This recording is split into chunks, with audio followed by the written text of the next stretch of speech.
Yo, what's up, gamers? Aaron Shack here. We're live on some Death Stranding 2. This is part 22 of our playthrough. Don't forget to like the stream on your way in, subscribe, do all the good things.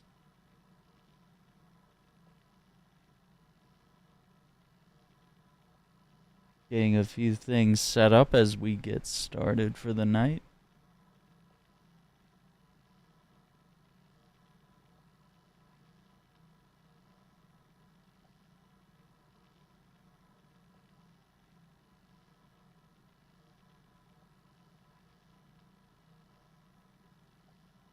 All right.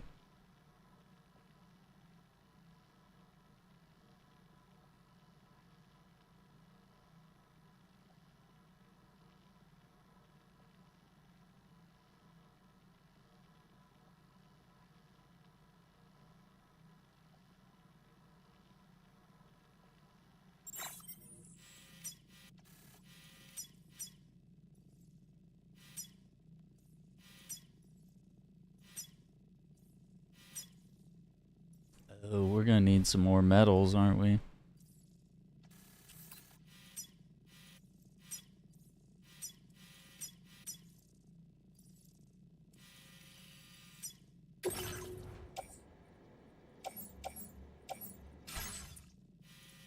Yeah, I don't think we've done a thing from the metals factory. We might not.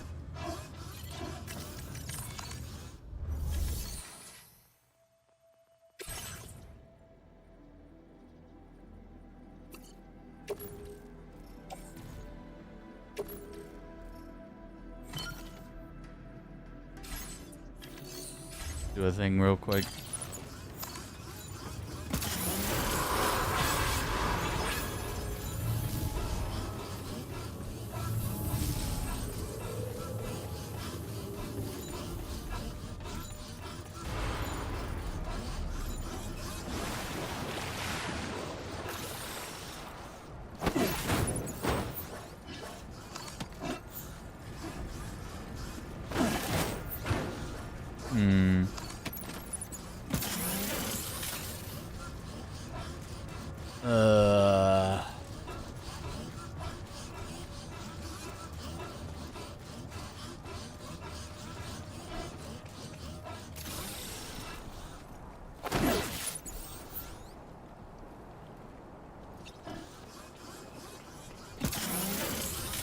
Wouldn't let me entrust that delivery, so I just wanted to get rid of it. We do not need that.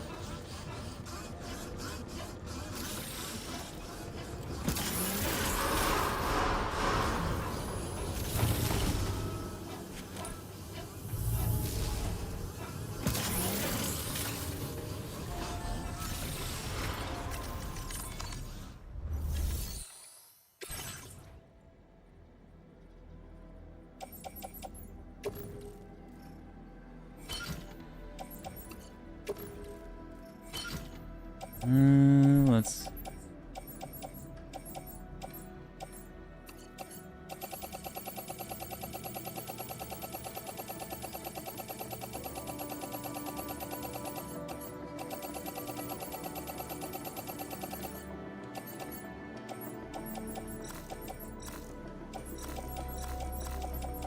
I don't think that much is gonna fit in the truck.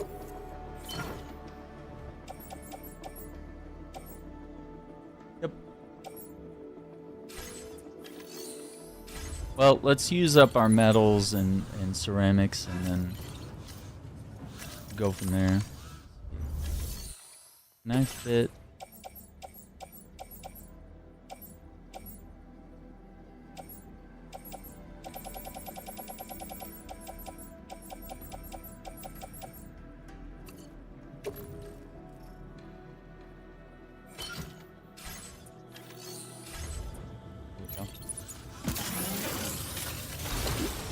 Some quick stuff real quick.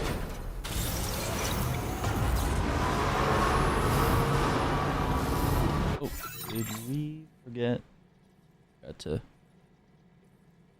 Send out all the go live notifications. We got them now. Hell yeah. Alright, we have a few roads to build, and then we can probably go back to the ship at this point.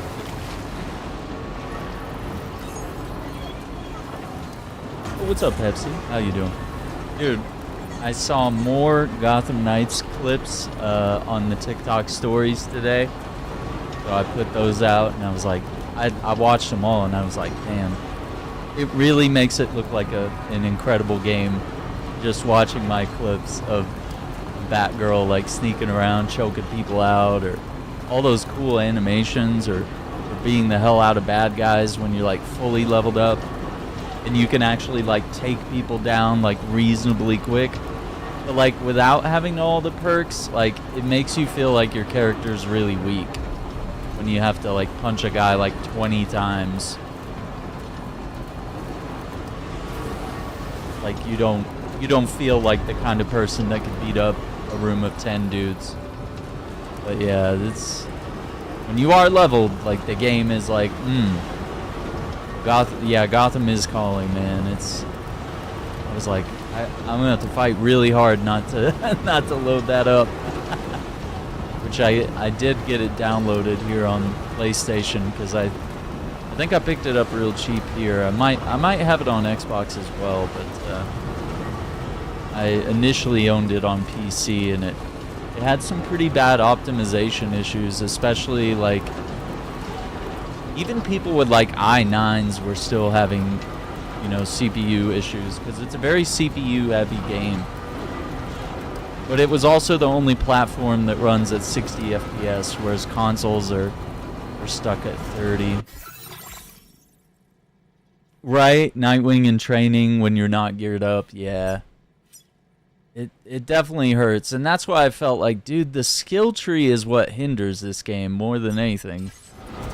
But like, once you bash your way through that damn skill tree, and the game finally starts to feel like a Batman game, finally starts to feel fun, you're like, yes, this is it. Yeah, it's pretty rough. Yeah, a lot of games can be made on PC, and especially like multi-platform ones. There's, you know, there were times where certain games might be made console first, and it's not unusual. But at the same time, it's like, come on, we're in the modern era, guys. And to see if I had a 50, I do not. Oh, I'm gonna waste 100 or waste 50.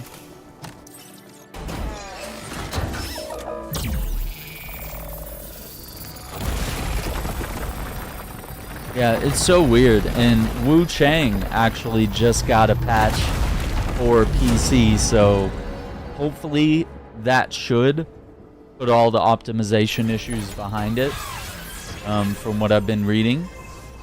Also, they gave us some invincibility frames when we get knocked down. So, you know, that slow getting back up animation will finally have some invincibility frames there.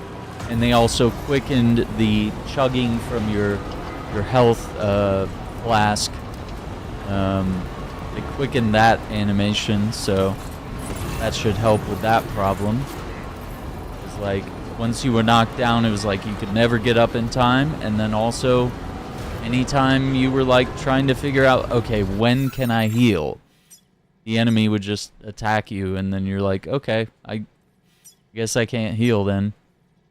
Just forget about that, I guess. Okay, let me do this one first. It's tempting to do these, but it's quite possible A and B here are ones that might take up a lot of equipment here. I need to put those gloves back on. I should have made them. I have the combat gloves on, not the ones that let me loot from the car. Superman again in IMAX. Oh, dude, how good was it in IMAX? I don't know if I can do that.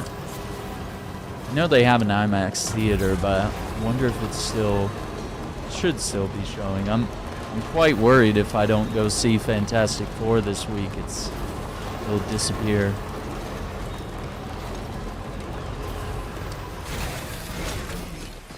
I don't know.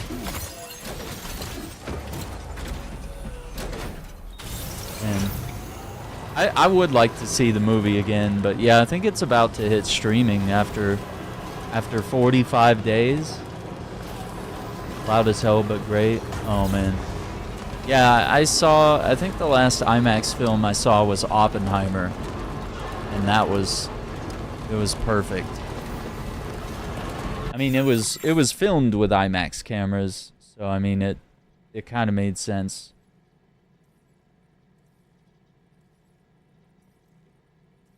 I don't know.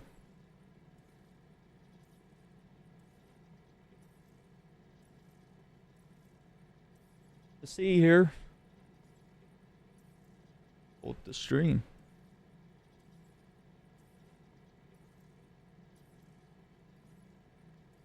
Cool.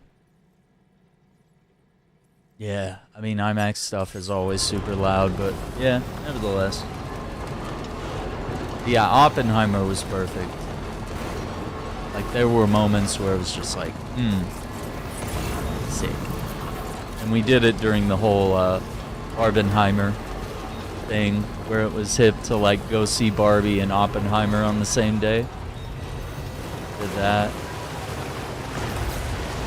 And we saw Barbie at Alamo Drafthouse, and then head over to an IMAX theater to watch Oppenheimer. And it was kind of wild, because like Barbie was just a good movie, good for its length, and then Oppenheimer is very long, but it didn't feel long. You know, I know a lot of people said the dialogue, and you know, it's like a snooze fest because it's so long, but it's like if you're like in it and you're like listening to what's being said, and you don't have a minute long or less attention span from watching TikToks.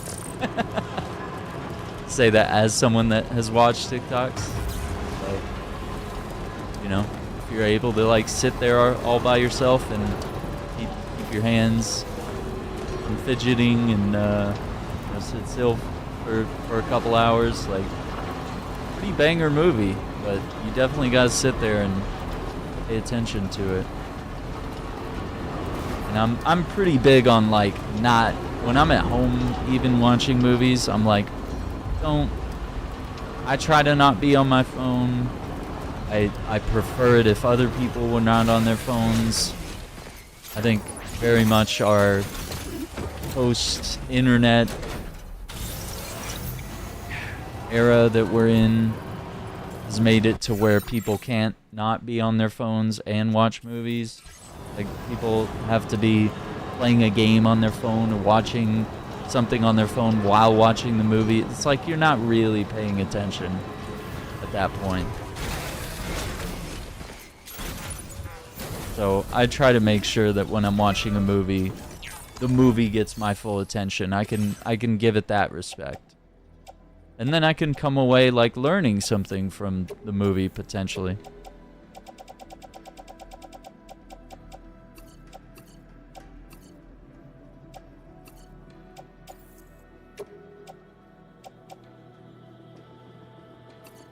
There we go. Crazy. Yeah, dude, that, and a lot of other movies have tried to do like the Barbenheimer thing. It just hasn't worked. You gotta have that magic synergy. It doesn't work with other movies. You have to have something that are like polar opposites, that, you know, the boyfriend wants to see Oppenheimer, the girlfriend wants to see Barbie. Like, you gotta be able to. But I mean, at the same time, you even had like groups of girls that were like going to see Barbie, and then they were like, hell yeah, let's go see Oppenheimer right after. It's like, no one to tell you. You gotta have two movies that are like not alike. Yeah, vice versa, exactly. I mean, I was cool with seeing Barbie. I was like, hell yeah. Oh boy. Yeah, we got timeout, Iceman. Let's make it longer because it feels like the therapy's not working. Try 30 minutes. 24 hours seems a little extreme. I think Iceman got what he really wants. He did use the smiley emoji. Maybe you think he was sarcasming?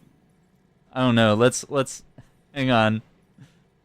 maybe he's earned some forgiveness.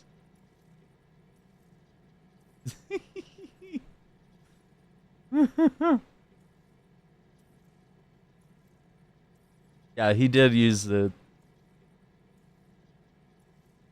See if he comes back. I don't know how to untime out.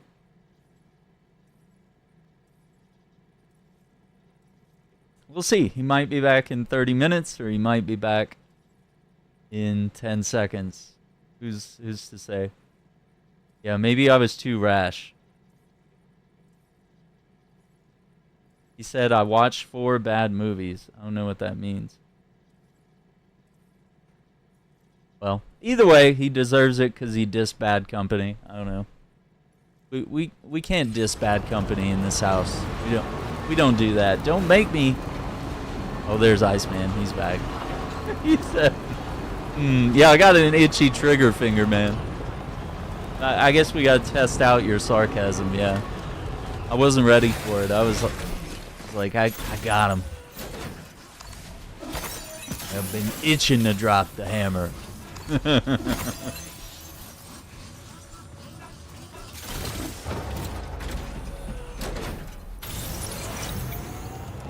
Yeah, he did throw up the smiley shack, so yeah, that's very true. Did throw in the smiley face, so give him the benefit of the doubt. It's snarky sarcasm.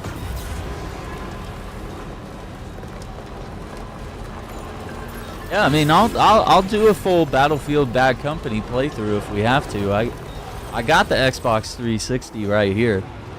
If it's not backwards compatible, I'll just pop it in. I probably haven't actually played it since it came out. That was a renaissance back then. I mean, so many great games, so many great storylines.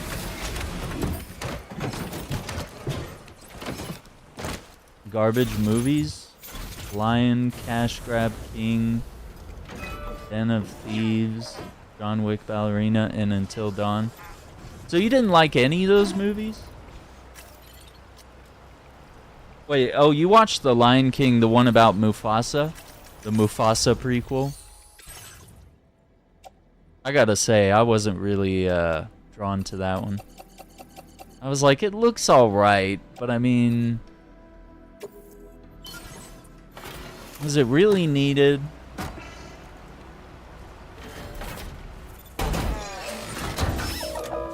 Until Dawn didn't follow the game story? Oh. Yeah, we were just talking about this with Resident Evil. Like, the guy who directed Weapons is like, I'm next up to direct a Resident Evil movie, and I want it to be loyal to the games. And we were like, yes! And then he said, but I'm not going to use any characters from the games. What? What? That was the problem with the other movies. It's the same fucking problem. What do you mean? I'm going to use the characters from the games.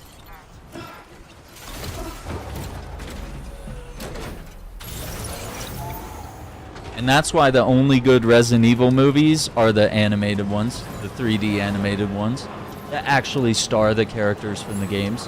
Maybe we should just stick with that.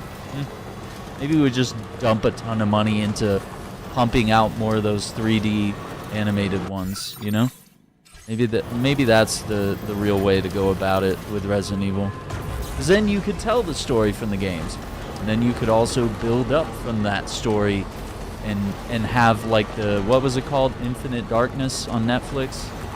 where it was the one with Leon and Claire, and it was like telling stories about them like post Resident Evil 2. And I was like, damn, that's actually pretty cool. It's like perfect.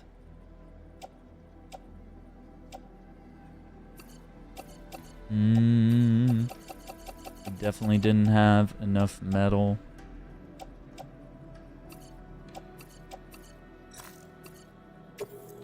Just gonna dump everything we got here.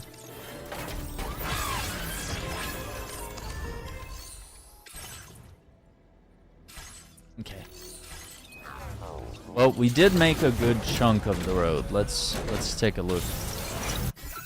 So technically, we have road all the way from East Fort Knott, and we do have monorail, which the metal monorail ends there.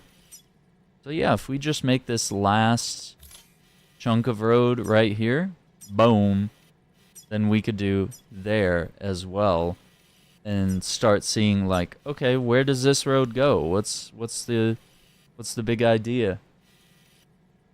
And then we'll be fully connected road to there. Yeah, not bad. So yeah, I'm gonna go back and we'll just contribute what I have left. Work. Avatar, The Last Airbender has an anime-drawn film coming. OG voice cast, writers, and set directly after the show finale. But, okay, I've never seen this show, but like, was... Like why? That's my question. Like, are people like wanting more? Was the ending not final enough? Was it not satisfying? Or like, what are we doing here? Or is it kind of like Dexter, where it's like, damn, we just want more. Like, I know the show ended, but like, just give us more. Yeah, and Legend of Korra. I've heard about that one too. Yeah, I might need to check it out. I'm just not a big anime guy. Like, the only ones I've liked are the Castlevania ones and Cowboy Bebop. That's like top tier for me. Like, I like Dragon Ball Z, but like, I don't love it the way I love like Cowboy Bebop or Lazarus, which I just finished watching season 1 of Lazarus. I was like, oh, that's incredible show. Chef's kiss. People want more, globally huge. Yeah. Okay, that makes sense then. That's all I need to know. One of the best endings of a cartoon. Hey, there you go. Okay, looks like they did it right then. But like, are you a little concerned they might fuck it up? Like, if it's the best ending for Avatar: The Last Airbender, aren't you worried that when they try to end it again, or they try to even start the series again, they might just fuck it up? A little bit of concern. Sometimes revivals don't always go the way we want. But yeah, like you said, I guess it's a movie. So, you know, maybe it's just like, hey, another cool adventure.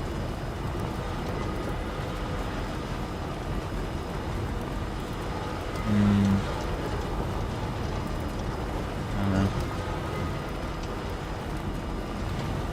Oof. Yeah, the live actions. Oof. Anything's better. Yeah, that's fair.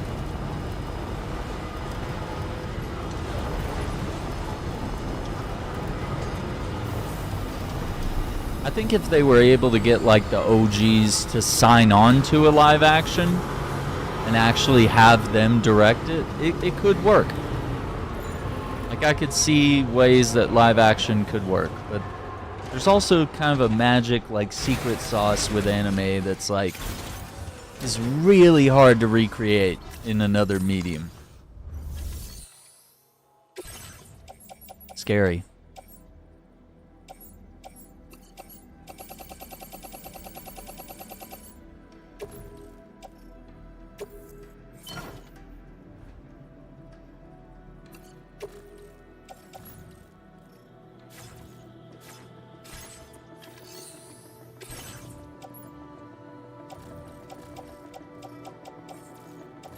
Did I put chemicals in my backpack, that's why. And I think all we have are ceramics and chemicals and a couple other things, special alloys, whatever. Real wise. Yeah, Iceman 85 must be your PlayStation gamer tag. Got you here. Yeah, the bar is underground. Yeah. That's kind of where we're at for a lot of things nowadays, it feels. Like the next Star Wars. the bar is already pretty low. Whatever they do next. Like Andor's new season was great, but whatever they do next as far as like movies and TV shows,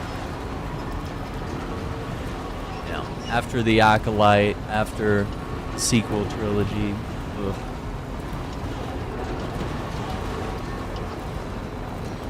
And even with the Marvel Cinematic Universe, I mean, the bar is kind of dropped that one too. Dropped it down a hole. Very deep hole. All the way to the center of the earth. Yo, what's up, Ninja Pancake? There's so much Star Wars, I don't even know where to start outside the main films. That's a great place to start. Watch them however you want, you know? 4, 5, 6, 1, 2, 3, or 1, 2, 3, 4, 5, 6. I know a lot of people would argue that you need to watch in release order, which I think is fine, but I showed my aunt the movies in what would be chronological order. So we did like 1, 2, 3. Obi-Wan wasn't out at the time, so I like fit in like Solo and Rogue One, and then we did 4, 5, 4.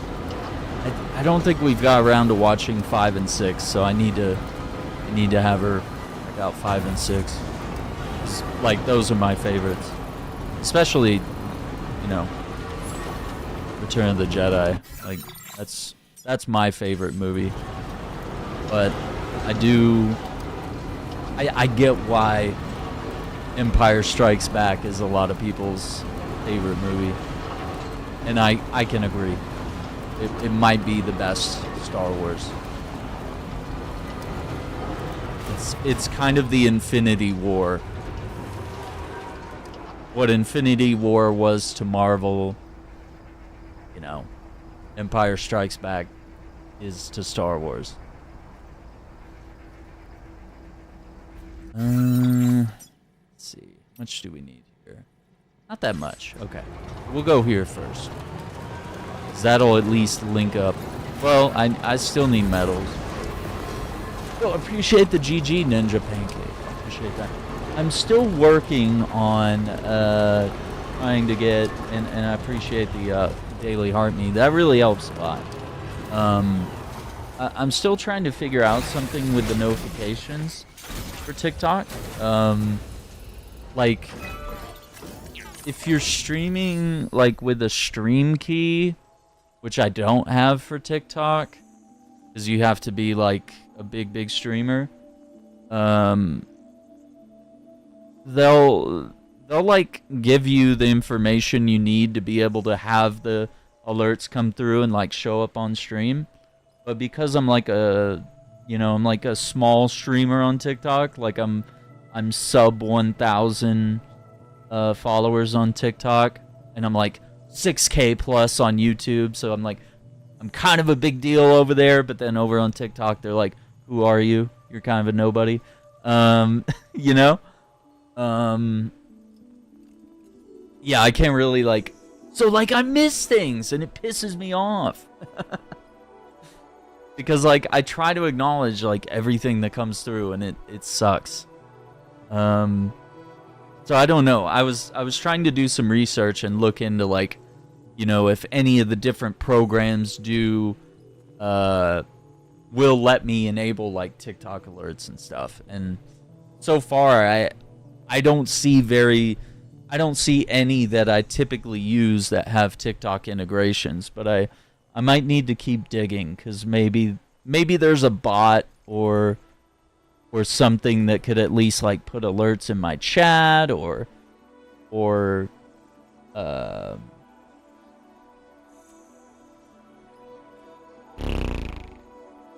yeah, like, even pop up stuff on my screen. You know, that way everyone gets alerted to what's going on over there. Yeah, just see anything.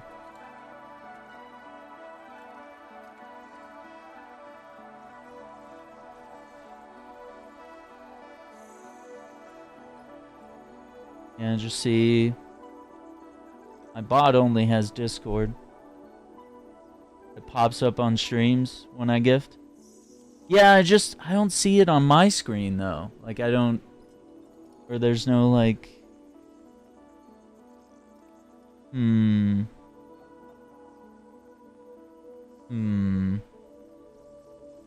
Like, it doesn't...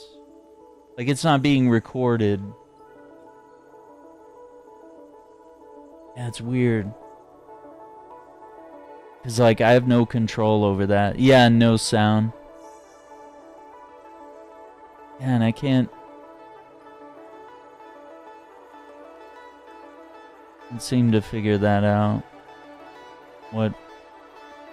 I'll do some more research, though. I'll see what I can do, because I'm wanting to do more things with that integration, but it's being weird.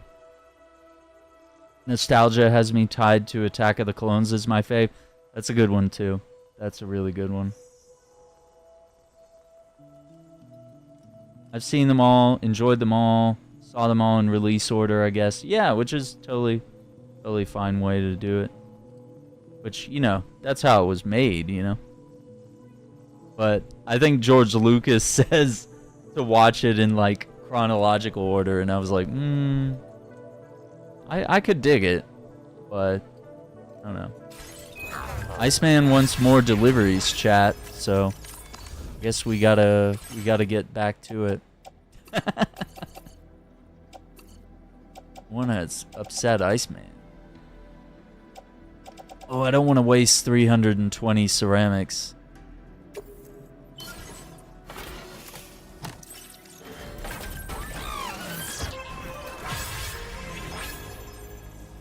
Yeah, let's come back to that one, because it only needs 60.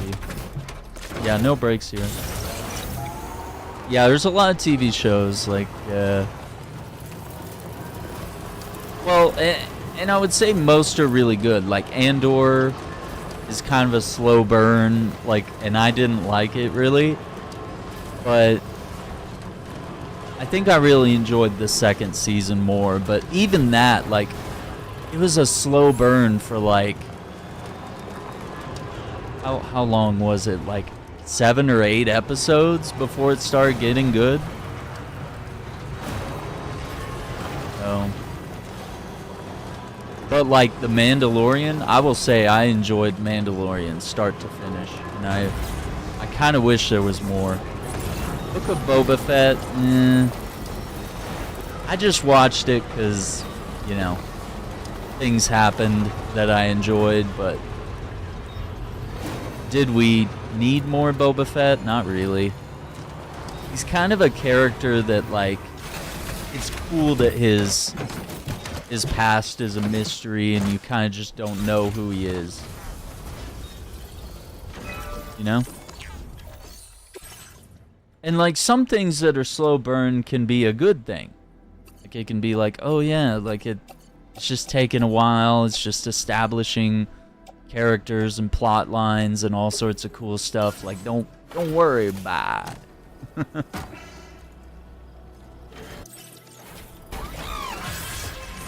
But a lot of times a slow burn is just what people will describe as like they're too impatient to hang around and see what the whole show's actually about. Oh, I have all these chemicals taking up space. Let's do...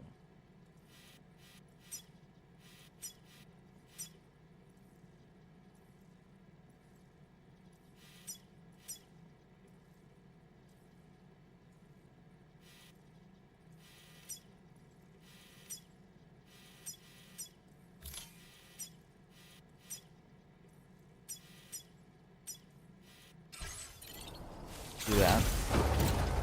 What about notifications? Yeah, like if something happens on like YouTube, for example, like I'll replay this alert.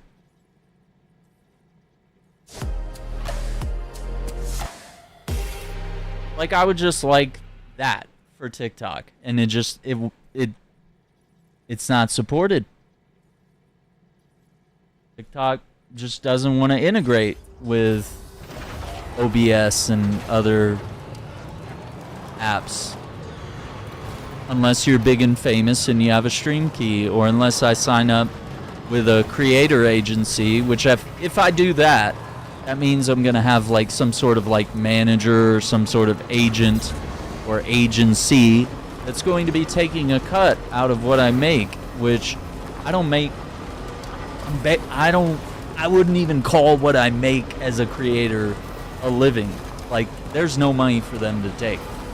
like like I make enough to buy a game a month, or sometimes if I'm lucky I could buy like 2 games a month from what I make as a creator. Like, it's kind of like, I'm not complaining, right? I'm very fortunate to have grown the following as much as I have, and to be able to receive any income at all is pretty great.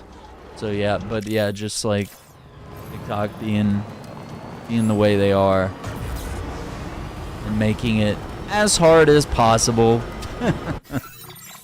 to be a creator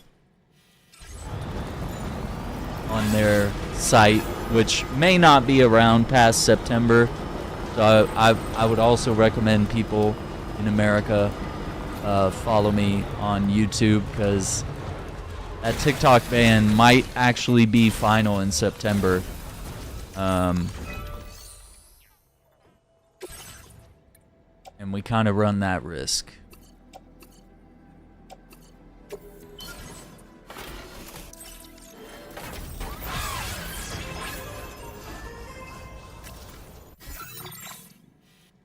See, how much do we need here? 9, 10. We'll go back. Yeah, this September is 1 month left. It's not that long. Yeah, you're right. Yeah, if they don't sell, which, I mean, Trump keeps pushing it back because he's like, TikTok loves me. Because he's like happy that there's a bunch of young MAGA rats over on TikTok as well. I'm like, he thinks that was responsible for him winning, which, I mean, there may be some impact there. I mean, TikTok is a chance to connect with the entire younger population of America, whether it's Republican or Democrat, or anything in between.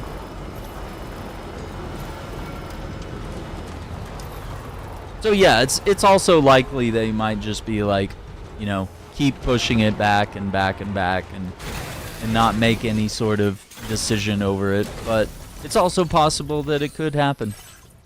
I'm not trying to fearmonger or anything, but the likelihood is not zero that could definitely happen, unfortunately. And it would be a bummer because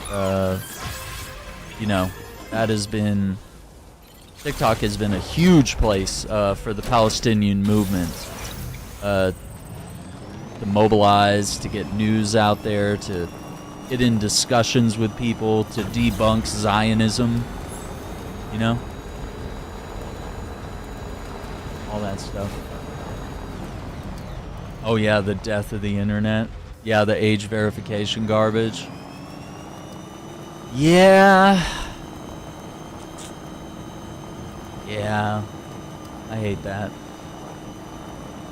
Yeah, you gave China tariffs and then paused it. He was like, oh shit, maybe it was a bad idea, you know? So, it's like, yeah, there is always a chance he might hit the Uno reverse card if he realizes it's a dumb decision or if people complain about anything. And it's like, yeah, one day he'll be like, oh, what Netanyahu is doing wrong, look at the starving kids. And then the next day he'll be like, yeah, we have no choice but to bomb all the Palestinians. It's like, what? Yeah, like he flip-flops with whatever's gonna make him the most money, which obviously standing by AIPAC is gonna be what gets him the most money.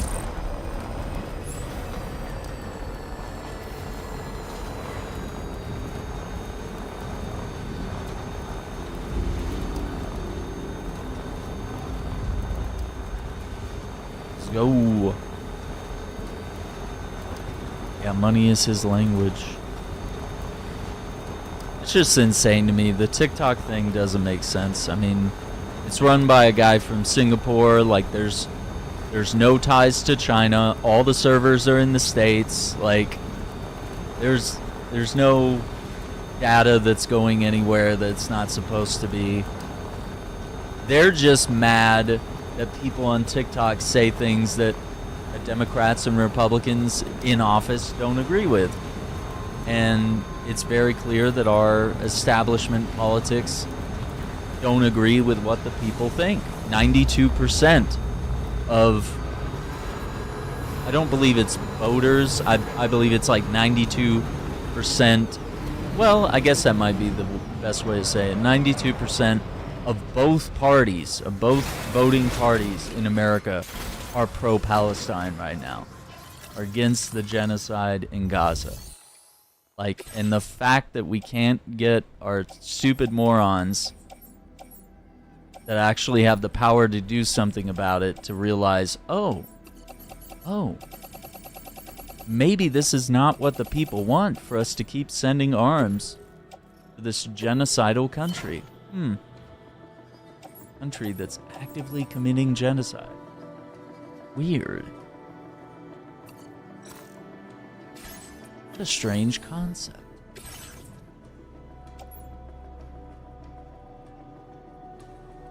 Yeah, dinosaurs run our government, yeah. Yeah, they're not really representing us when what we want is something entirely different.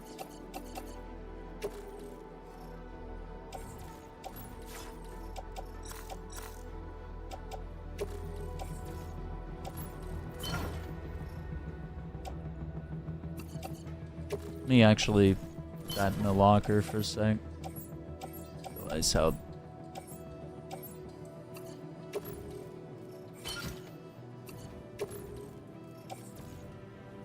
Okay. That's all we can do.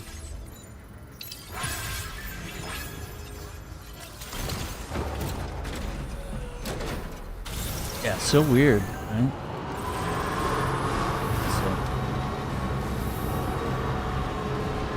No, did you hear that Battlefield 6 literally destroyed Call of Duty's highest player count? And this was on a beta weekend. Now, plenty of games have done that, you know, but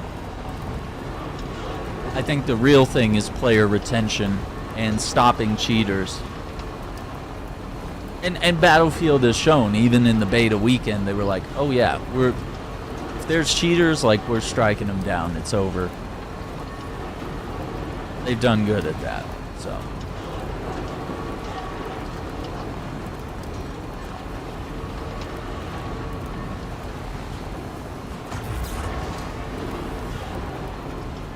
Yeah, for a beta, that's absolutely insane. Like, it's crazy. Is this a... This has got to be a road, too. So, yeah, maybe it's going to go out and link up there and then beam, beam, beam. Something like that. And maybe I should see... This has to be a road. Yeah, there's got to be a road here. Where is it? Do it! Kill me now! I'm right here!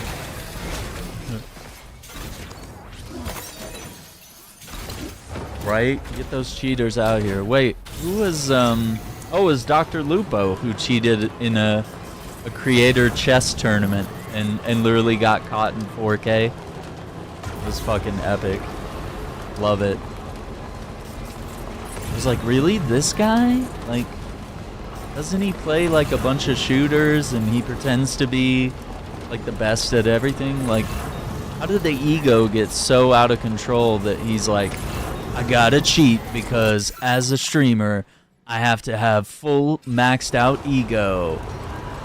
I'm like, dude, like, it's okay to not be good at everything. Like, and he admitted, like, hey, I'm not the smartest guy. I'm just really good at whatever, you know, shooters or whatever. I don't really watch him, but I was like, dude, what a piece of shit to cheat. And like for, I believe it's like for a charity too. Like, what the fuck is going on with people? Is it like impossible to avoid scandals? I haven't had very many scandals. I think my only scandal was, well, okay, we had two. We had two, to be fair. We had, I played Hogwarts Legacy, and I think I only did like a few videos on it. Like, I didn't even play it all the way through, and apparently I'm a transphobe doing that, even though I have friends who are, you know, that, and I've donated money to charity or the Trevor Foundation and other stuff. But, I mean, I'm not tooting my own horn or anything, but, you know. And I don't put out that I, you know, I didn't really go out and tell everyone that I do that.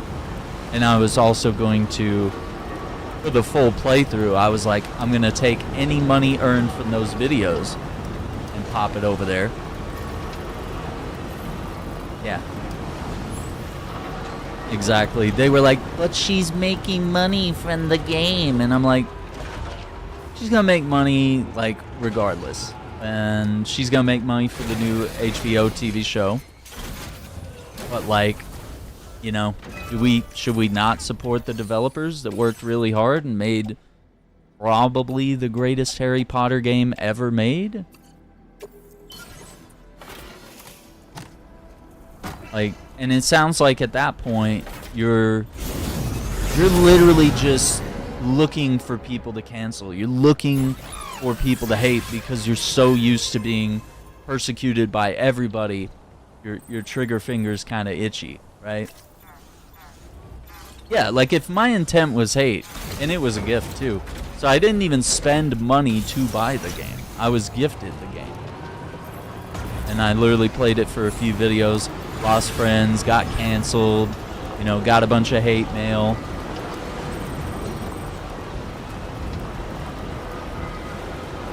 I'm still working and rich, I guess. Yeah, but I guess canceling didn't really work on a lot of people, yeah, for sure. On a lot of, like, celebrities and stuff, yeah. Or earning money, yeah.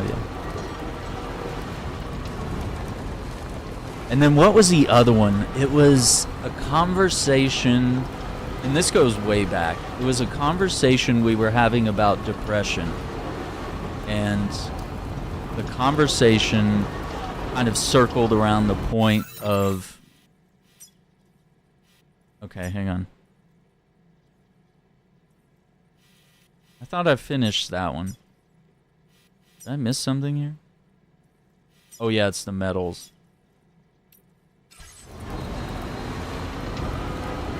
Yeah, the other one was, we were talking about depression, and we were talking about how there's a lot of people with depression, and I don't know if we were getting into the people who actually have depression or people that are like self-diagnosing themselves with it. But I think one of the key things that we were talking about with mental health is that if you are having something like that, one of the best courses of action is to go see a therapist. Go get diagnosed, take some action, and see about bettering your mental health. And I think the cancellation at that point came around from, oh, you two are talking about depression and you don't even have depression. So first off, that was an assumption that we don't have depression just because we didn't bring it up in conversation. And I can say that I've never been diagnosed with it, but that's because I haven't been to a therapist. I haven't looked into it, okay? And same with my friend that was on the podcast with me. You know, he was like, nobody knows my life. You guys just know me because I play video games with you. I'm not, you know, you don't know if I go to a therapist. You don't know if I have depression. So, I mean, I think it all kind of comes in as a misunderstanding, but I think that person was deeply hurt and we got canceled again. Or that was the first time, technically. And it was like, lost a bunch of friends over the whole thing because it was us bashing on depressed people, saying that just go to a therapist. And granted, it's not easy. It's not cheap. Your insurance may not cover it, you know? There's a lot of hoops to jump through, for sure. Nobody said it was easy. And of course, we were not doctors diagnosing anyone or trying to give anyone any sort of medical advice, but just in general, like, if you have a problem, you should try to fix it, you know? Like, if your roof is leaking, I would tell you, yeah, call a roofer, call a plumber, like, figure it out, you know? Like, don't just sit there with the leaky roof and be mad that your house is flooding and, you know, complain to me and your friends and your girlfriend and your wife, whatever, you know, about it. You know, take some action. And it's not easy. It's not fun. And I can imagine therapy can be scary to a lot of people too. And it can be even harder, you know, based on your situation.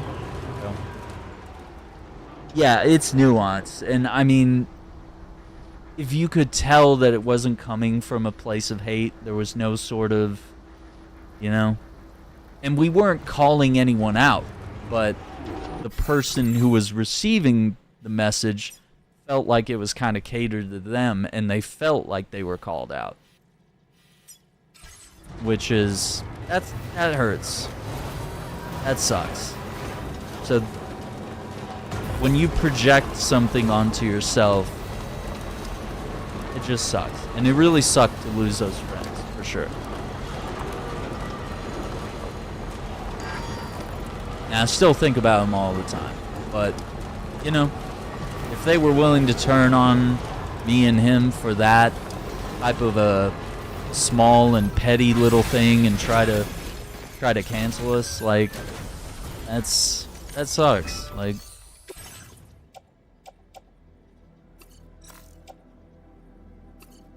oh, great.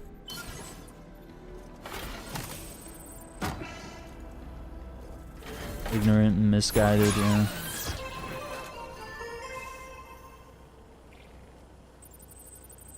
Yeah, like, and you know, maybe someday I'll do those things and figure out what's going on with me.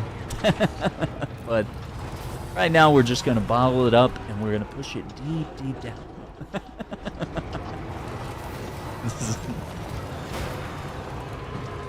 And so in learning these lessons in my life, I've tried to learn, you know, and impress upon myself, like, okay, I've seen how other people have flown off the handle and canceled me for things when they didn't have context or didn't know where my heart is or what good I'm actually doing for their movement. You know, because I don't seek out glory for like charitable stuff. Like, if I do something, I just do it. I don't like record it like Mr. Beast and go, "Oh, look at me, I'm so kind and generous, giving this homeless man $100 bill." Like, you know, you just do the thing. Like, you don't try to like publicize it or, you know. And maybe there are times where that's appropriate to do what he does, and you know, there's a lot of good in that. But at the same time, it's like, I don't put that out in the public, because I think in the way of Jesus' teachings, like, you should just do the things and not, you know, you pray, but you don't make it a public thing. You know, you don't like make it a big event in public. You know, he was like, pray in private, you know. Don't turn it into a publicity stunt. Exactly. You can educate and explain instead of like banish people. But I guess it's easier to banish people and send out like a hateful message and be like, "I can't believe you. You should educate yourself. You should be better. I hate you. Don't bother replying to me." Okay, well, there's no chance to like grow and learn from that, even if I was wrong, which I wouldn't be scared to admit. But like, I think the issue is a little trickier. It's a little deeper than that. It's not so simple. But yeah, so learning from those events with the pro-Palestine initiative and boycotting and stuff like that, right? I try not to look at people, you know, because like, I'll tell people, I'm like, yeah, here's like a list of, you know, brands that you can boycott. And if I see someone going to Starbucks after I've told them about it, like, I'm not gonna cancel them for it. I understand that some people might be like, hey, you know, I can't quit shopping at Walmart. There's only one grocery store in town, and it's Walmart. Like, I can't drive 3 hours, you know, out of my way and spend all that gas money just to go to a store. Like, I understand when it's like not feasible. And I understand I could cancel someone for just like, "Oh man, you went to Starbucks? Or I can't believe you got Burger King." You know, like, it's better to have them in the movement and be able to educate them eventually, and to have a little bit of patience and realize that people are imperfect, and, you know, people can support you in other ways. Who knows? Maybe they dropped $1,000 to the PCRF to kind of offset their little $8 coffee that they got that day. You know? So I've tried to learn that I could fly off the handle too, but I'm trying not to be like what I've seen other people be like. So I'm putting the shoe on the other foot, right?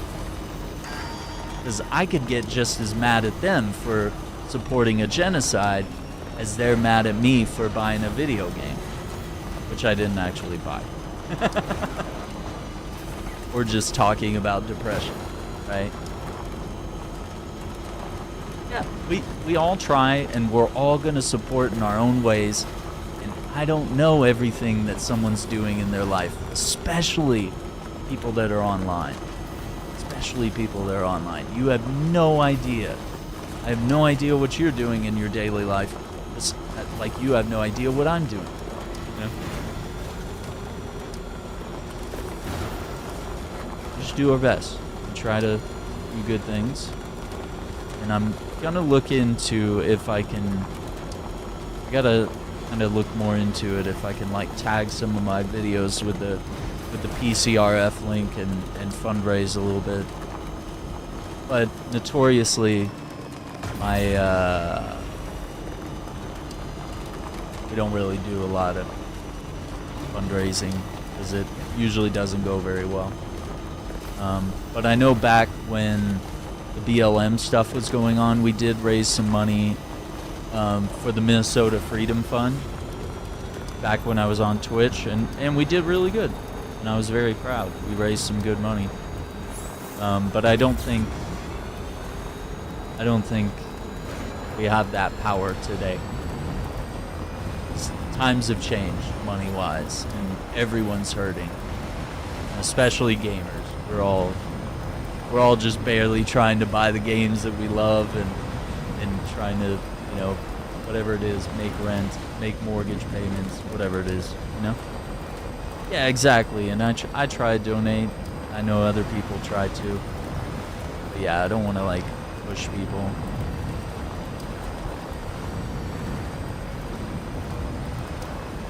And it sucks when you see, like, other streamers, they're like, oh, I raised, like, $7,000 in this quick little 3-hour stream. I'm like, from who? It was like, who was in your stream? Like, was it Metallica? Did they drop like a couple grand in your channel? Like, what's going on here? Especially gamers, right? Yeah, I shouldn't call that. But yeah, whatever it is, you know. But you know, I could be wrong. Yeah, super chat from Beyonce. What's up, gang? Here's $2,000. What? Ma'am? What? That would be crazy.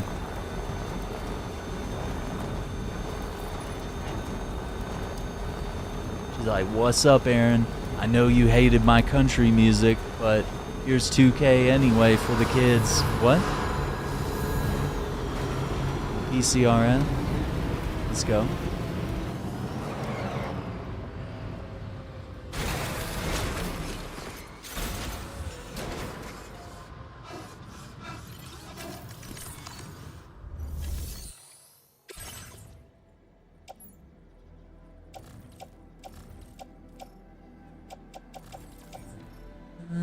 Let's see. Oh, that's all that's in there. Okay. Let me put that locker.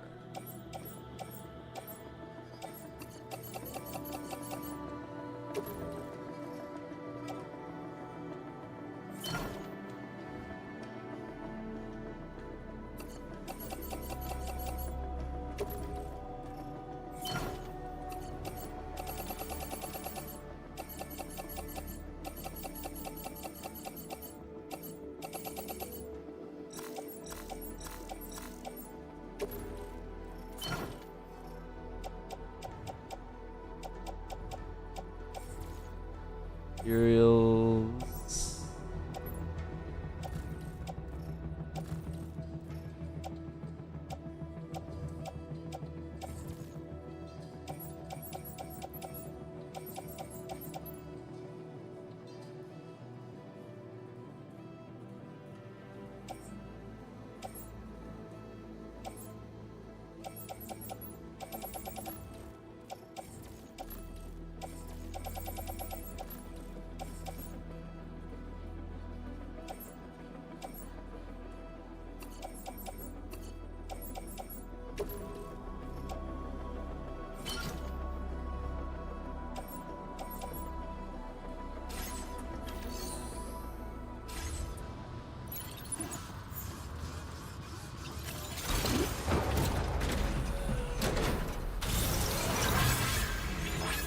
Oof. Yeah. Always love you guys.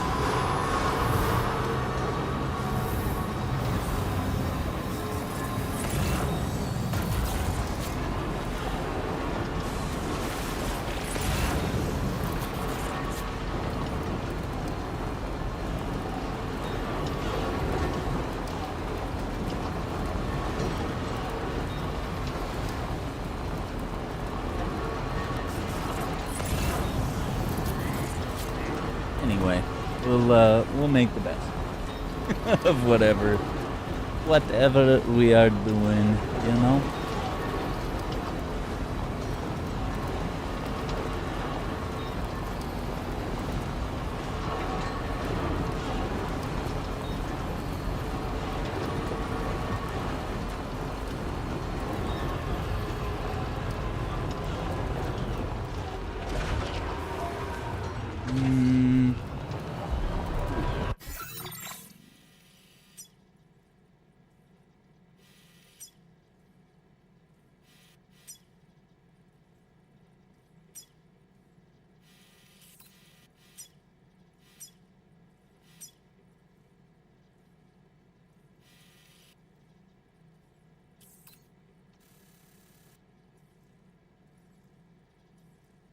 The crown is heavy when being number one. Yes.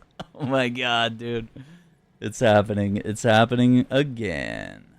I love it.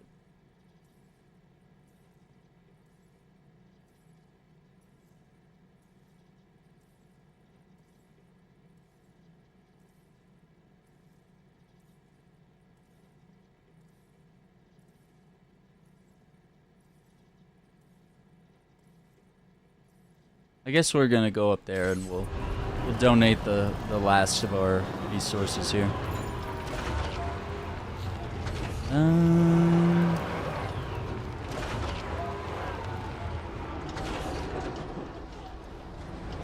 Wait, can I?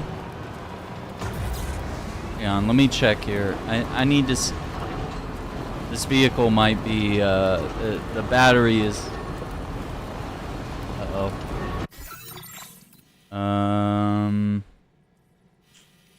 Yeah, because we're off the network. I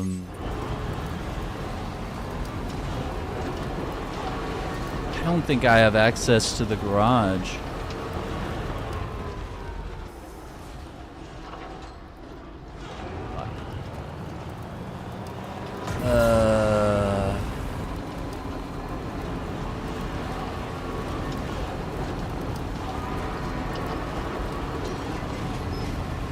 Yeah, so off the network means I can't build structures, which means I can't drop a generator and refill my battery. And I think even if I pull in here, I'm not going to be able to. I don't think I can repair. Yeah, because technically this isn't. Yeah, you can't repair the vehicle. We're not connected. Shit. Which means we also can't use the garage or anything. We can just use storage and the monorail. So eventually in the story we'll add this place to the network.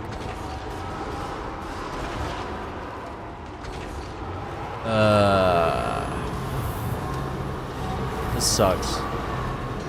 Yeah, I might not have considered that while I was cruising around.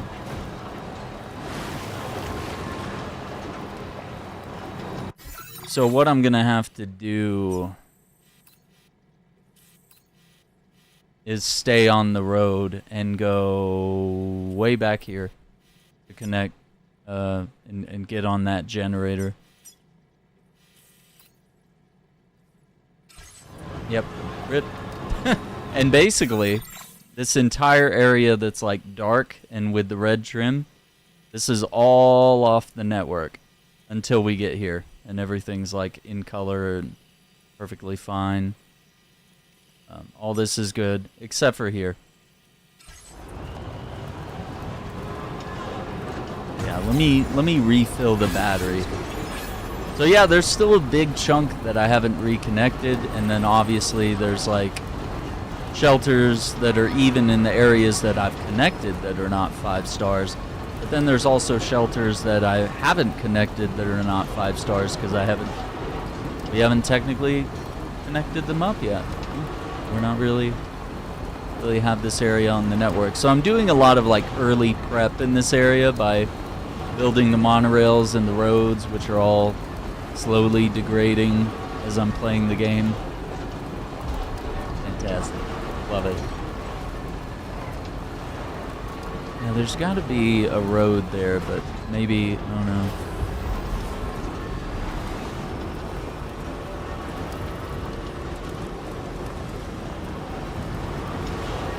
He calls himself a driver. Look where he's going.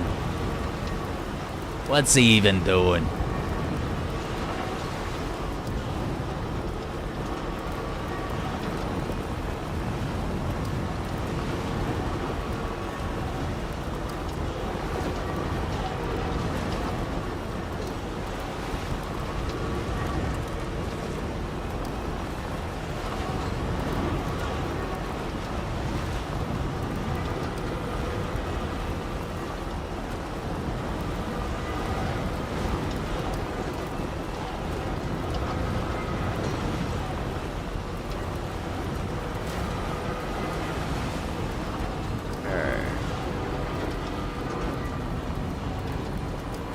Get this whole bridge right here.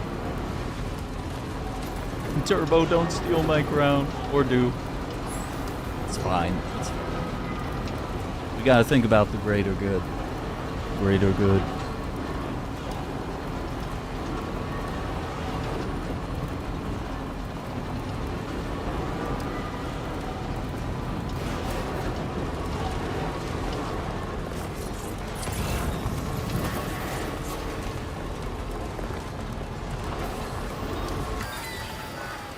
Emergency battery charge.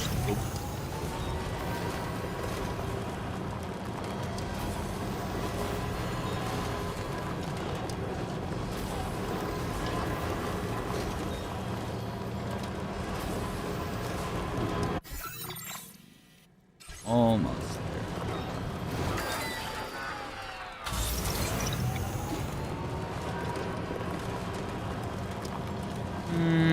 This is not looking good.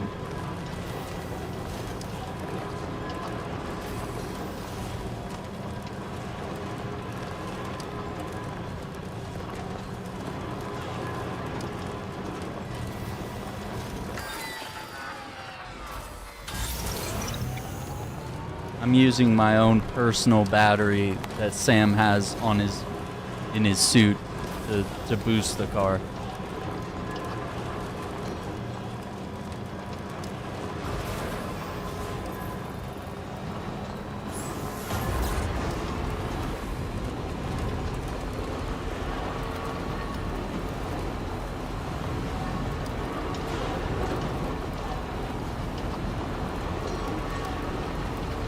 So when we hit that generator, it'll charge us back up.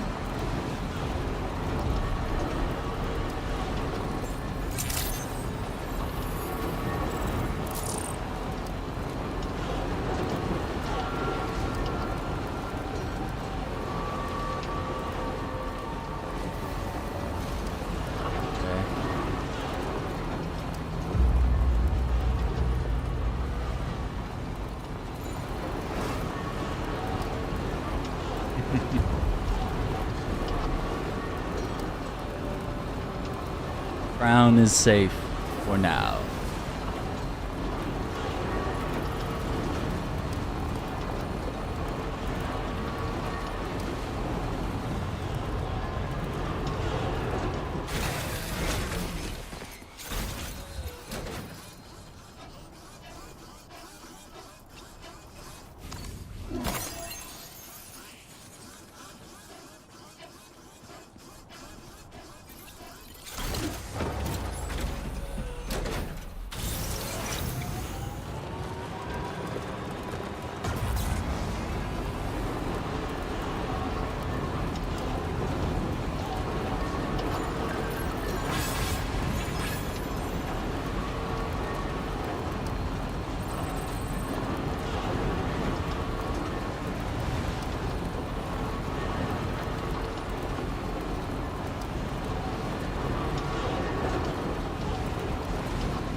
There we go. That charge.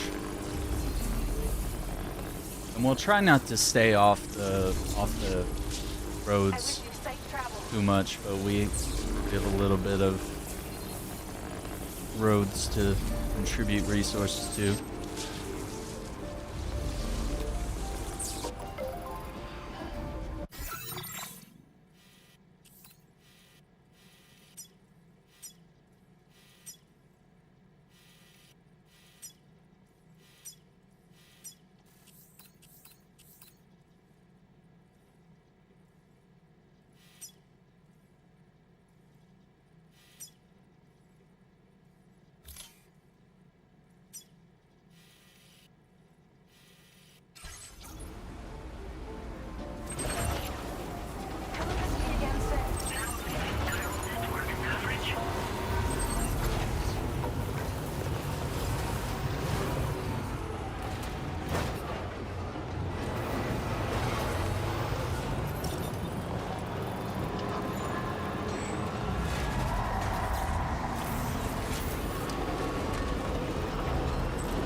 Let's go. Appreciate the likes. Appreciate that. Thank you. Just fixing up some roads and building some roads real quick before we get to the next mission here. I was like, kind of wanted to finish building this branch through here, and you know, it's not totally done, but it's like this close. And I wanted to contribute some resources to some of the other roads up here, so that'll put us in a really good spot.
Still not delivered. Oh, we're working on it, man. We're building some roads here. It's technically delivering to the fabricators, right? Your cards? But dude, what's going on with these platinum cards? Like, why do you not have them? Do they take a long time to manufacture or deliver? Like, I don't understand, Iceman. Can you not pull up some tracking info or like an order number and like figure out like why it's not there? What's going on? Like, what are we waiting on here?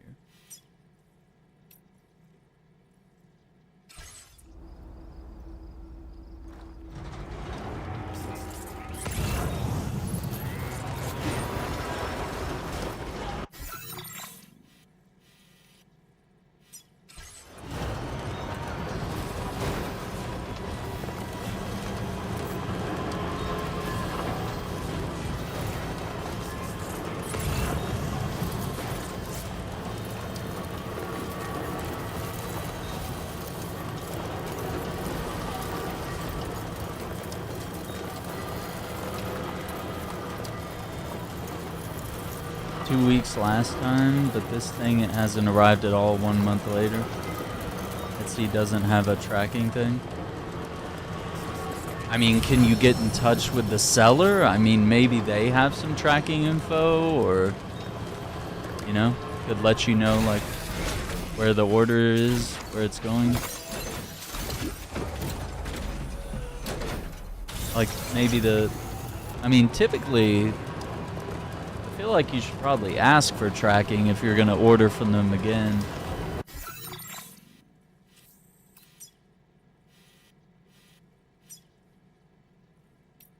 Here. Left.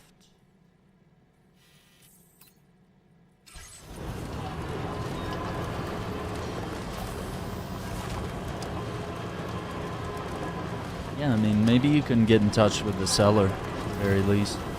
It's like, if they don't have tracking, or if they were too cheap to pay for tracking, or if there's like a problem with your order, you definitely need to like reach out.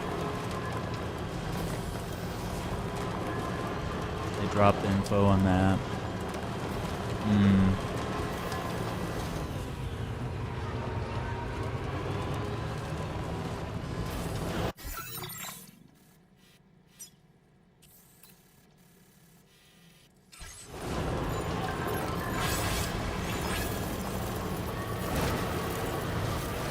Asked about a replacement, and he said we resend it. Okay.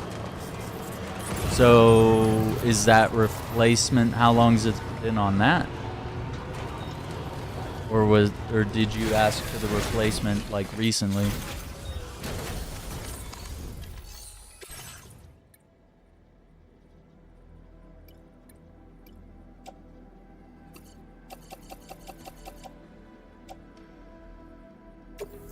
All right, that's all the materials we got. So that's it. We're not quite ready. Build all these roads, yeah. So that is, what is that? 6-6. 5, 4, 3, 2, 1. These two just need metals and a little bit of ceramics.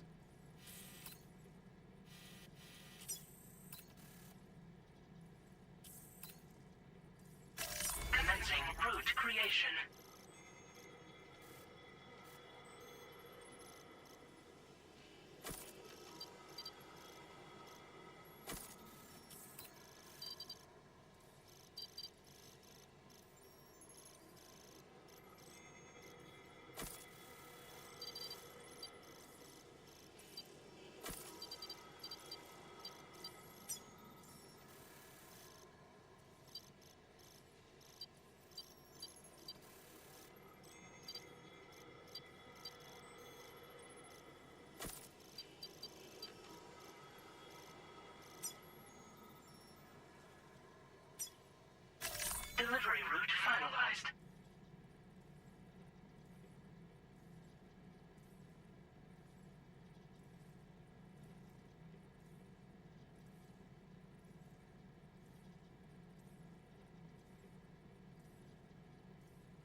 Dawn of War Definitive Edition.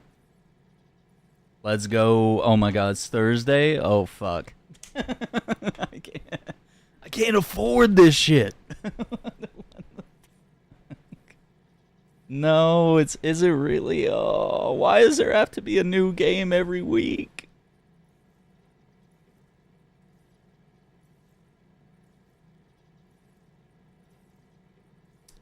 Yeah, I do have it.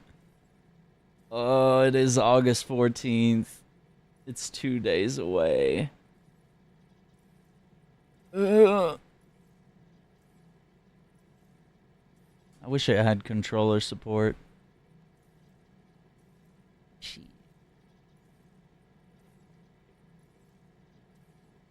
God, it does look so good though.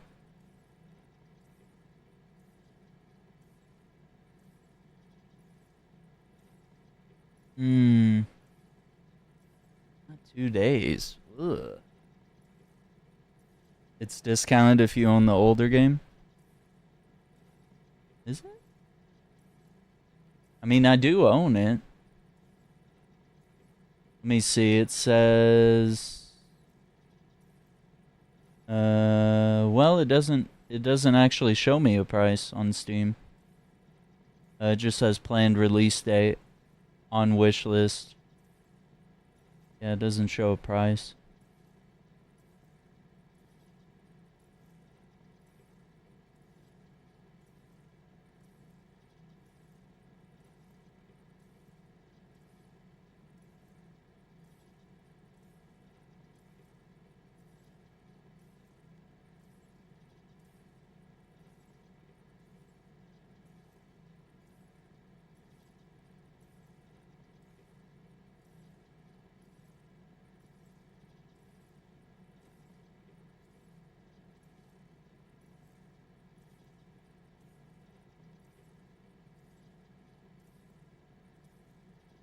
I'm excited for Hellblade 2. Dang.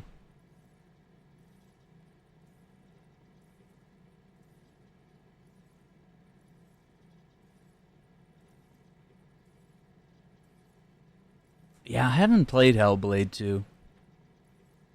I want to get around to it. The first game was fun.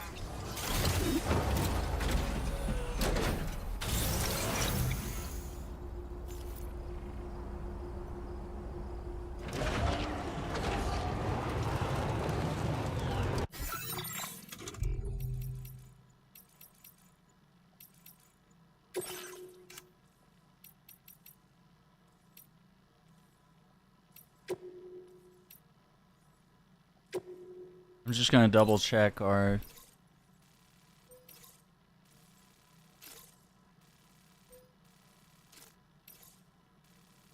quests here.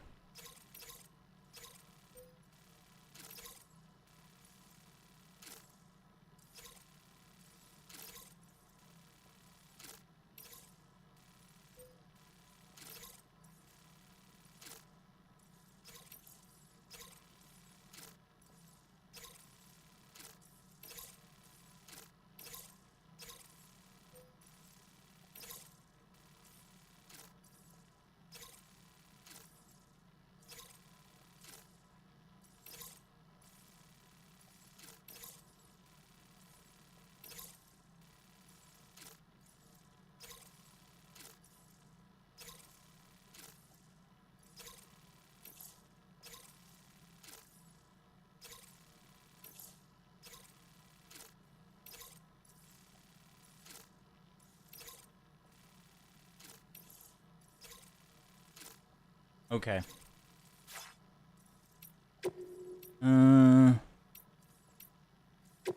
Completed below S rank.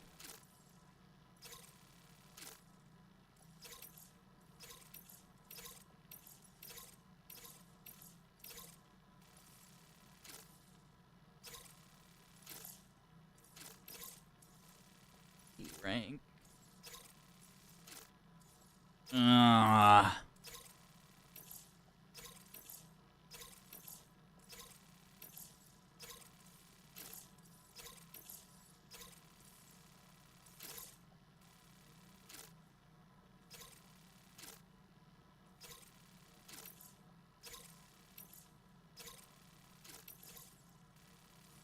Okay.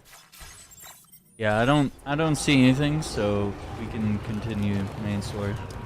Wuchi the Wayfarer, ancient Korean legend about sorcerers who punish the rich, based on an IRL Taoist scholar. Let me take a look. Is this on, like, would I find it on Steam?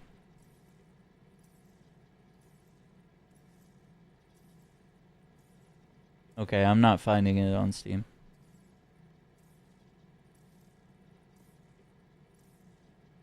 Or is this like a show? It's not a game. Oh, okay.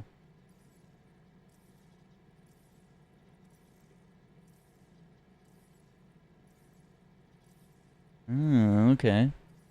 Nexon, okay. It's a Nexon's answer to Black Myth Wukong. That's crazy. I'm here for it.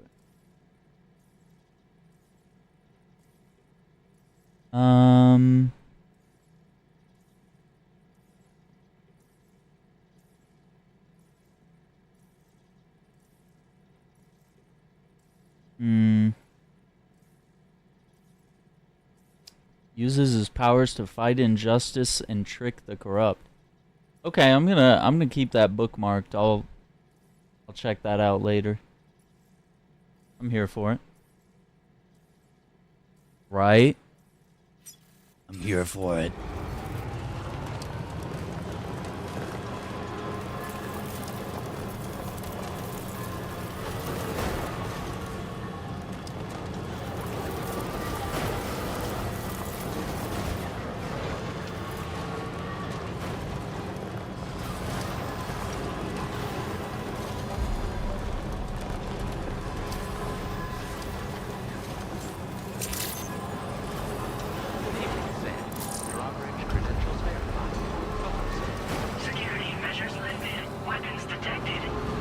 This place isn't on the network either, so I'm just gonna drive in and use the console, make sure we're good.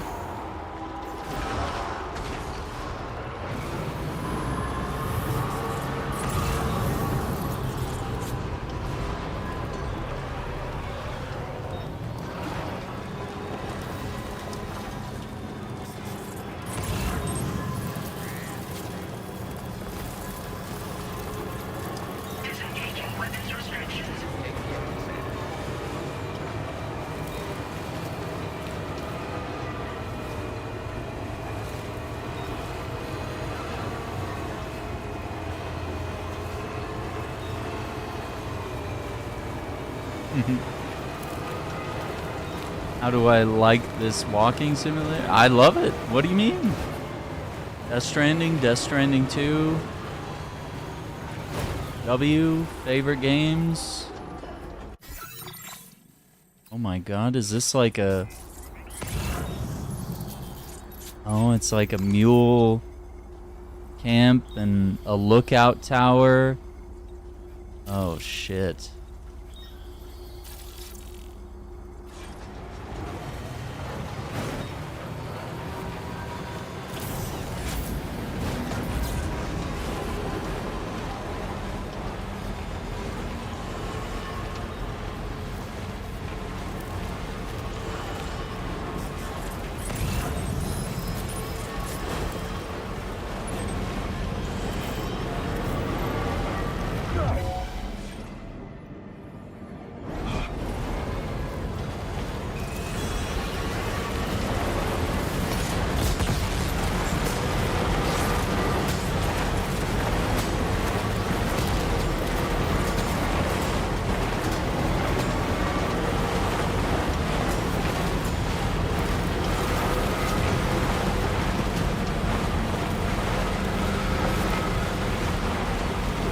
GTA 6 blood tracks are gonna be better. You're the one who said that while I was playing Battlefield 6. looking at the drag marks, dragging a character. That was you that said that. I'm not sure. I don't know whether to agree or not, because I don't think we're gonna see that necessarily in GTA 6. But I do know that, you know, Rockstar has an attention for detail, you know, so they do put a lot of that in their games.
Ooh, GL over there.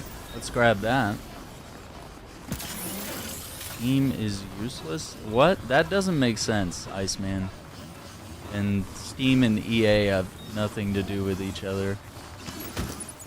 EA's got their own app, which they admitted is not as good as Steam, so they started putting some of their games on Steam.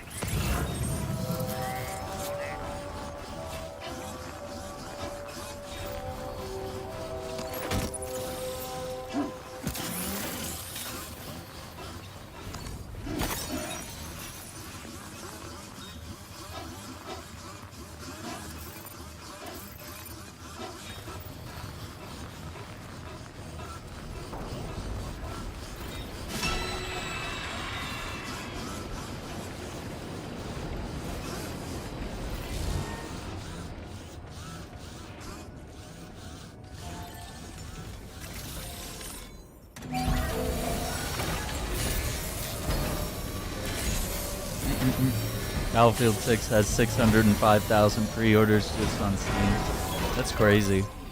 Yeah, and they beat Call of Duty's numbers for most players. And that's just on the beta in just one weekend. Now, you know, I would get excited about that, and it is pretty cool. But Helldivers 2 also broke that at one point. I think the real game with stuff like this is player retention. How does Battlefield 6, you know, not only have a banger campaign, maybe some cool co-op stuff, and PvP and all that, how does it maintain that over a long period, you know? Does the Battle Royale bring people back, if that's what they want to do? Or do specific game modes and, you know, additional weapons and vehicles over time, or different classes added change things? You know, does balancing and eliminating cheaters and stuff like that, you know, keep them alive? Yeah, I mean, I think as long as the game's in good health and, you know, is continually updated, I think that's kind of all they need. And it's not hard to defeat Call of Duty if they're kind of self-sabotaging, right? Yeah.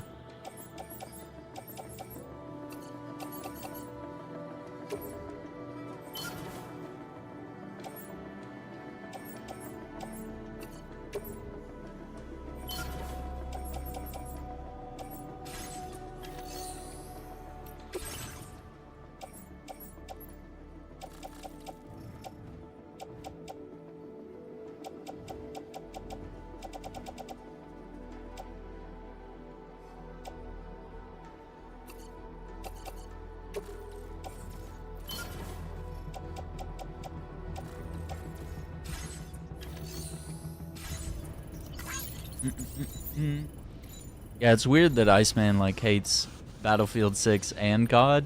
Like, that's odd, unusual. Am I beating Death Stranded 2 again? I haven't beat it once, Chubbs. I gotta keep going. We haven't completed it, yeah. Slowly we're continuing to play.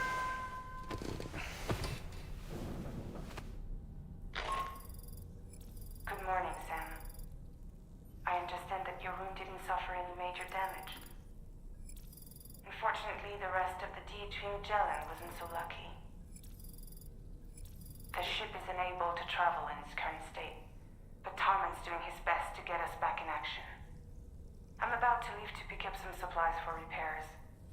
When you're ready to head out, I suggest you head to the bridge and get Tarman to brief you on the situation.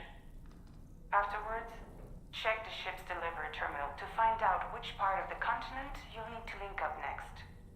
The show must go on after all. Okay. We'll report back to the bridge when we're ready.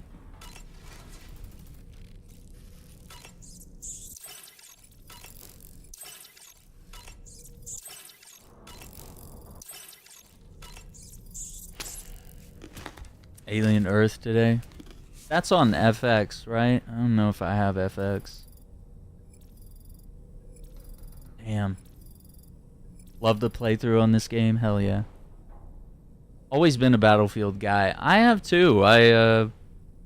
You know, like I've been playing that. I've been playing both Battlefield and Call of Duty, but like to me what intrigued me more about Battlefield and what made me probably more of a fan, probably put more hours into Battlefield games in general, was the destruction, the class system, the tactics, those, you know, the vehicles, like the full-scale warfare of like everything from like infantry to like dudes in jeeps to like people in tanks, helicopters, jets. Like it was everything. And Call of Duty was like you're just the infantryman in a map that just very much, it looks more video gamey, whereas like the Battlefield maps feel like a city in a real place, or whatever the location may be. It feels like it's a place in the real world. And granted, Star Wars Battlefront also has the same really good map design.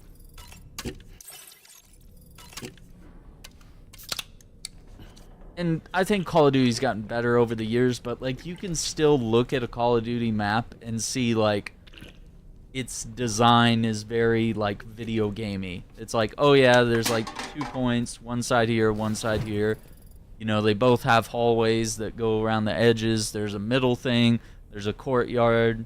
Like, you know, it's like, it just feels too, like it was, you know, it doesn't feel like a real place. And maybe that falls under like some weird game design of like they're trying to make their game arcadey and approachable instead of like hyper realistic and simulation. It's something for the masses rather.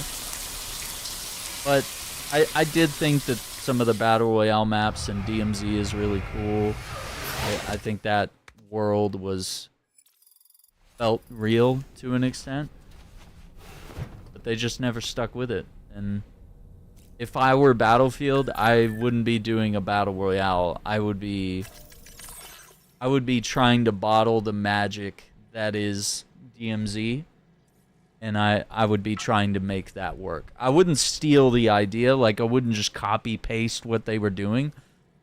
Because, like, I feel like Delta Force tried to do their thing. And, honestly, I don't hear any chatter on Delta Force. And I haven't even played Delta Force because I was like, I just kind of forgot about it. You know, they were slow on the controller support. The console release was incredibly slow.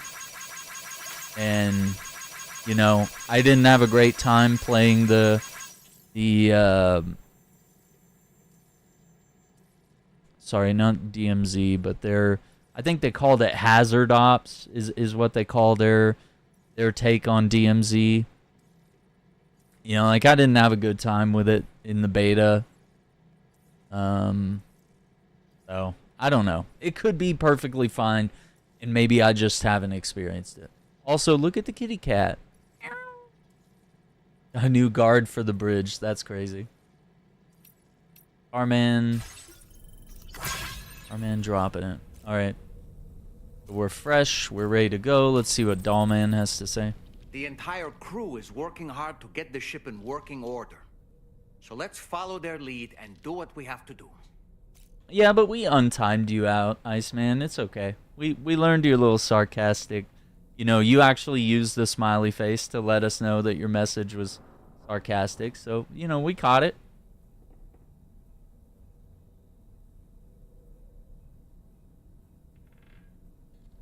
Dope. Yeah, just like a quick little timeout, you know. But we untimed the timeout. We de-timed you out. Pretty cool. Okay. So we got our conversation with Dollman. Go to the bridge. See what's up.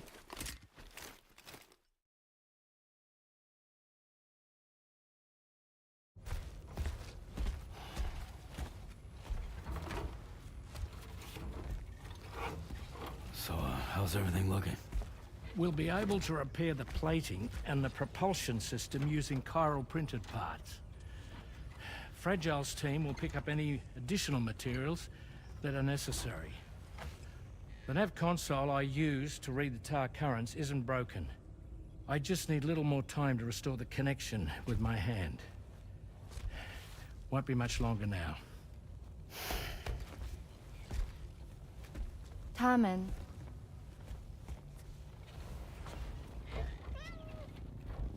He came to visit me in my room. Thank you.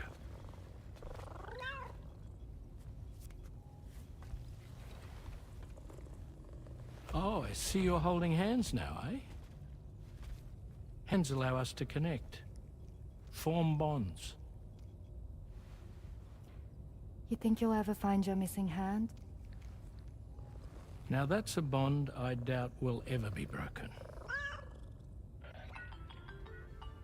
Looks like we're good to go. We'll see you later. Stay safe out there.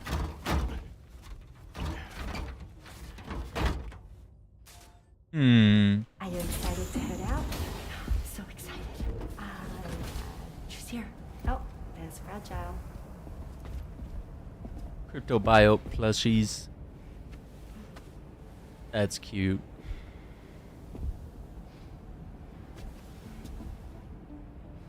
Okay. Let's get going. I want a delivery jacket like that.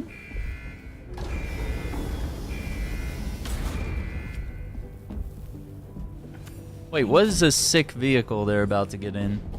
Oh, okay, it's the same one. What if you run into trouble on the way? We'll be fine. Remember, you're talking to the former head of Fragile Express. Damn. Okay. Wait, those are the chairs? No. You two be alright? We all have dooms. No need to worry about us. And we're tougher than you, too. Right. So watch yourself out. How many bosses have you beaten exactly? Because Take care of each other. got a few boss fights on my chart.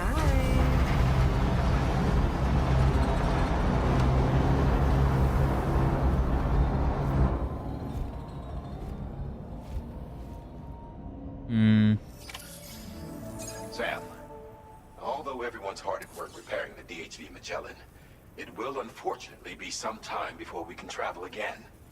Nevertheless, putting our plans on hold is out of the question. We must continue to press on. Extending the chiral network remains our priority. Your next objective is to link up South Fort Knot. Uh-oh. Though you'll need to get another site online before that will be possible. And unlike before, the DHV Magellan will be unable to advance to your position after you've expanded coverage. And during this period, you'll need to operate without our support. Roger. Fragile, Rainy, and Tomorrow are gone procuring materials for repairs. And Tarman has his hands full tending to the ship. He'd also like to improve the ship's arsenal, as a precautionary measure. And bringing South Fort Knot into the chiral network will be necessary to do that. I say this to reassure you that the whole team is committed to getting the ship back up and running, and that we mean to join you as soon as we can. It's just going to take us a little while, that's all. For now, head to the Phantom Smith's shelter and put him on the grid. The associated main order can be accessed via this delivery terminal. The Phantom Smith? What? Sounds good, Lex Luthor. Wow. Yeah, that's real. Okay, so we gotta go get the stranded cargo and then bring it to Phantom Smith. Wow. A horde of gazers. Wait. No, go back. Let me read that. A horde of gazers has appeared. The Phantom Smith is scared to venture out. Why does he keep disappearing? Retrieve all the stranded cargo to allow the Phantom Smith to continue his research. Okay. Okay.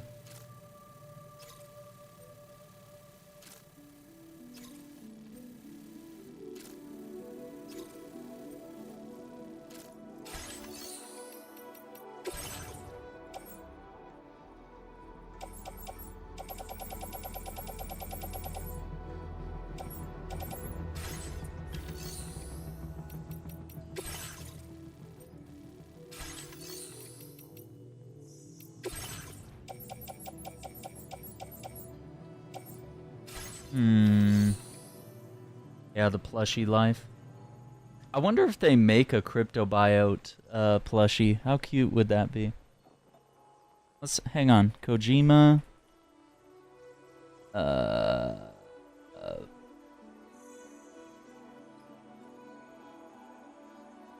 me check their store. Kojima production store. Oh my god, they have photo prints. Oh no. I want to get a Bridges hat. I've never done that. It's like 20 bucks. They do have tiny ones. Oh no, they have a plush. How big is it? 16-inch by 8-inch. Wait. Oh no, it's sold out.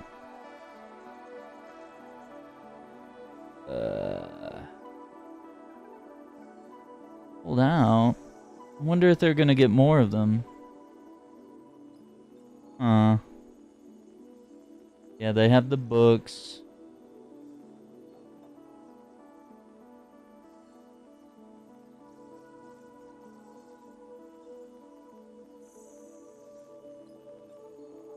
Oh, they had the ring from the game for $250. Oh my god.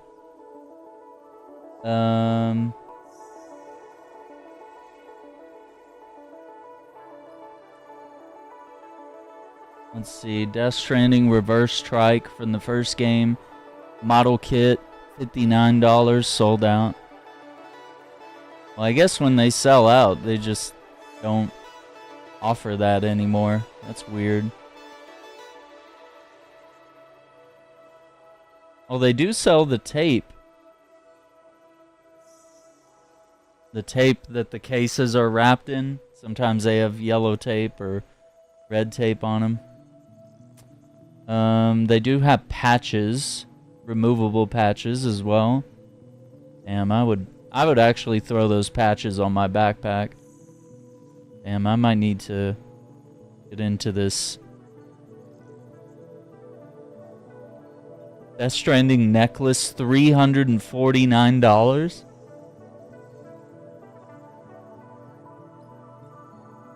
All right. Whoa.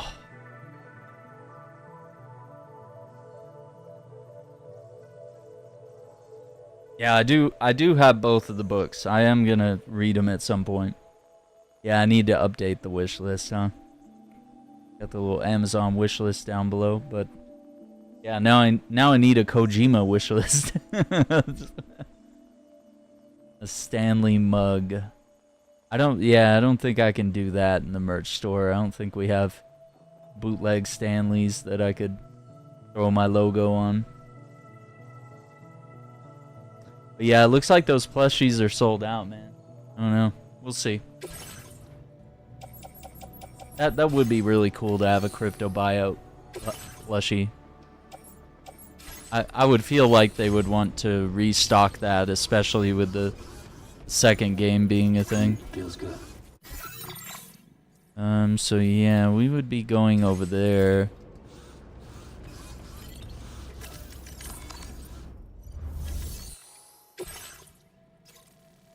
Yeah. Let's do...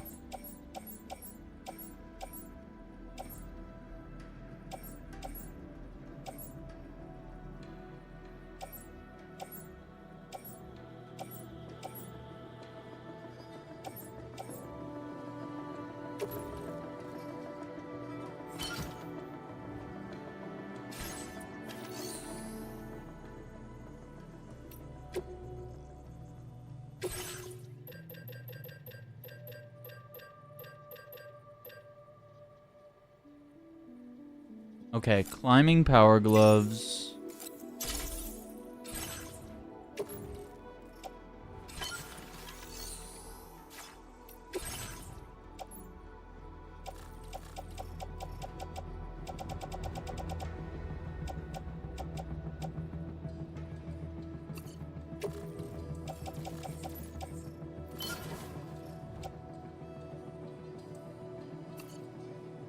Okay, we're gonna leave the boost skeleton because we don't need that right now.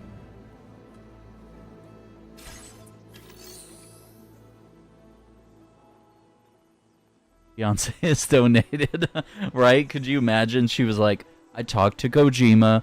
He's gonna have me in Death Stranding 3, and here's a crypto buyout. What? What? What?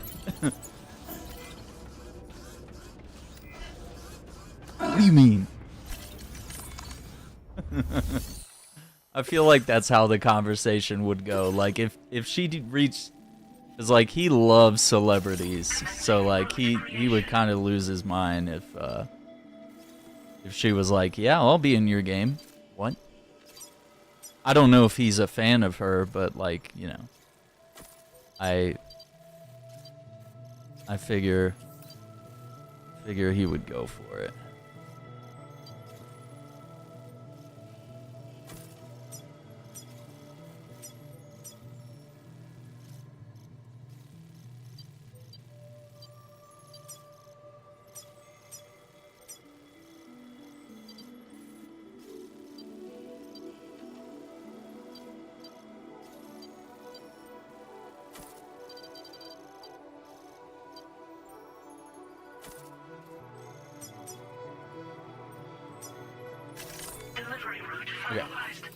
More or less, that's the route. I'm gonna try to use the coffin to snowboard my way up and down. If it doesn't work, I'll just walk. We'll be alright, either way.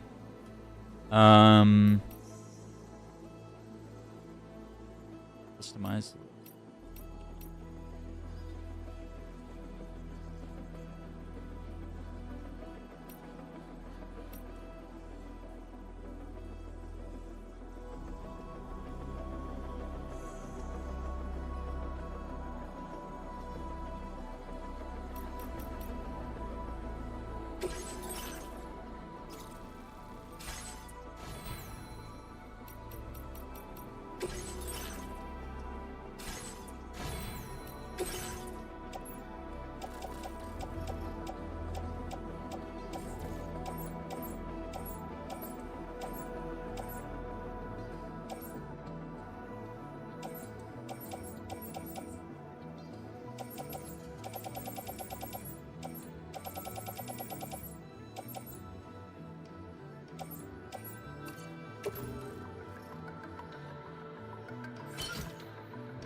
Stranding 3, we got Beyonce.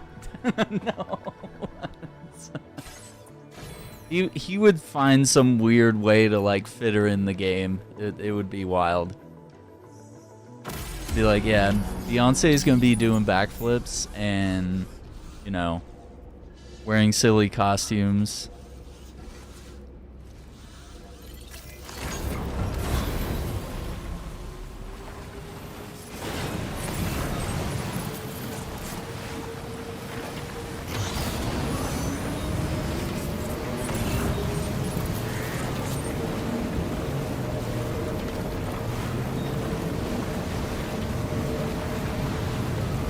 PS3. Man, I would say go to like Europe or something. Or do like, see if you could do like China all the way across to Europe. And all the vast biomes that includes, from like deserts in the Middle East to like, you know, big rich European cities with incredible detail, to, you know, maybe you start out in Japan and then you end up going, you know, you cross the water in a boat, get up to China. Yeah, it looks like this thing does struggle to go uphill like every other vehicle does.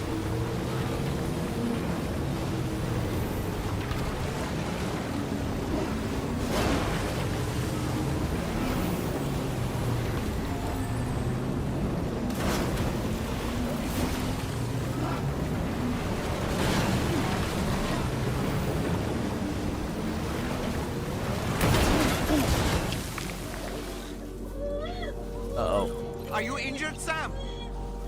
Hang on. I got you, baby. I got you. I got you. I know. It was kind of stupid. I wanted to be Tony Hawk. A little stupid. I thought I was Tony Hawk for a minute.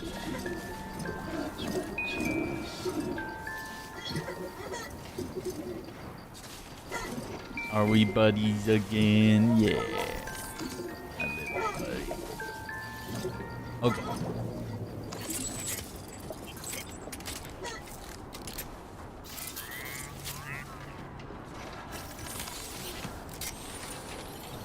Let me just get back on stable ground here.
You've recovered everything then.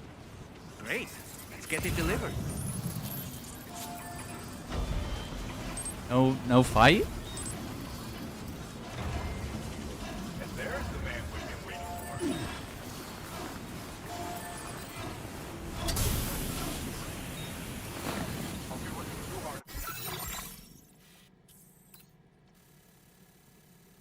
Let's see. Commencing root creation.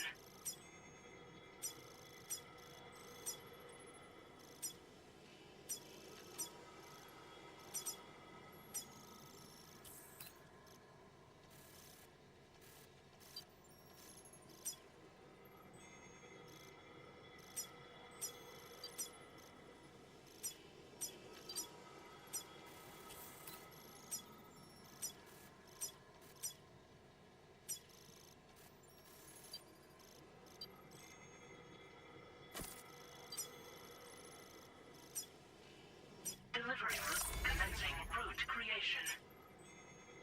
BT's are on sleep mode in my game. Yeah, there's also like a time fall shelter right here, and that has a thing that pushes them away. But like, I thought that was only when they appear and they're chasing you, and you run to a time fall shelter, then they can't get you. I didn't think that it actually just keeps them from showing up, like, in the first place, period. Like that's kind of a bummer, actually.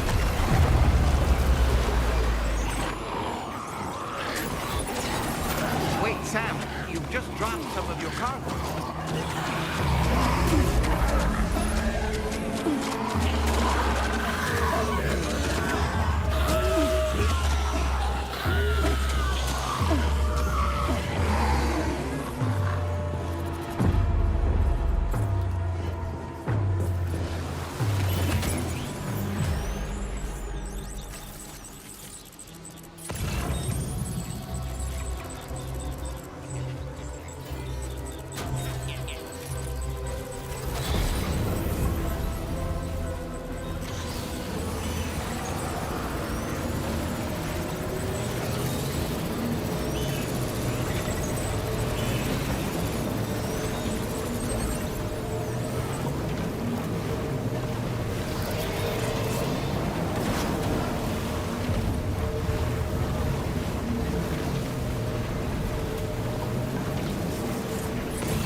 No. No.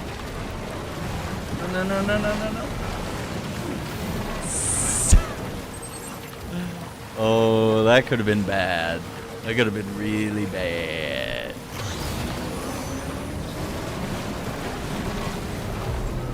Yo, what's up, Jay?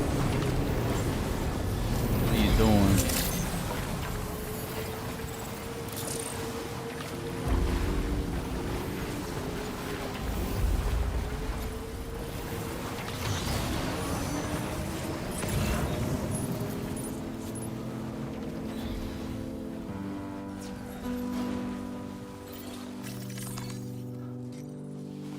Hope is the thing with feathers that perches in the soul sings the tune without the words and never stops at all. Hope.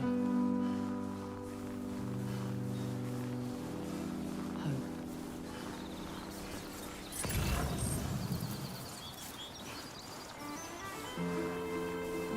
Hey. Good morning. Hey.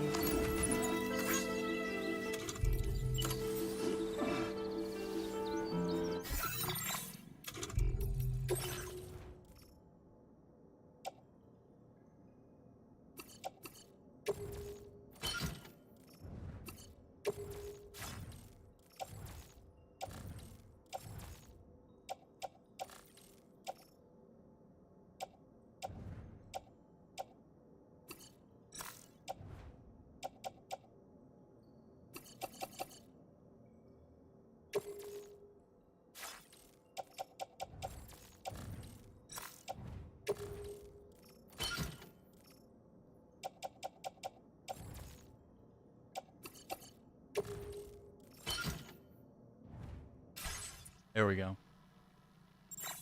Chilling at work, nice. On the break. And let's see what's going on here.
It's not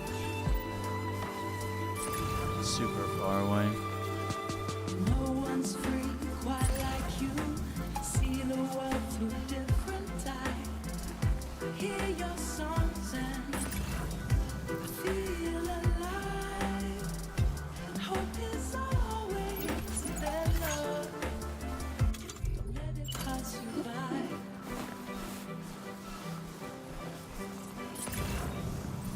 Keepers of the sky. Some souls are just meant to fly.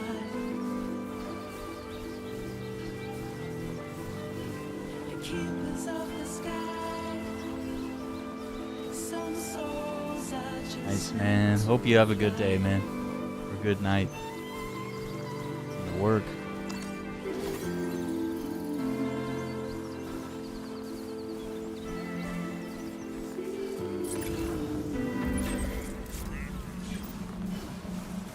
Phantom Smith. Good day, Sam. Drawbridge credentials verified. Welcome, Sam. Security measures lifted. Weapons detected. Be advised that usage is restricted inside facility grounds. Access the delivery terminal to process your orders and requests.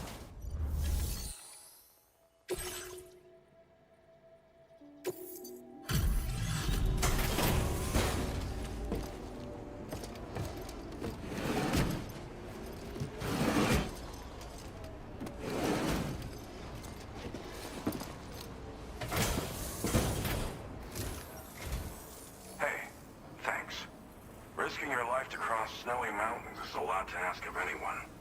And rubbing shoulders with BTs to recover someone else's stuff. That's going above and beyond. You're one hell of a guy. Seriously. Sit tight. I'll confirm the contents of your cargo right away.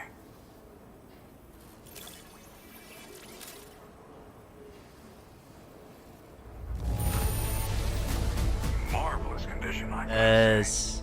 Thank you. Good job finding this. Honestly, I'd already written it off as lost. There's no denying your incredible skill, and I really can't thank you enough. 1.5 stars. I'd like you to put this shelter on the chiral network.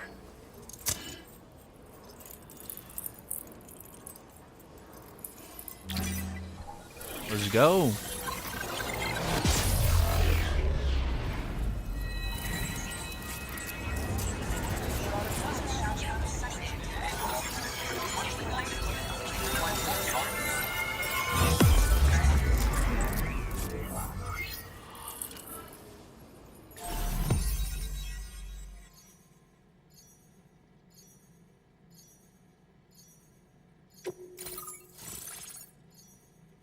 Phantom Smith.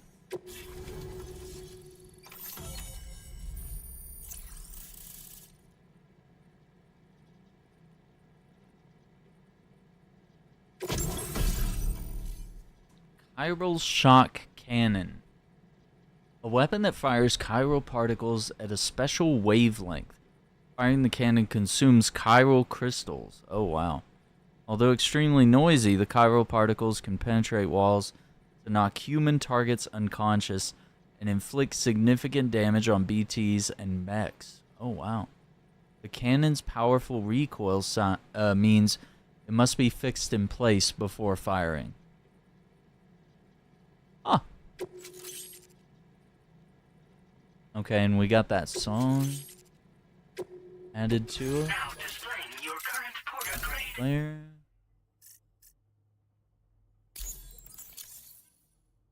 $138 hours in. Look at the stats. We're cooking.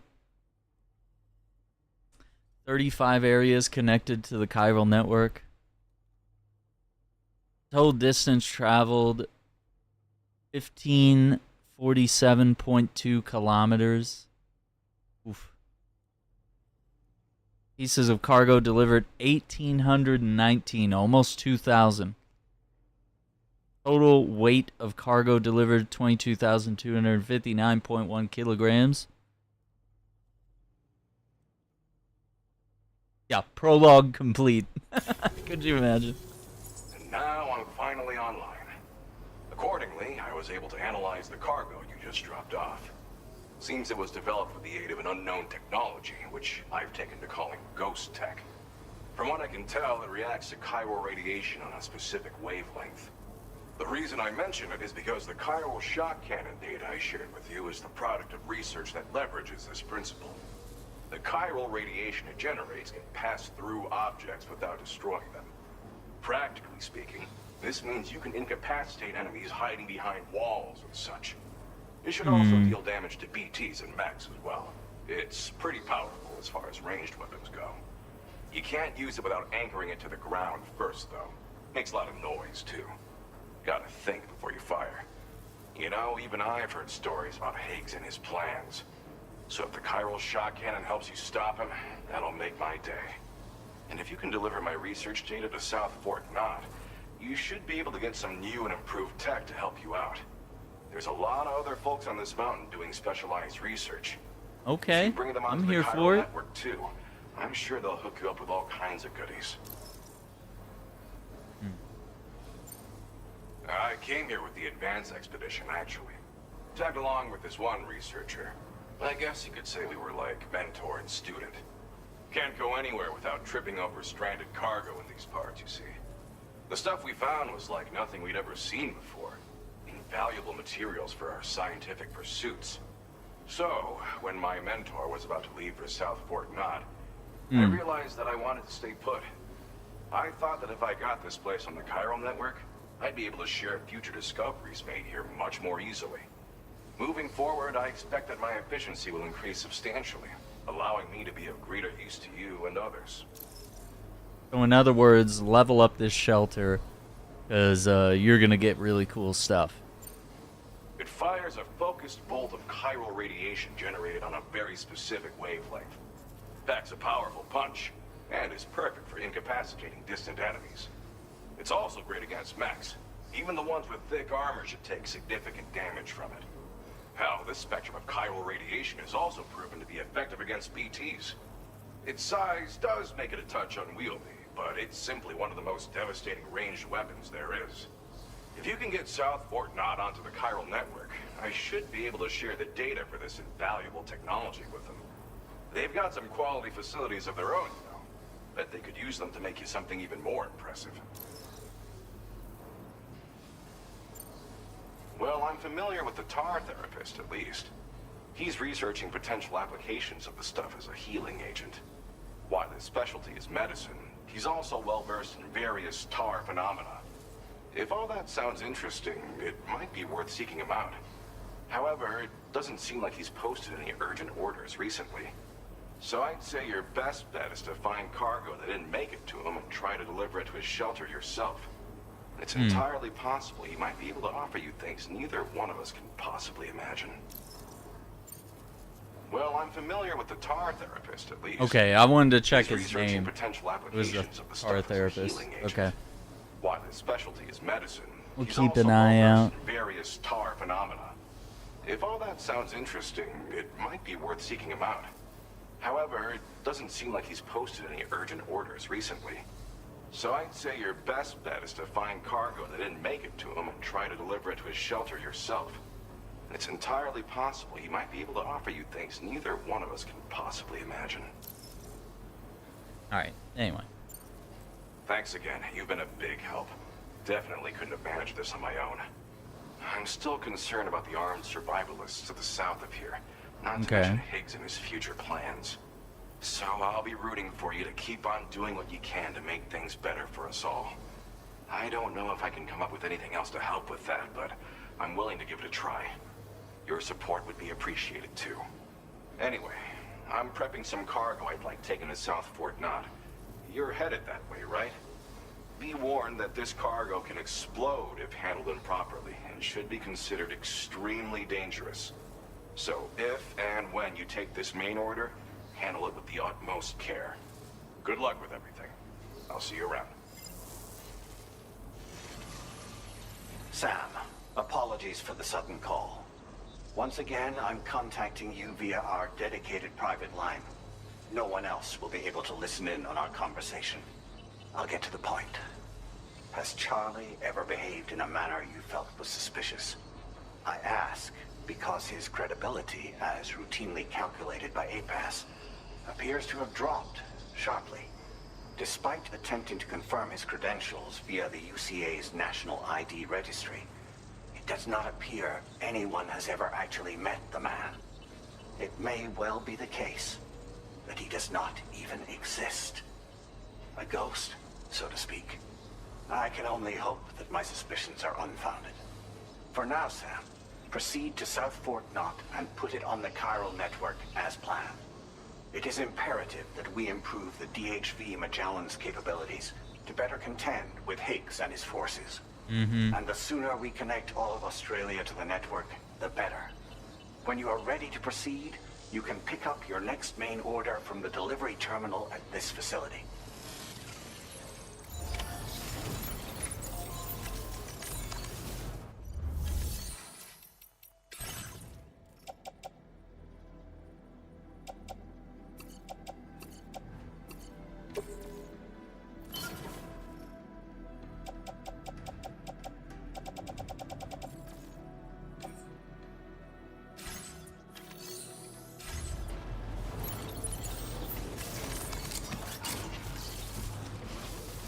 Sam, we should stay focused on our primary mission.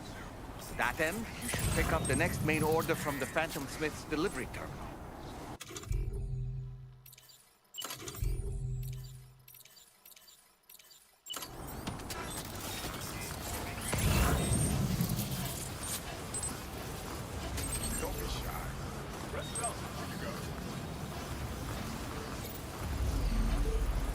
Disengaging weapons restriction.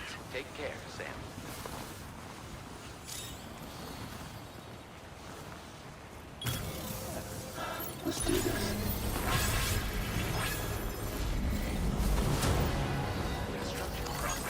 Thanks, God.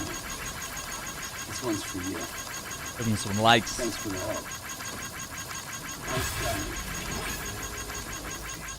God. Your sarcasm is the best. It's crazy. I don't know, Jay. I guess we gotta kick Iceman out again.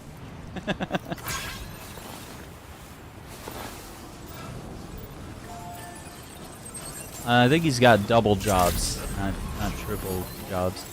I mean, I guess he counts streaming. That could be a job. Could be a thing.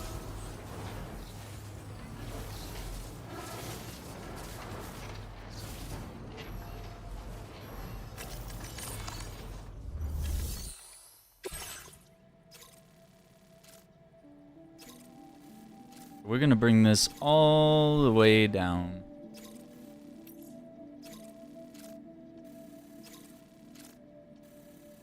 There's also a delivery to the adventurer, nutritional drink.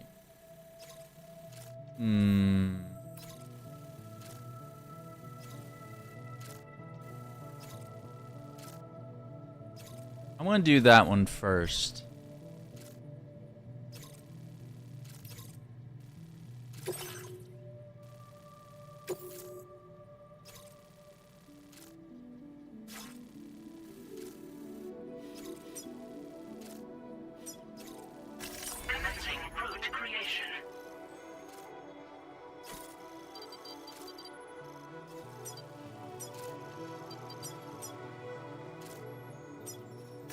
Delivery route finalized.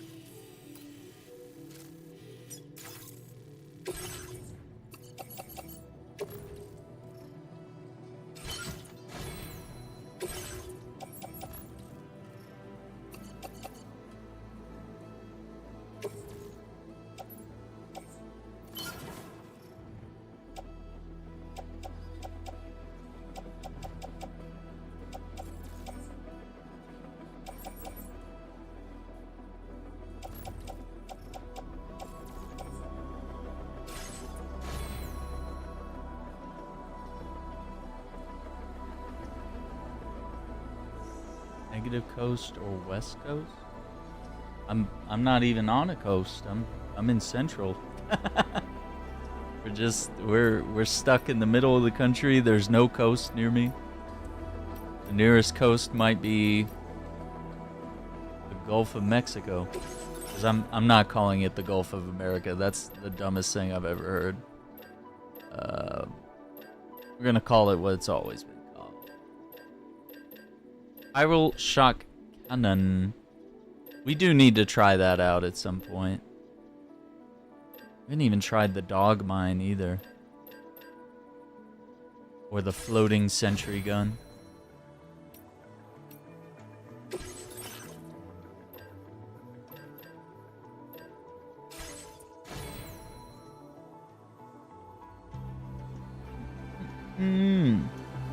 Yeah. The positive coast, I guess. Is that what we call it?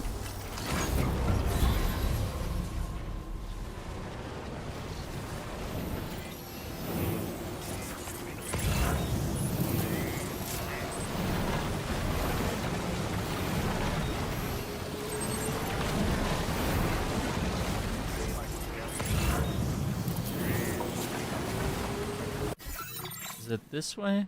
No. More. Is it this way? Feels good.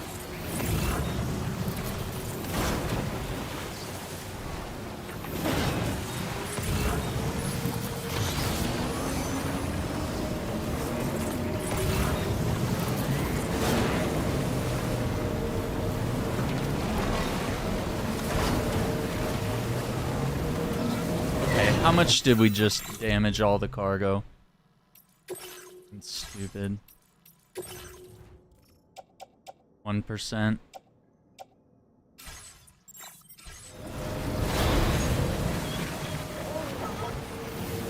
Yeah, I think this thing might be more trouble than it's worth. Oh yeah, and I forgot it quits working.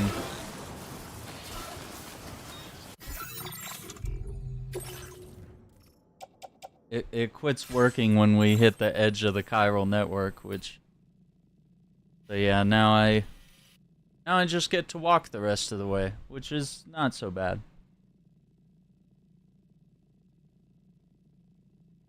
Yeah. No, I don't talk about my location online. I think Texas is good enough. United States and Texas. That's the biggest thing we're doing.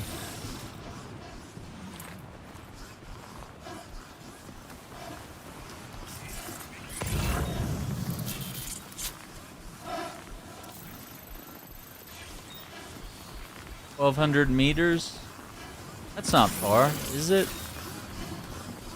Or is it far? I don't know.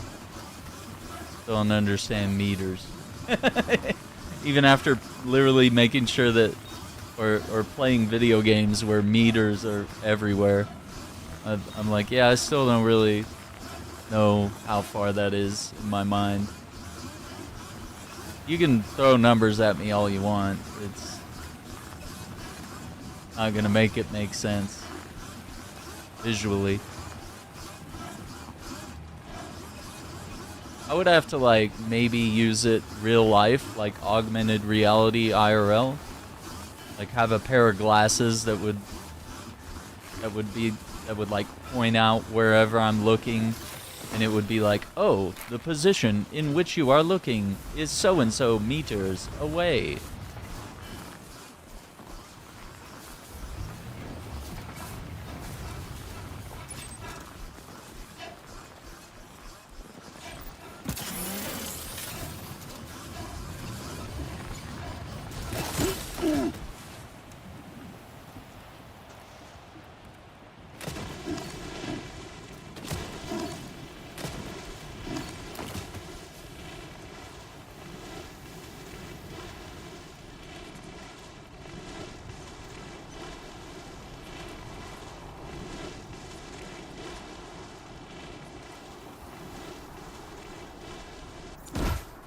Yeah, it does actually damage your shoes quite a bit to slide, but yeah.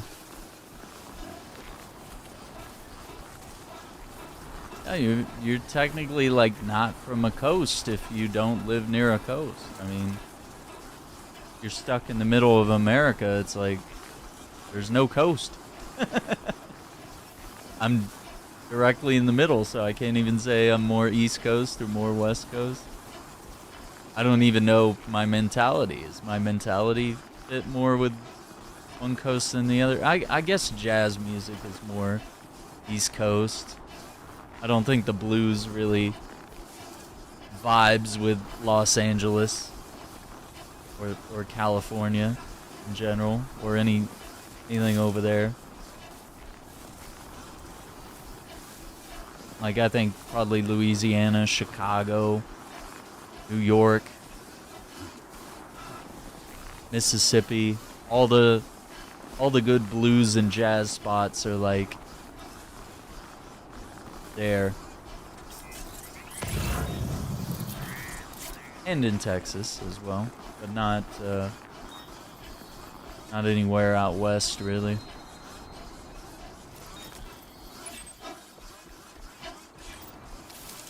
Kind of wild. Doesn't mean I wouldn't like to go out west. Yeah, Middle Coast America.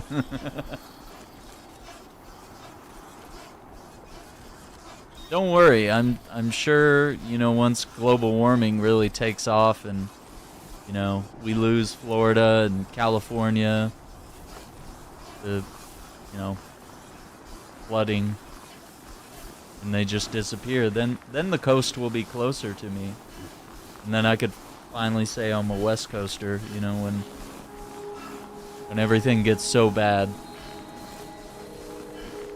There's literally places that aren't on the map anymore. There's that. Good day, because I think the next thing the administration is doing is getting rid of. They were like, oh, you need to get rid of the satellite data that's relating to climate change.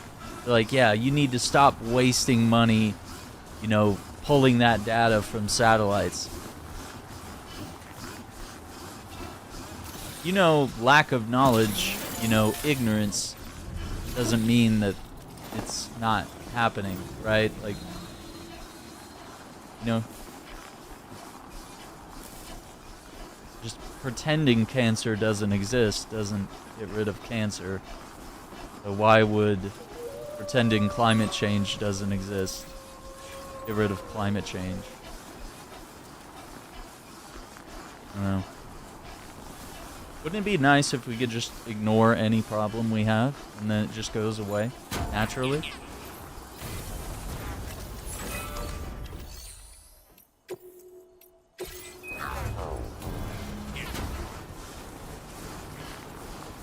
We'll have less numbers if we stop testing. That's literally the energy. We would have less people, less positive COVID tests if we did less testing. What? What? Why? What? No. Well, if we actually inject bleach into the skin, wouldn't that, you know, what would you say? Would that, wouldn't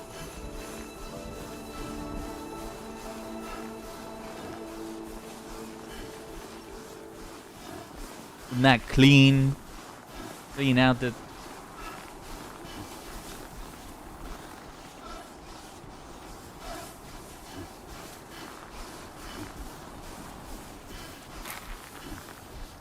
Anyway. Alright, here we are.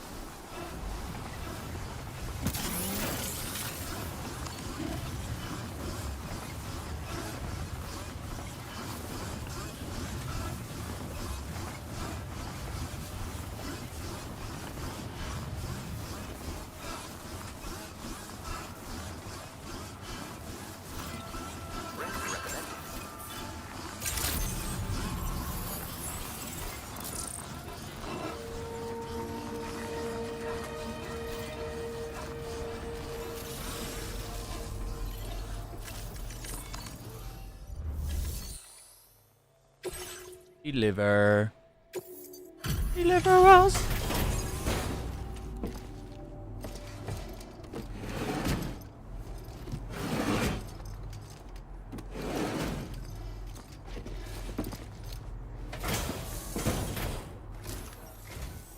Hello there. Welcome. One moment while I confirm order details.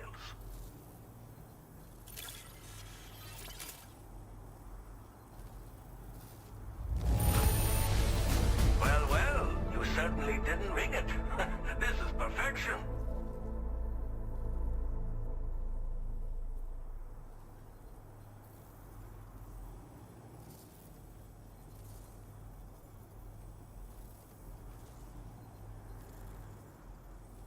Gonna get 2 chip bags that I ordered made by a famous Swedish YouTuber. Oh, interesting. What flavor are they? Solved. No, not the painting the nails and then the orange. Yikes. I love the name Orange Mussolini. I think it makes a lot of sense. Now displaying your current porter grade.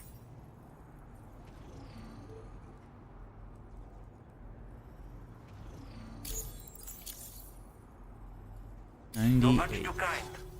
Take care.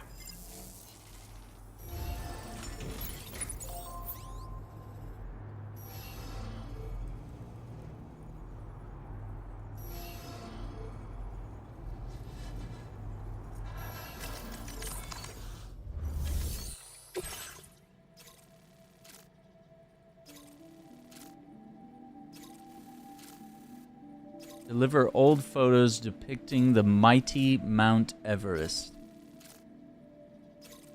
Condition of Le Cargo.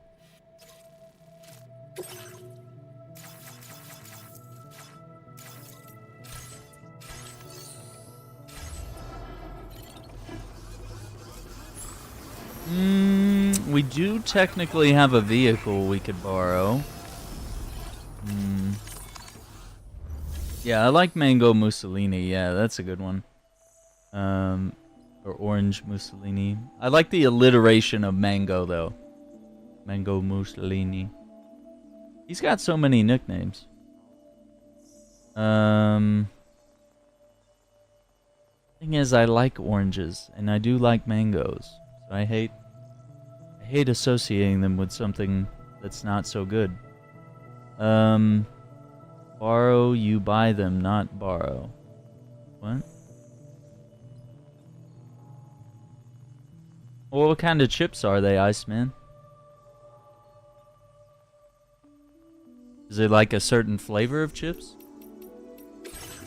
Like, what are we dealing with here? What are we working with, eh?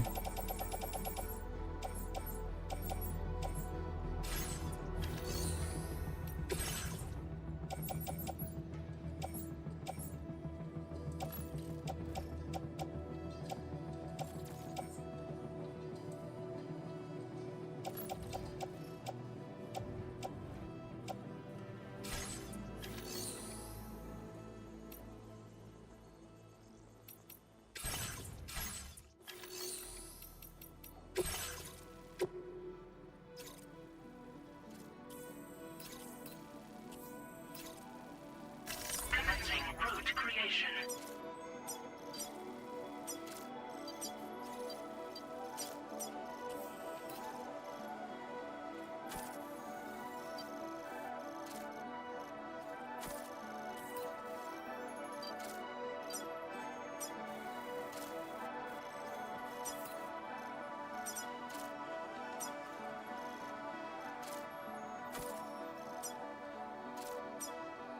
Delivery route finalized.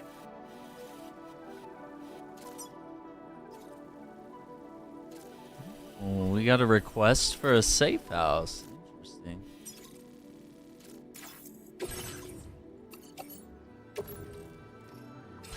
Put that in the backpack. Head out.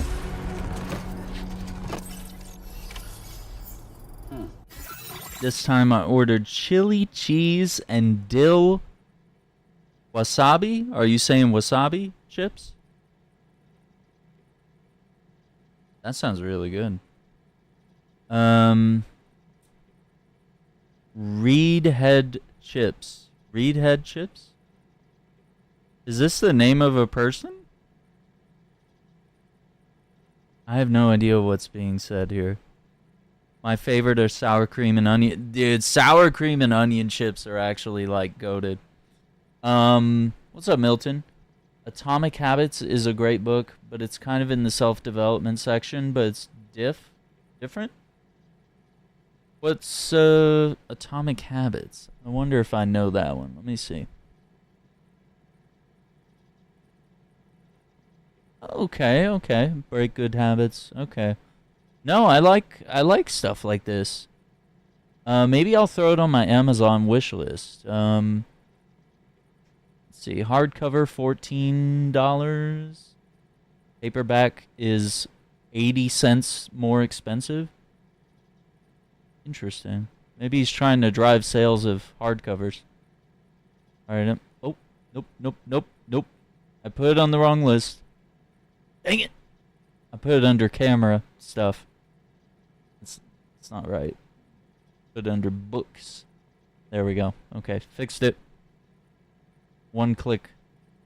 Yeah, thanks for that book recommendation, Milton. I'll check it out.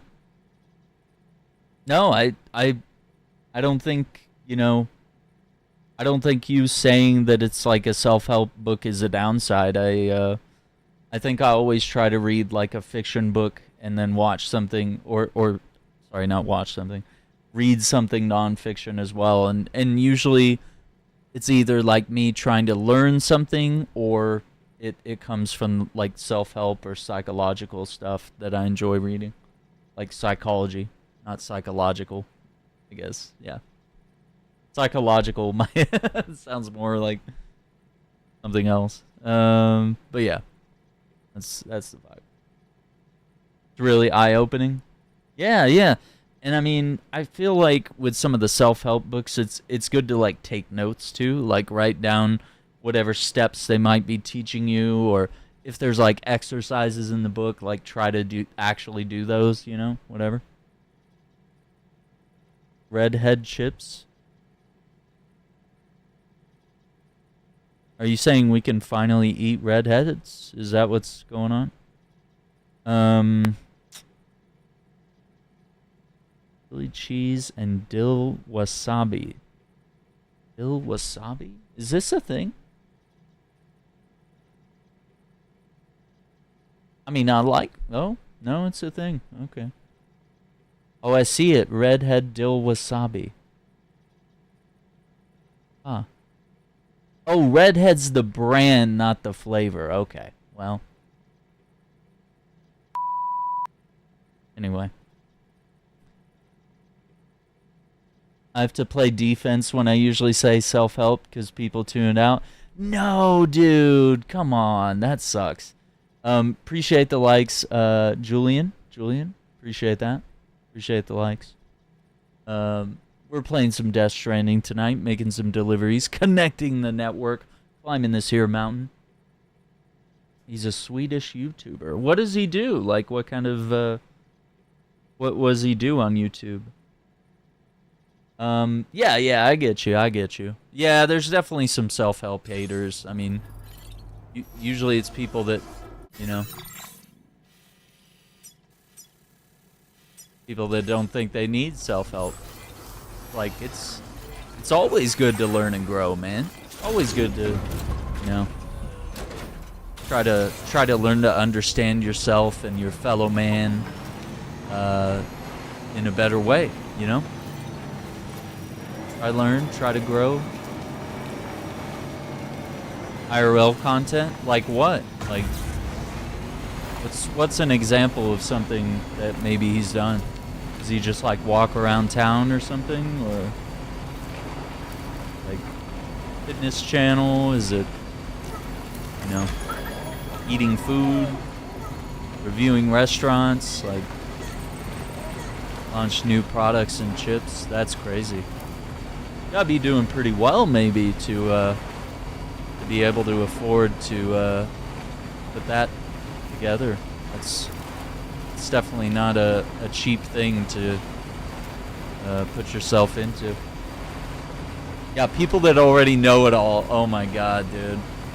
Yeah, not the know-it-alls being like, I don't need self-help. I'm a narcissist and my brain is bigger than anyone's in this room. That's so cool though, hell yeah. I mean, I gotta say, the merch store for me was kind of a big leap. But granted, I don't have any overhead costs. Shack Soups and Shack Snacks. Listen, Snack Shack, Snack Shack Snacks. Shack Snack. Steak and Shake. That's already taken. Shack and Steak. Steak and Shack. Shack Steak. Shake. Shack Shakes. Shake. No, Shake Shack is already thing. Shake. Damn it. Do I have any narcissists? Not anymore. The former priest that I used to work under, definitely a narcissist. I haven't had too many bosses that would fall under that category, luckily. I've had some good ones and some bad ones, but like, only a few have been, you know, trademark narcissists. I'm on to the next Barbenheimer, right? I find that perfect collab. Honestly, I feel like this was back in the day on Twitch, but I collaborated with a bunch of like sim streamers.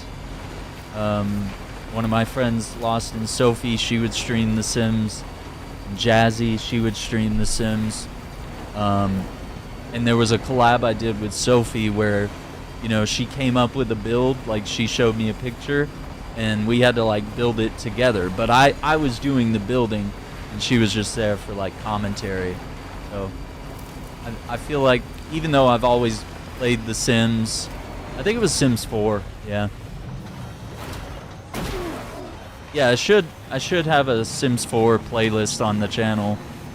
I don't know. Actually don't know, is that like, surely it's there, right? Or maybe it's part of my Twitch backlog that I'm still trying to bring in. I could tell you real quick. There might be some stuff that's not. No, it's there. Yeah, The Sims with Lost and Sophie, Part 1, 2, Little Home Continued, Small House. I built a morgue in one episode. That was solo. Townhouse, Country Home, Jungle Home build. I'm really proud of the Jungle Home. I'm real proud of a lot of my builds, but yeah, we got a pretty decent little Sims playlist.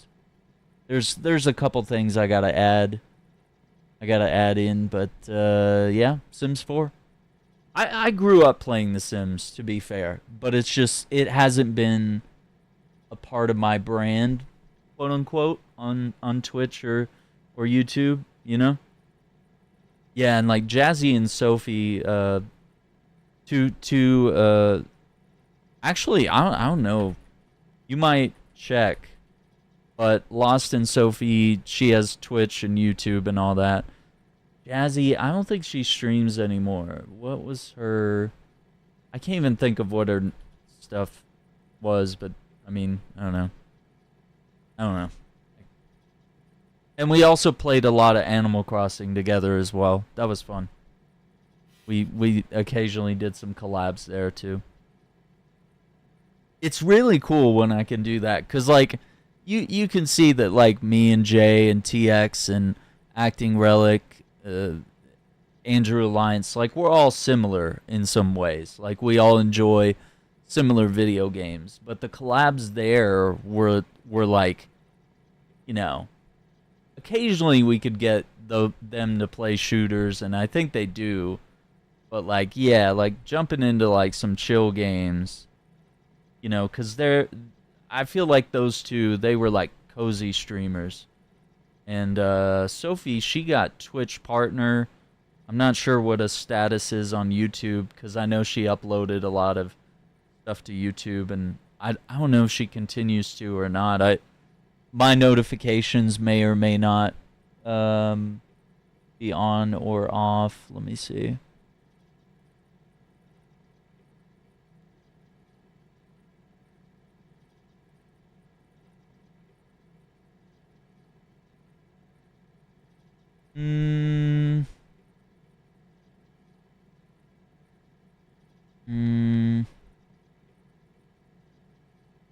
Yeah, and she uploaded like a bunch of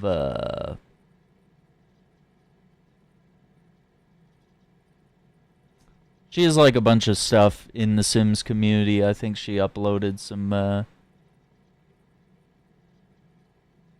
what do you call it? Creations and stuff. I don't know. Oh yeah, maybe there's been a content wipe. Yeah, I think she might be done with the streaming. Yeah, I don't see anything on YouTube. Might have been a content nuke, end of an era.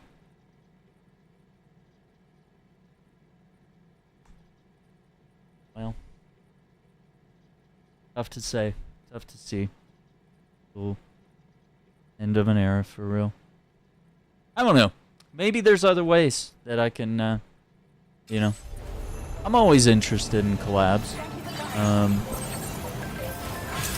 It'd be kind of cool to figure out another way to do something a little different. 'Cause my problem is I like such a broad amount of games, but, you know, I mostly just play, you know, open worlds, RPGs, shooters, occasional strategy games, And I don't always have time to play some of the games that I would enjoy, or there are definitely some games that are bad for stream. Walking around here at night is no joke. Thanks for coming. Processing orders now.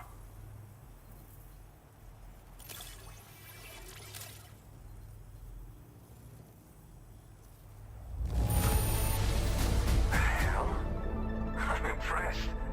Did you really get this stuff here without it getting scuffed up at all? You watch too many videos? Less time for the grind? Wow. Well, we got S rank. That's 98 S rank. 99. Oh yeah, because I forgot about the one to the adventurer. That was 98. Oh my god, we're almost to 100. Could, but I guess that's not happening now. This area is dangerous at night, so be extra careful. Seriously, man.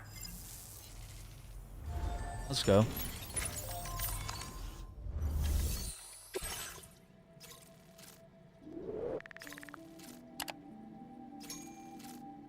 The thing, the Phantom Smith. Oh my god, we're doing a circular run, guys.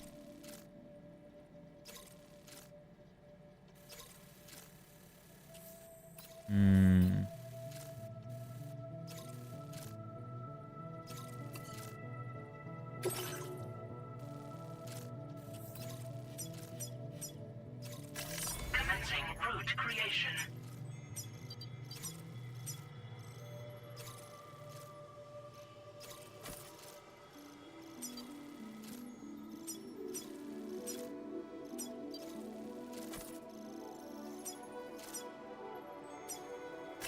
Delivery route finalized.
Give it your all.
There we go.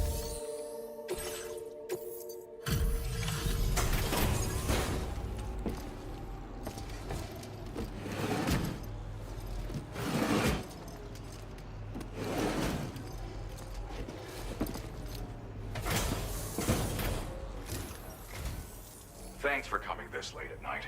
I'll check the orders now.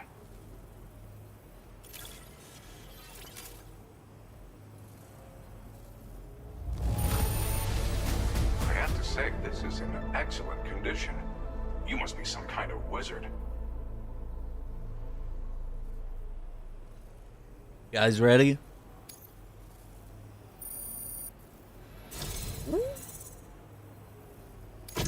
I've been wanting to find a way to support your efforts, so I'd like you to have this. A multi-rocket launcher. A rocket launcher that fires multiple guided rockets, each extremely powerful. They can lock on to several targets before launching. The rockets explode with deadly force on impact, also unleashing a cloud of blood formulated to damage BTs. Okay, Bill, you ready for this? I've increased your materials allocation. There should be more at your disposal now. Now displaying your current porter grade.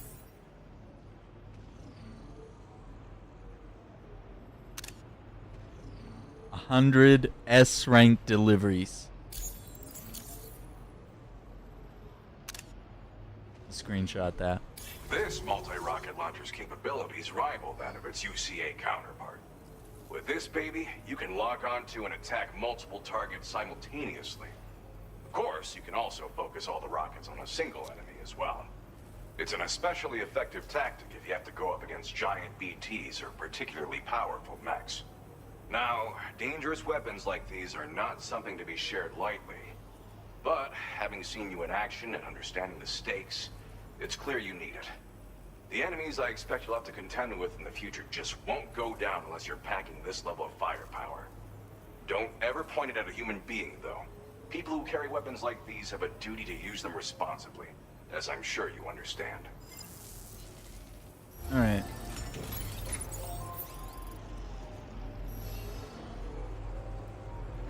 Bigger Vice City, can't wait. Can't wait to make money all day long in Vice City. Oh man. Now the hype is real.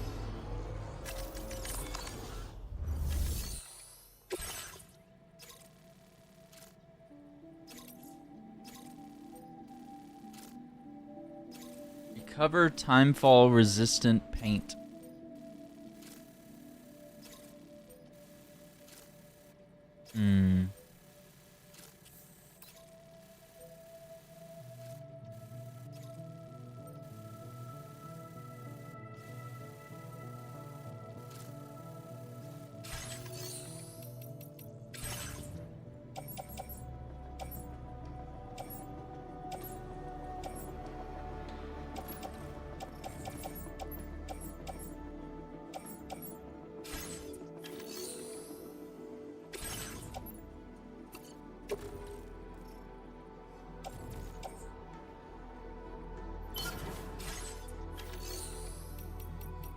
Wait, how heavy are the paints? XL times 4. Yeah, technically we can carry that, yeah.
I'm gonna take ladders and climbing anchors in case we need them.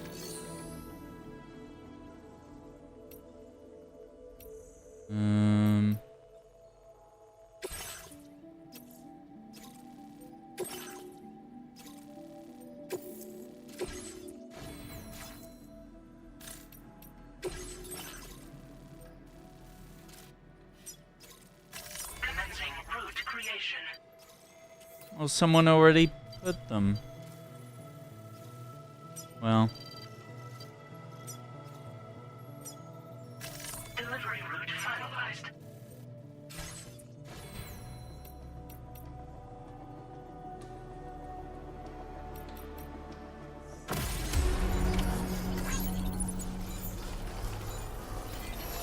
I hope we can meet again.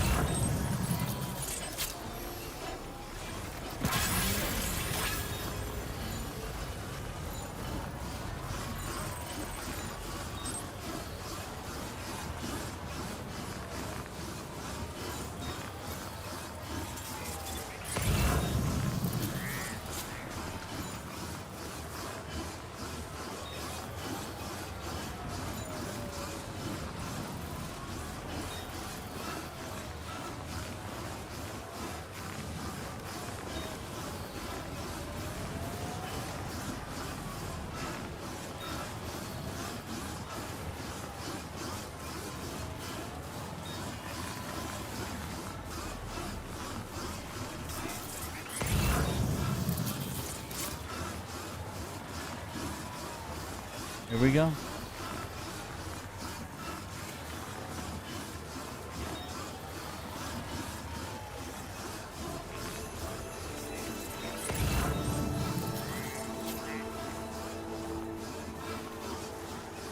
Grab this real quick.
Okay, we're looking for 4 extra large crates.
You've recovered everything then. Great. Let's get it delivered.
Construction process now complete.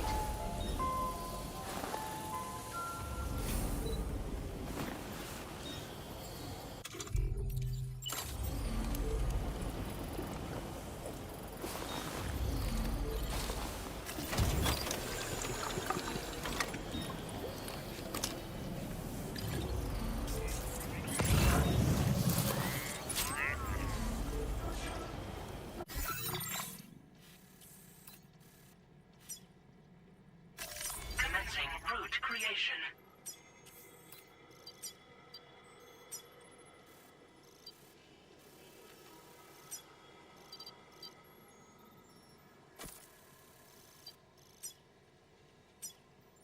Delivery route finalized.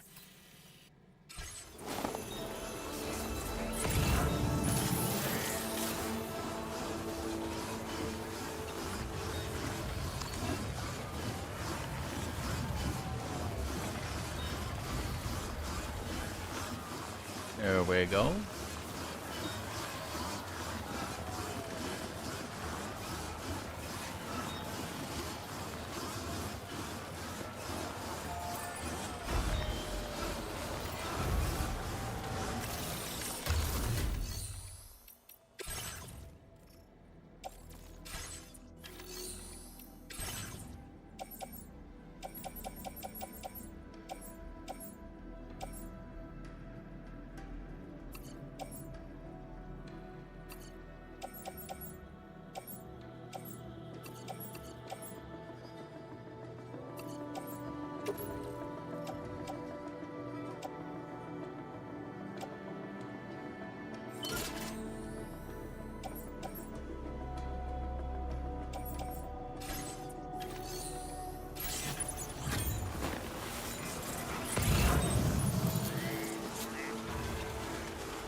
Okay.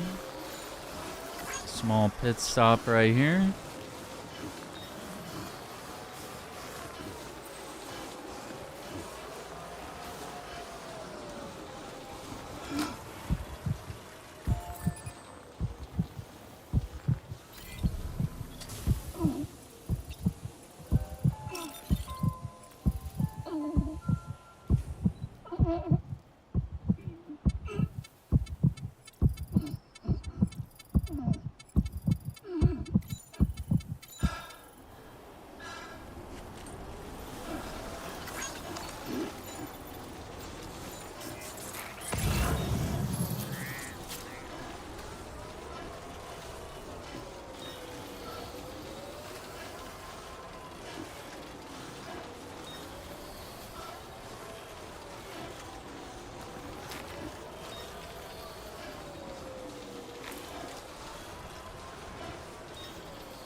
Right? Yeah, if you can't scan like that and get like a kind of a highlight of what the terrain is like, it can get really tricky when there's like a snowstorm or a sandstorm.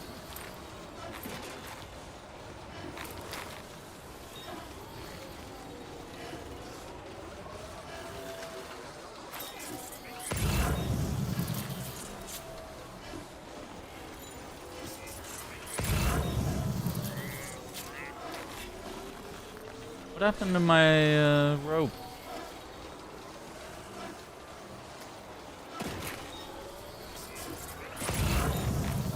Oh, there it is. A little further up.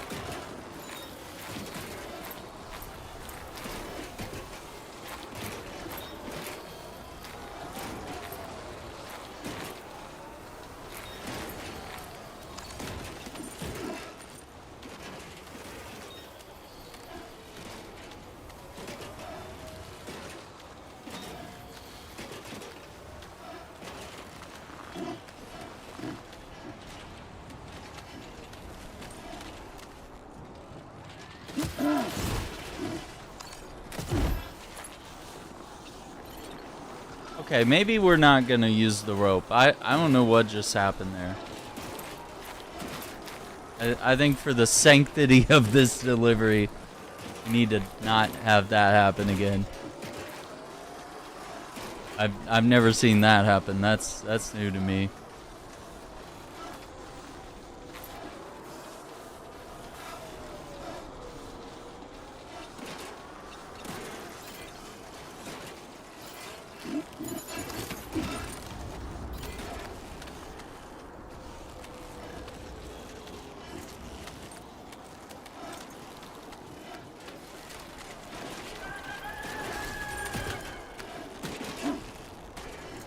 I'm having trouble negotiating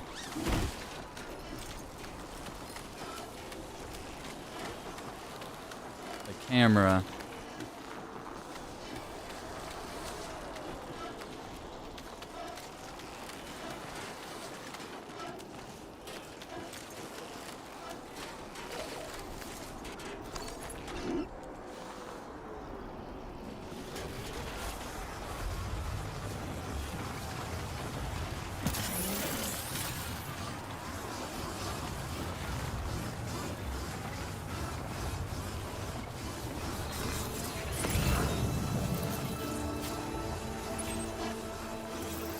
$300 meters.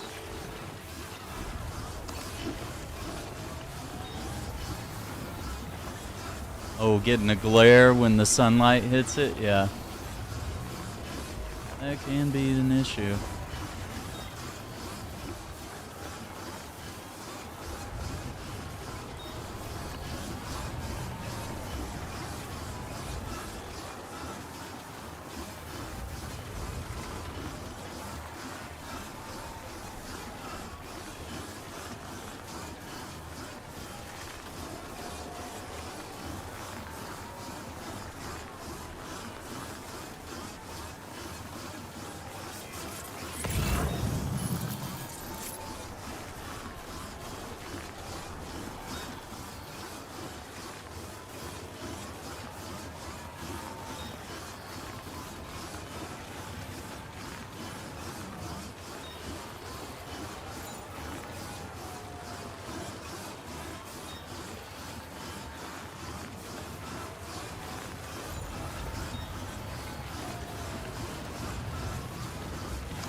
appreciate the help. Appreciate the Give me a lights. moment to review Thank you, the thank you. orders. Got another delivery done. S rank. This Let's cargo go. is damn near perfect to my eye. That's quite a feat. What a feat. Now displaying your current porter grade. You're too kind. Good luck out there, and come back soon.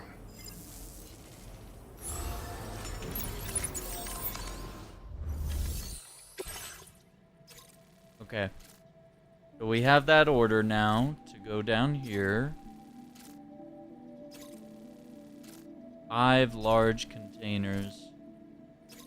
Yeah, I think we're gonna need the carriers. Additional data from the DHV Magellan. Updating information with data from within Chiral network coverage only. Commencing route creation.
Delivery route finalized. Commencing route creation.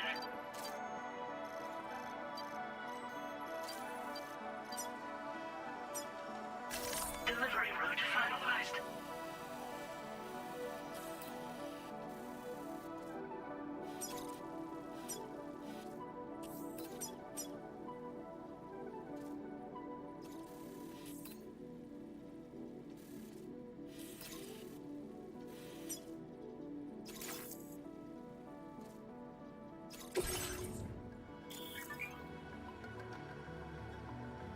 Cargo that's marked hazardous will explode if it takes a significant amount of damage in a single blow.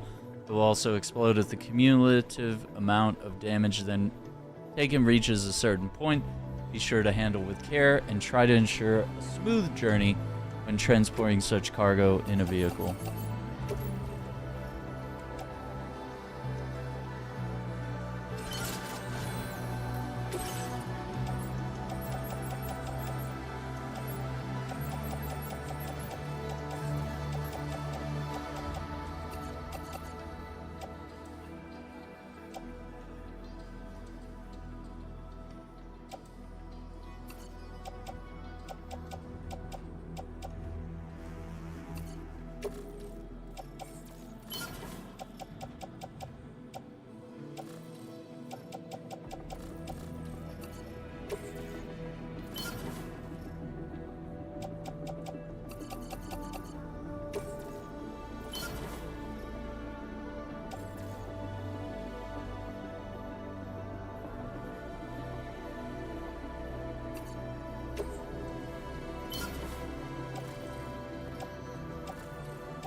I think we'll leave some of that cargo here. It might be... Well... I know we can take the monorail for those. Those in my backpack. Everything else, I think we gotta hike around a little bit.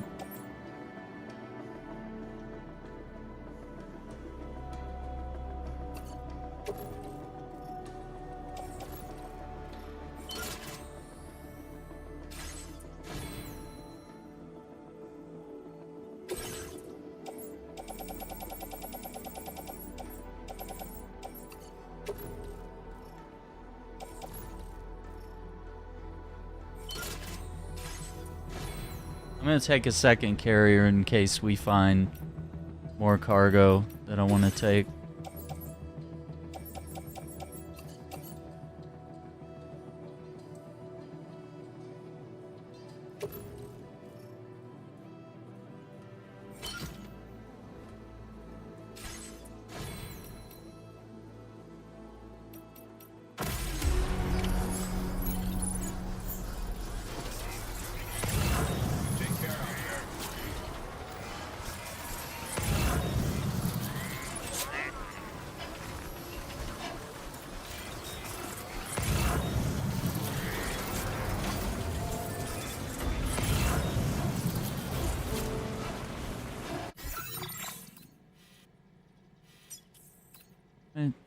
I'm like having trouble with like orientation here.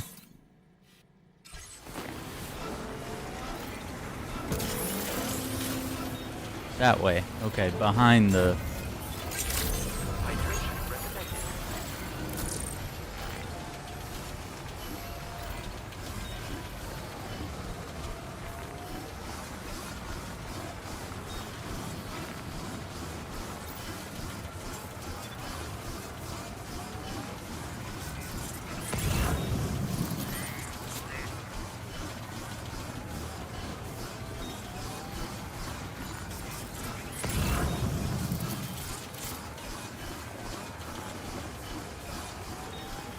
Appreciate the likes.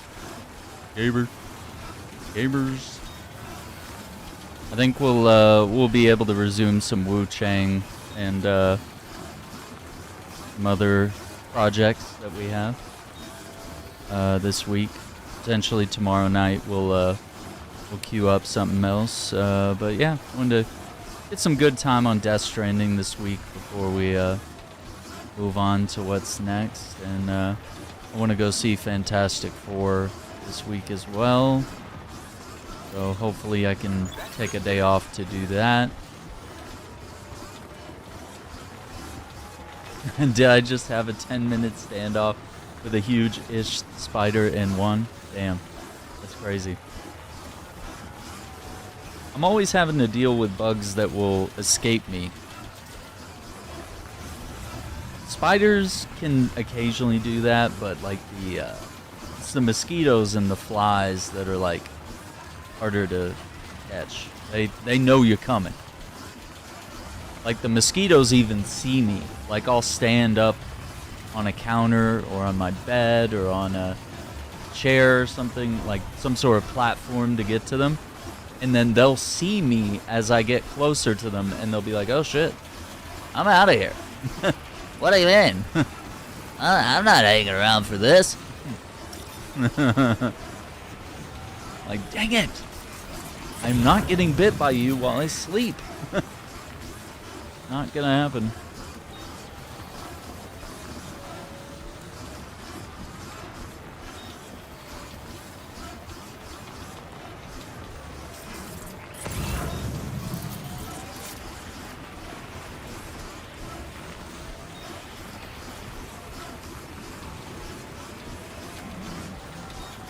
Big plastic air control bubble. Be careful what you wish for. Might end up being Bubble Boy. Yeah, that might actually be kind of comfortable with the climate control, but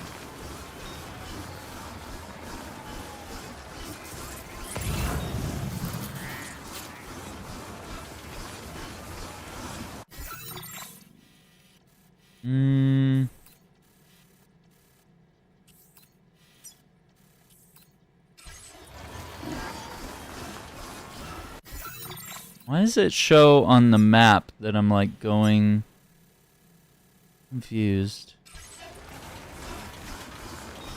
Oh, maybe it's around.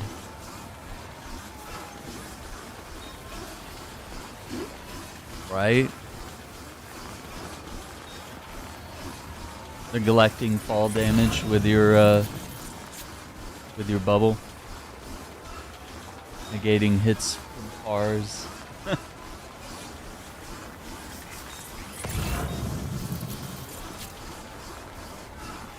Sadly, I think some of the fall damage stuff regarding bubbles has been tested Because it's like, if the impact is too hard, then the bottom of the bubble will start to sink, and then your weight will press down, and then your legs will shatter. So, it's like, you could fall from a certain height in the bubble, but unless you were in a really big, thick bubble, and we have to assume that the bubble would not pop from said impact. I don't know. A little tricky. Yeah, and also the force of a car hitting you could be a problem. I hate to Neil deGrasse Tyson your idea here and just ruin it, but you know, that's kind of what science does, am I right? Science ruins everything. Wouldn't that be a hit show? Neil deGrasse ruining everything. He's already got a lot of shows, and I think he's better for education than for like entertainment of ruining everything. But if it were to, like, you know, retroactively end up teaching people something, it could be a good disguise. You know, we had Bill Nye the Science Guy, we had Bill Nye Saves the World. You know, we definitely had some science shows that were like in disguise, you know. But yeah, the Chef Ramsay of science. Yeah, I like Chef Ramsay. He's got some good ones.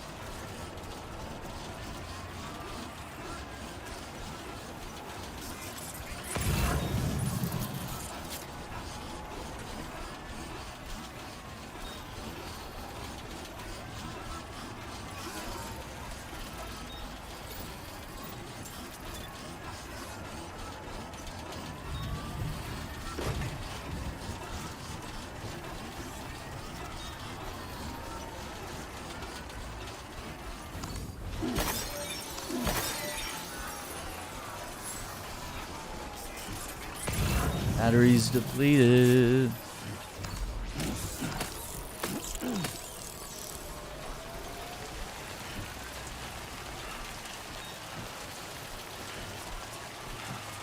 The rain.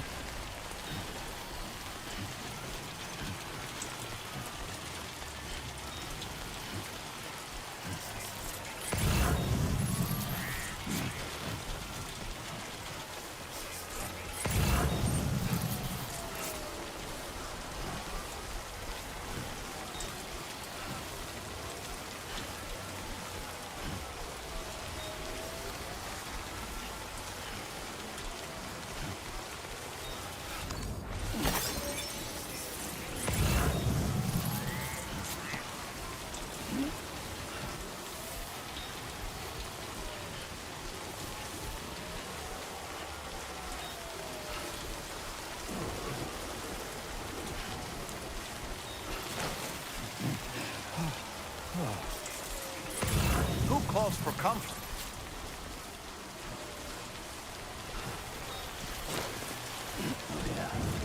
Trippin', brother.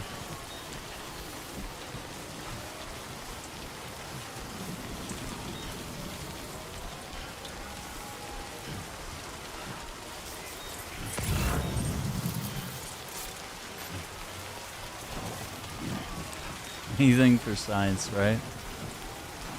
Yeah, I was a little disappointed that Bill Nye's show was not really kind of short-lived. Bill Nye Saves the World. But then again, it was kind of stuck on Netflix, which was a little bit of a bummer.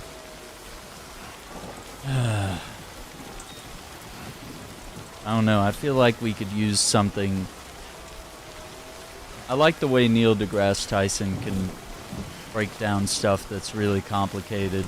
I enjoy listening to him. But man only has so much time in the world to be educating, right? Yeah, he deserves the best. And I feel like his show, like with the panel at the end, I felt like it was not a good panel. Like, I feel like his panel was very like one-sided.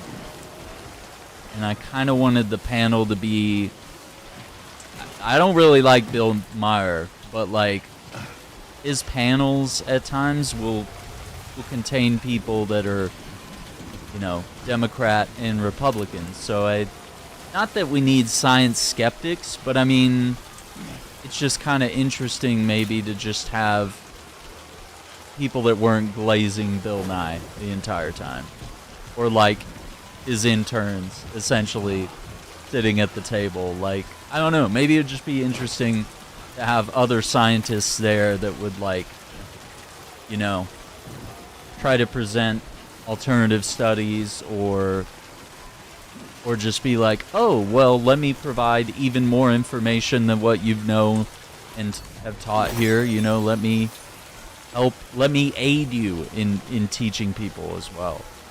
Or let us discuss this on a deeper level. Like, I don't know, try to make the panel thing better. I had like a weird complaint about it. I know some people probably think it's weird, but Neil, Bill, and Steve. Oh my god. The ultimate combo. What about Joe? Don't leave my man Joe out. I know he took over after Steve, but you know, it's still crazy seeing Steve and Joe meet up after all these years. Right?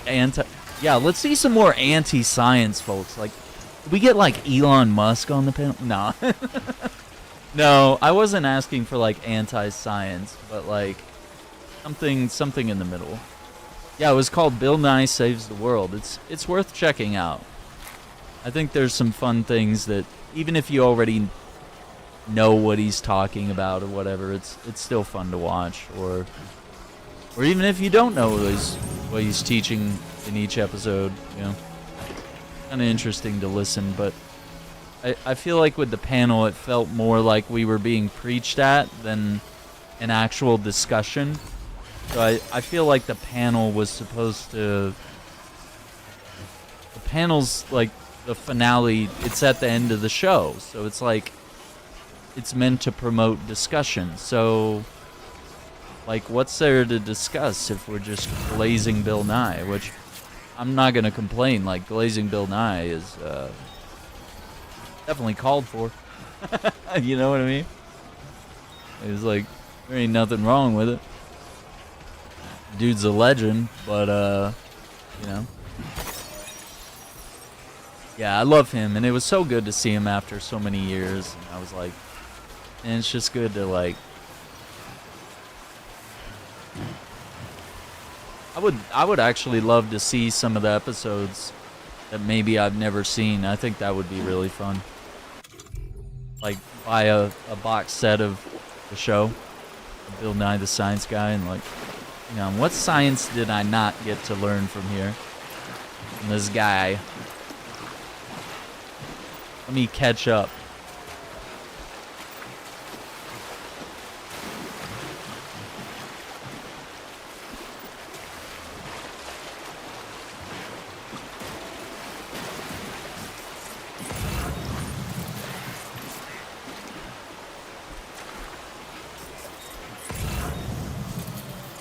Let's go.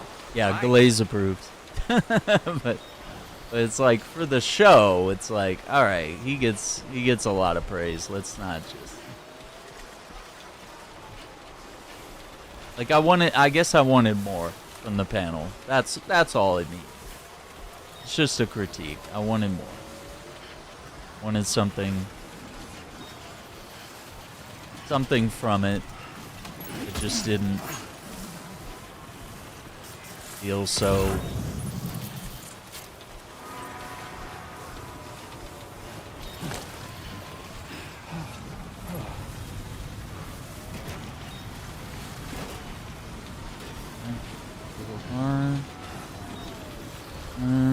Oh.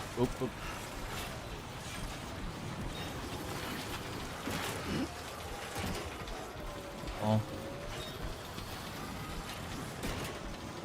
PS5, there's a free science game called Climate Station, made by scientists, NASA, NOAA, IPCC, Reading in Berkeley University. What do we do in that game? Climates. Is it like meant to like teach? Is that the idea? Like a Like a teaching game? I might check that out. Or like, what's the vibe? Do I get to be a scientist? Like,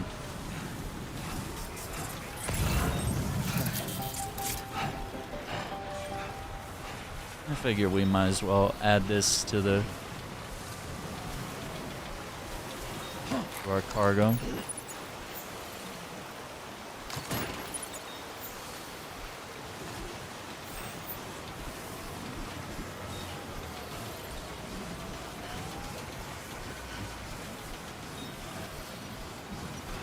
Years of climate change. You can view 100 years of climate change, then choose modifiers to see how the world will be depending on choices.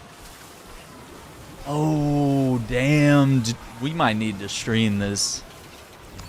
Oh, no. Oh, no. Past and forward. Teaches what we've done, and you can alternate things like certain pollution levels, etc. And then it calculates the actual destructive effects. Oh no. Oh no. It's actually a good game. It's a 90-minute experience. That's perfect for like a short little jaunt, you know? For those days where we don't want to hop into a game I could play for 10 hours, you know? A little concentrated. I bet I could make it longer. I bet I could make that game longer. Pretty good. Pretty good at making it too lengthy.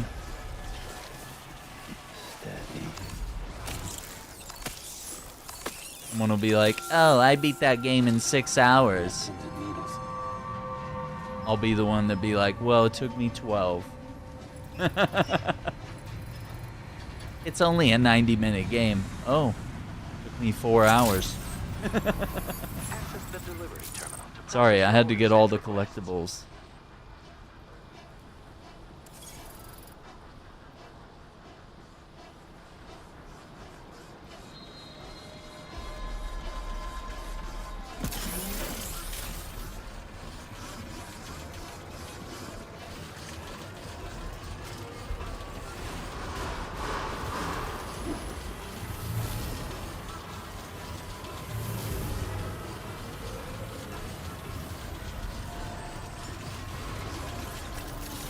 Okay.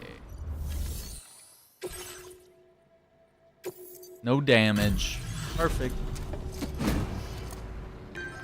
I'm kind of the best, you know. You know what I mean? No one's better than me. Well, hazardous materials notwithstanding. Ooh, we got someone in a tank top. At one moment, while I confirm the cargo's condition.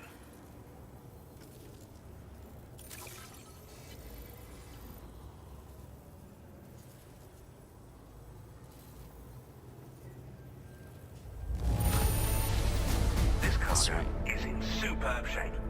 You've done a wonderful job. Excellent. I'm kind of the best.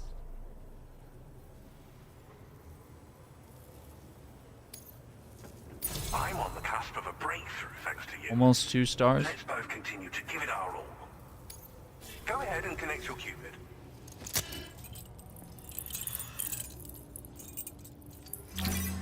A true scientist would have actually done that in 0.07987 light speed times 2.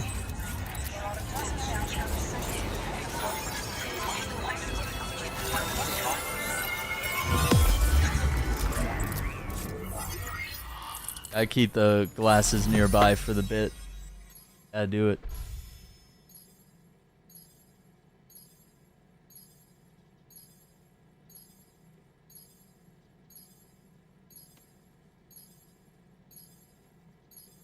A couple areas here.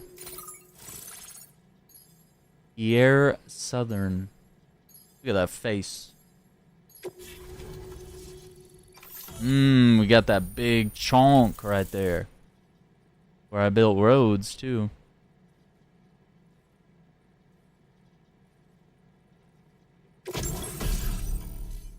Hyrule Cannon. Or CC for short. A weapon component for the pickup off-roader. What? It goes on the car? Automatically fires accelerated chiral particles at enemies within range. Slow to fire but extremely powerful. Bringing this cannon to populated areas is strongly discouraged. Uh-oh. Spiked tires for slopes. Pick up off-roader tires studded with spikes designed for mountainous terrain. They should allow you to traverse steep slopes that are otherwise impassable. Feels a little late for this. Oh, Asylums for the Feeling by Layla Adu. Oh my god, this is absolute banger from the first game. Why did that not play? I thought that didn't play at all during our walk. That would have been sick if that song came on.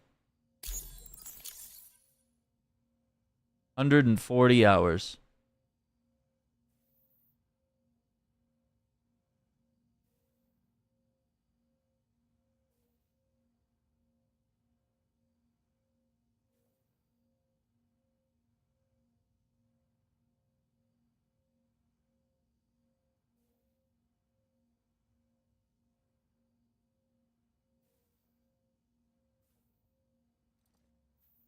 Clark Kent into Nerd Shack, iconic. We got a looker and a tank wearer. He invests in good stocks. Yikes. There we go. On the network at last, eh?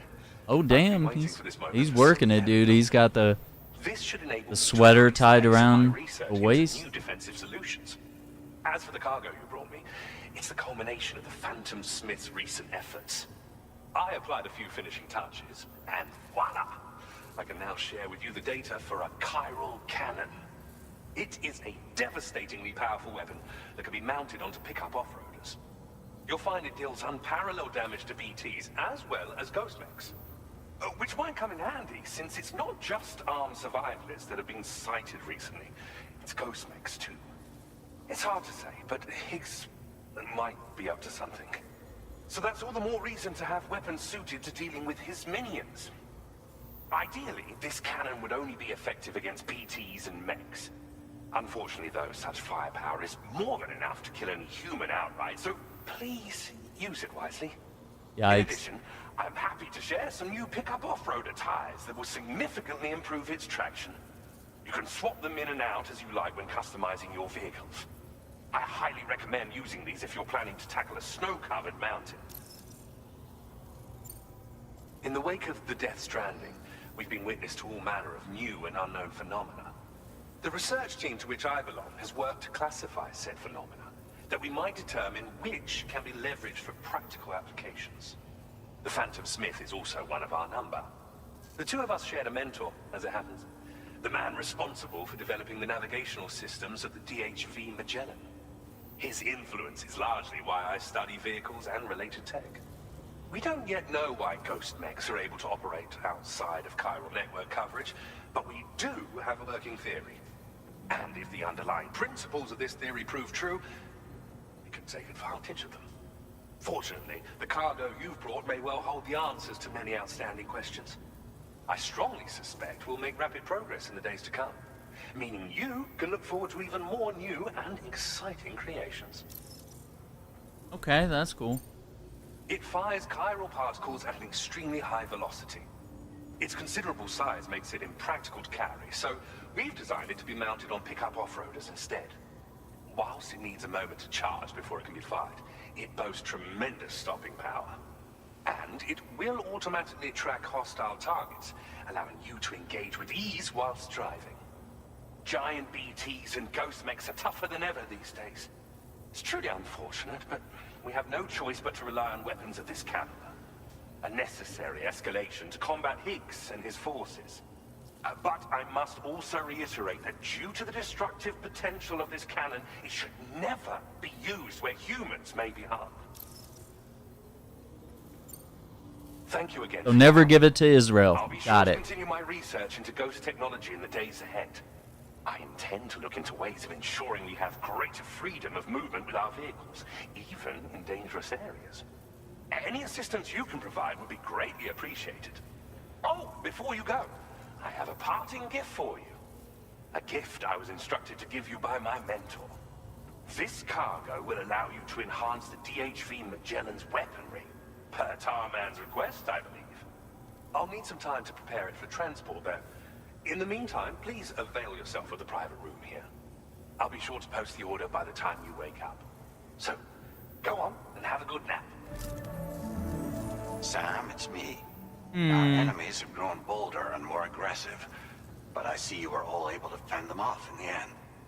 Chiral network coverage now stands in excess of 85% across Australia. We are already seeing indications of plate gate formation in the near future as well. Just a bit more, Sam. I know you and your comrades will finish what we've started, and to prepare for what's to come. I encourage you to rest in your private room. Be advised, Sam, that I've switched this call to private mode. We need to talk about Charlie. I reviewed the contract between APAC and Drawbridge and followed the money. By doing so, I was able to confirm that funding for Drawbridge was provided by none other than Bridges. Makes sense. They used intermediaries to obfuscate the transactions. Bridget is undoubtedly the source of your patron's funds. In other words, Drawbridge cannot be considered as an independent civilian organization.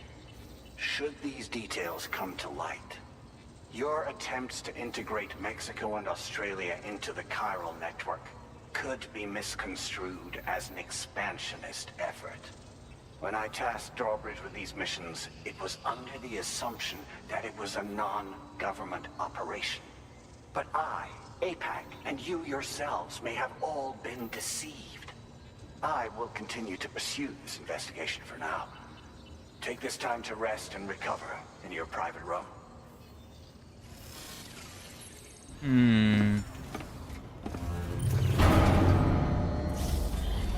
Interesting.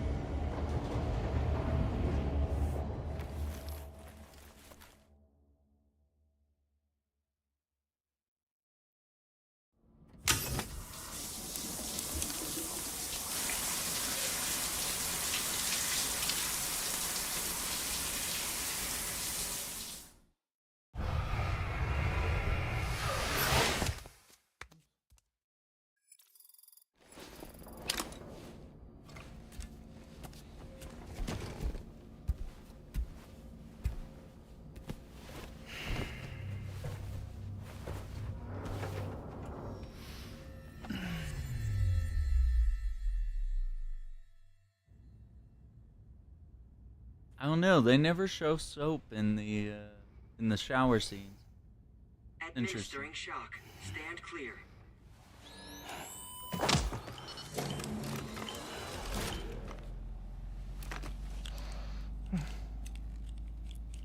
Just like old times.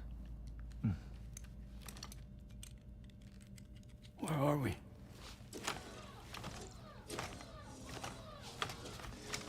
This place does wonders for my mood. The repairs to the DHV Magellan are still ongoing, so I thought to return here and see if I couldn't make progress with our Lou investigation. Learn anything new?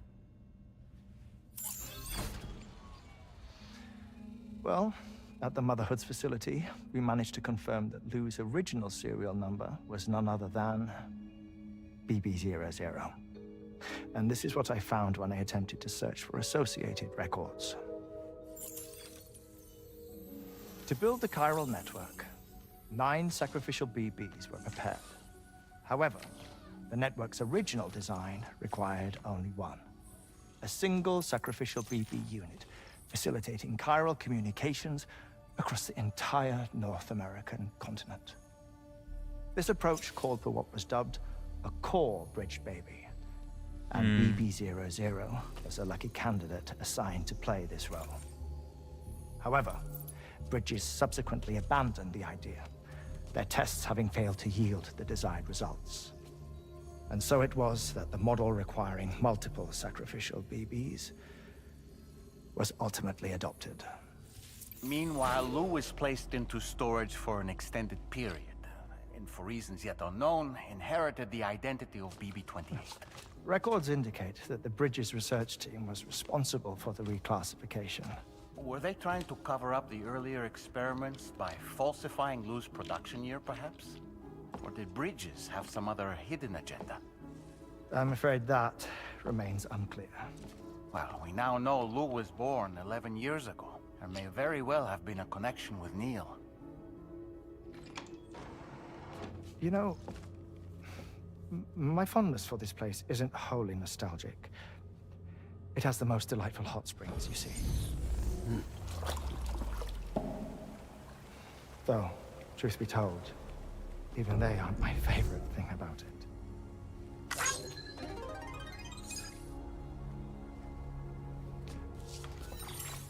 If you can find the time, you should come visit. Give the old bones a soak. Oh, a warm bath does sound good. Perfect treat. The literal for a likes traveler. are insane. Anyway, I'll see you aboard the Magellan.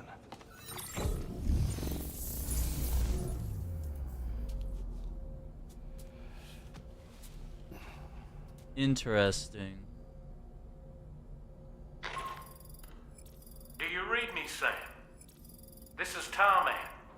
I've relocated my hand at last, out there on the currents, bobbing along like before. Now that our connection has been re-established, I should finally be in a position to wrap up repairs on the ship. But that won't be enough for what's coming. We need to improve our weaponry as well. South Fort Knot is home to an exceptional researcher. It so happens that they were instrumental in the construction of this fine vessel, and they're preparing the latest and greatest weapons for our use as we speak. Just a few more hurdles, Sam. Access the South Fort Knot delivery terminal and take care of the main order for me.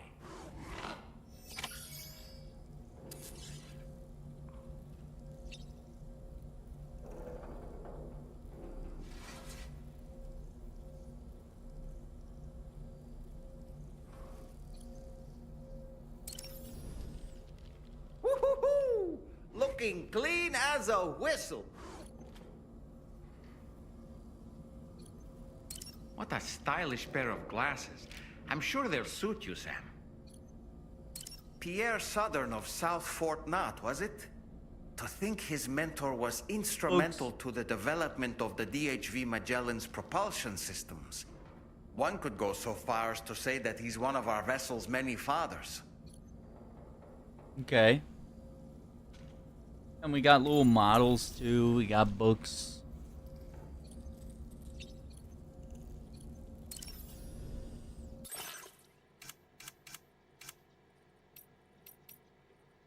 Hartman heart-shaped glasses.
Yeah, very old school, right?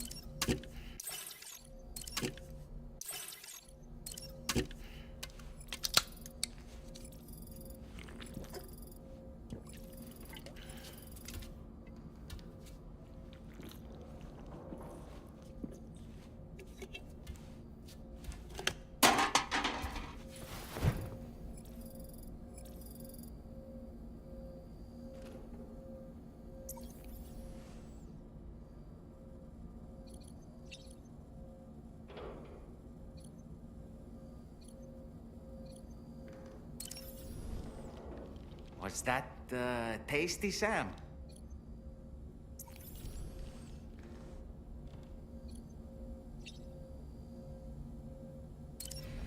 All right, back to the surface. Back to work.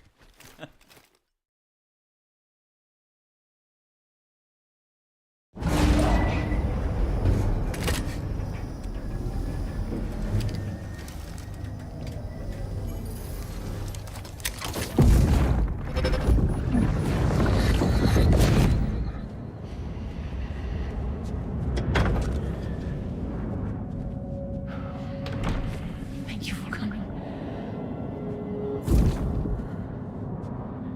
Be after my child.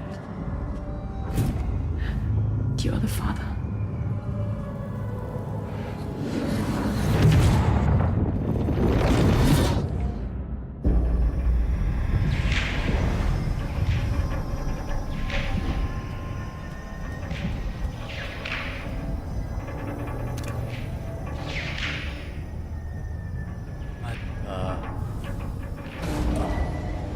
Departing facility.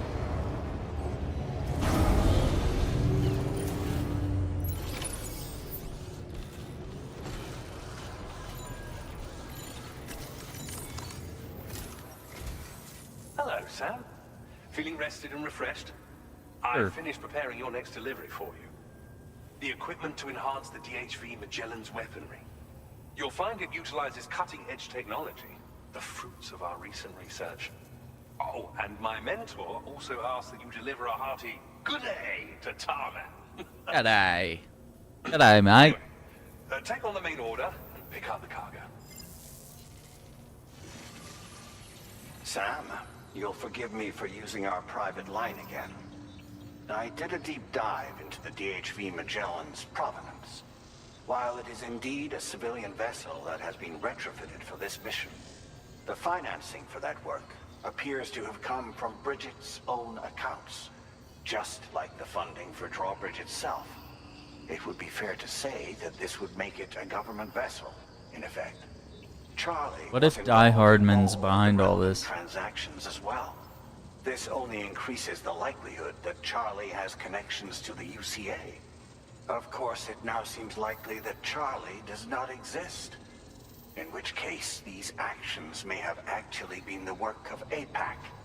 If everything, including the extension of network infrastructure, was simply a pretext for territorial expansion, then it's plain our company has made a grave error. Further investigation is warranted, but that will require a little more time, as will the DHV Magellan's repairs, for that matter. This is a delicate situation that requires caution, and we cannot afford to ignore the threat that Higgs poses either. As such, your best course of action is to continue to undertake main orders and prioritize linking up the remainder of the continent. As always, I will contact you if and when I learn more. Don't let us down, Sam.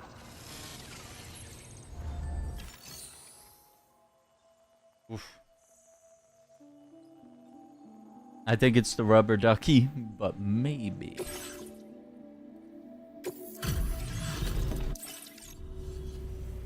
I appreciate your visits. Please wait while I confirm order status. Status. Well now, this was not a delivery I was expecting you to bring to my door. Dude's blushing. My research is going swimmingly 2 stars. thanks to you. And so I'd like you to have this. Active defense system. A weapon component for the pickup off-roader automatically detects and neutralizes incoming projectiles, including thrown weapons and rockets, developed through research into ghost technology.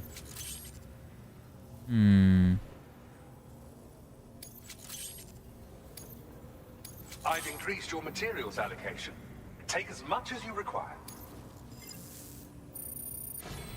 Gay Frogs 711. That's whose cargo I just turned in. They're making the frogs gay. The water. What's in the water is making the frogs gay. Quote Alex Jones. New defensive device designed for use with a pickup off-roader. It automatically targets and neutralizes rockets and other projectiles. You do well to equip it if you're anticipating an encounter with enemies using such weaponry. Right. Ghost technology was instrumental in the development of this defensive system. As were you, Sam. Until next time, I wish you all the best. Order completed. Well done.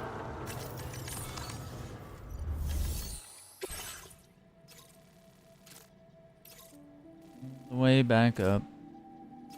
For an order to Phantom Smith.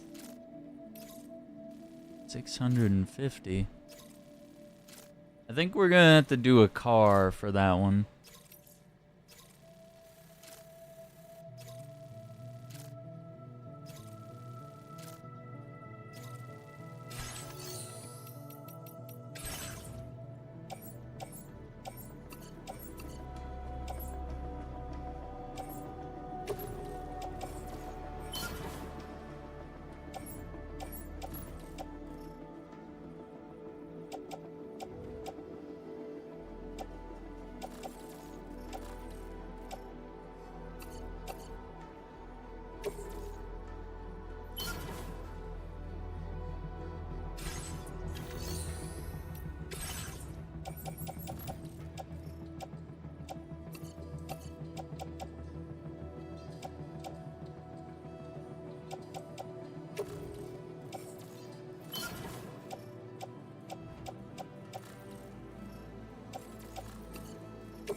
Turn the fogs gay.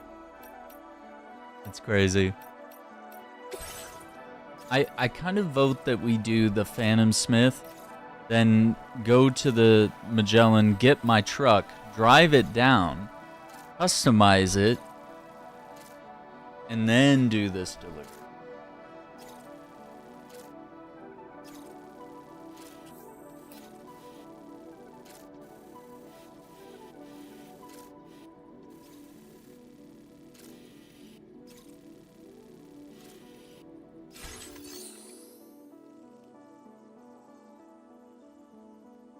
And that way we get both missions done.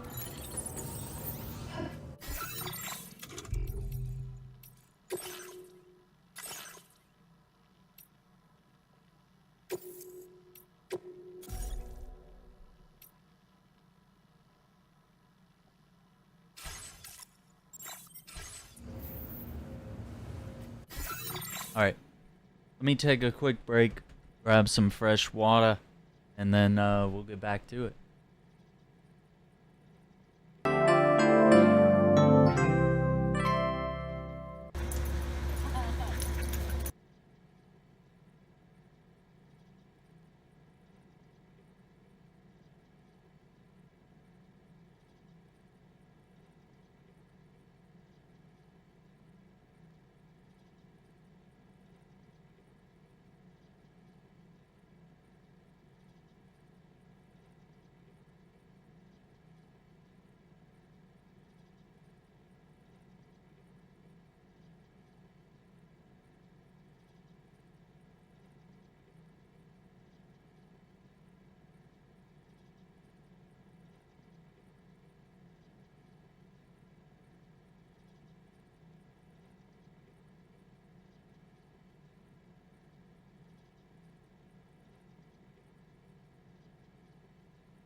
Quack, quack.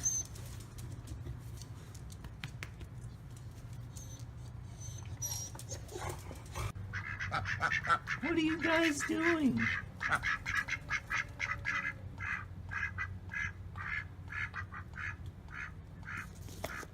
Are you guys for real? Quack, quack, quack.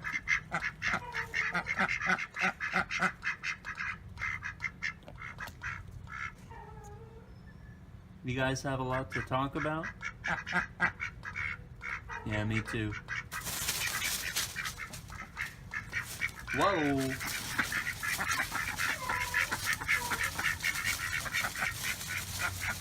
Alright, I'll catch you guys later.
Quack, quack.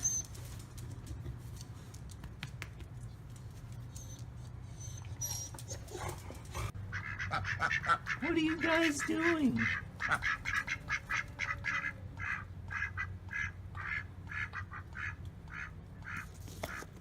Are you guys for real? Quack, quack, quack.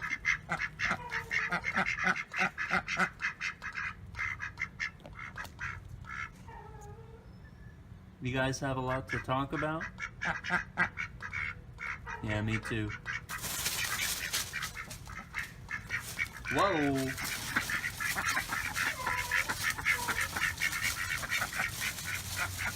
Alright, I'll catch you guys later.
Quack, quack.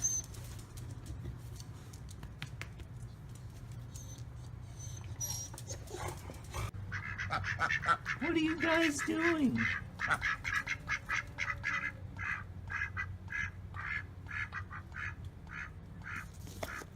Are you guys for real? Quack, quack, quack.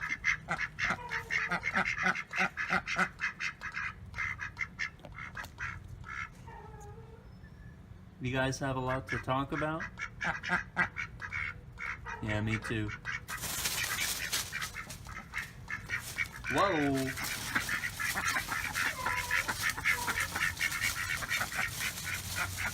Alright, I'll catch you guys later.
All right.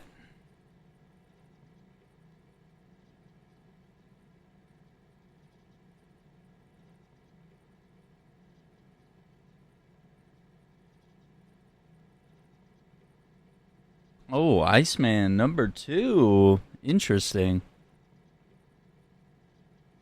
Interesting.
Pepsi.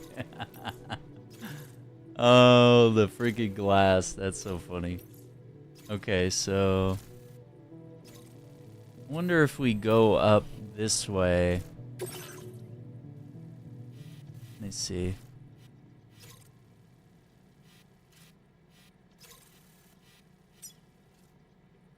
Commencing route creation.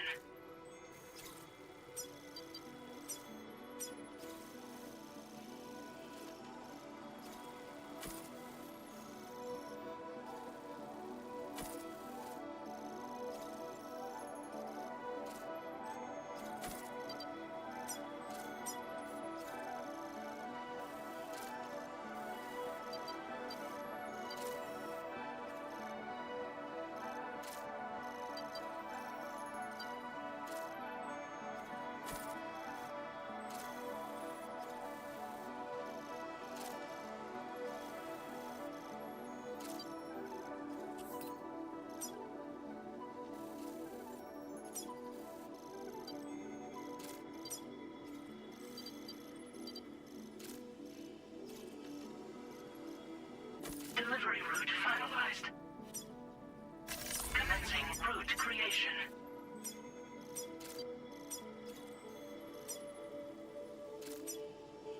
Delivery route finalized.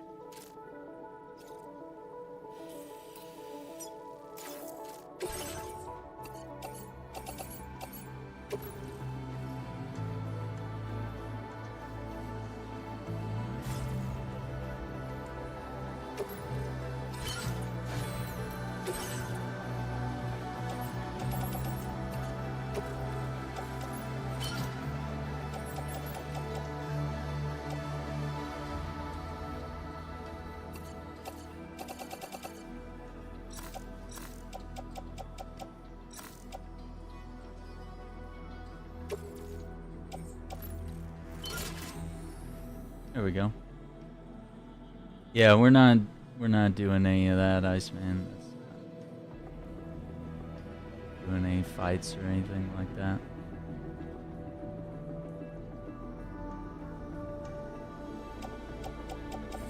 Not a thing. Fake news.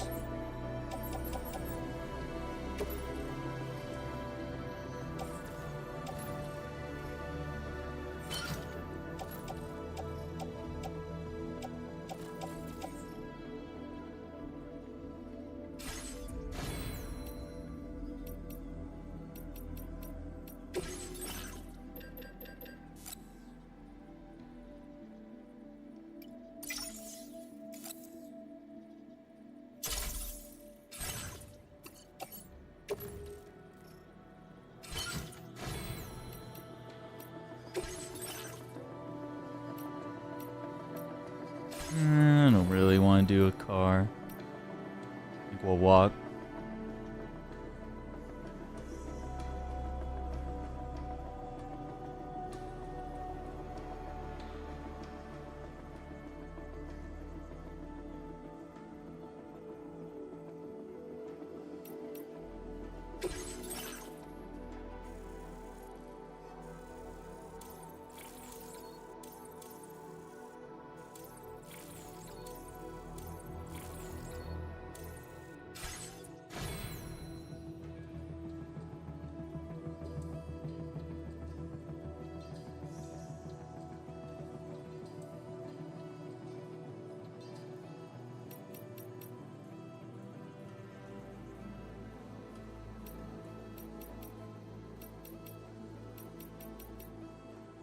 Let's see.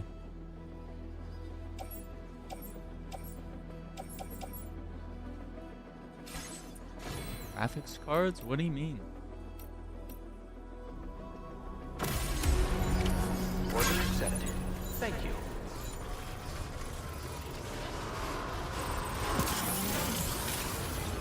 Safe travels. I will always support you.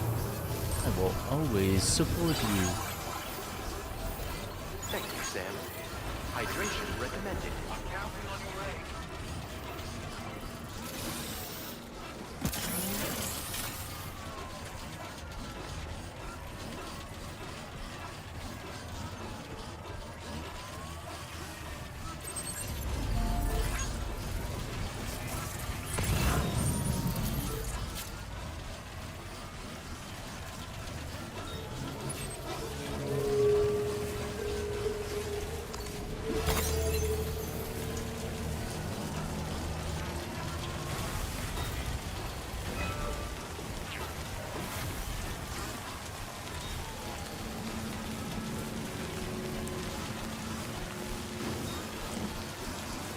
I don't know. I have no idea. I don't know what it was.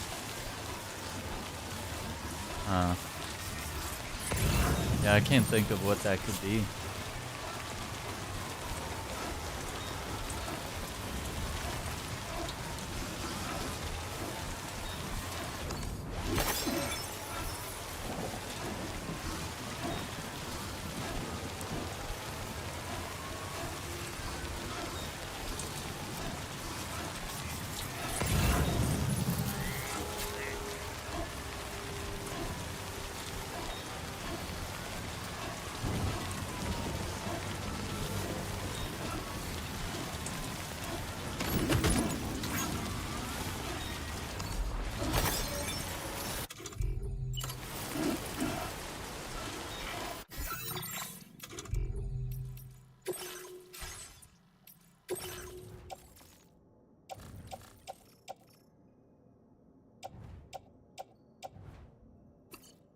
I forgot what I was gonna do, and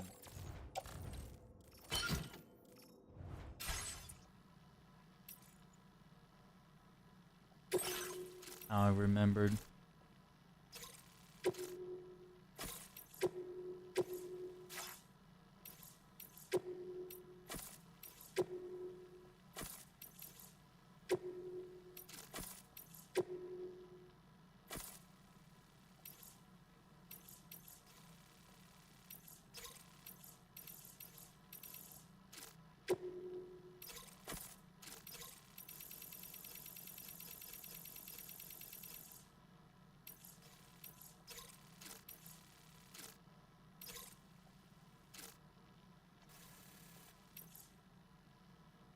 Yeah, I forgot about building that safe house. Seafood stew cooking kit. Pick out one catcher. The menu?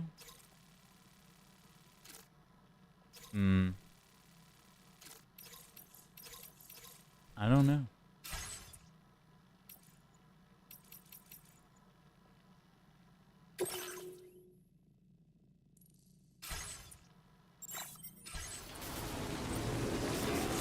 My backpack cover is ruined.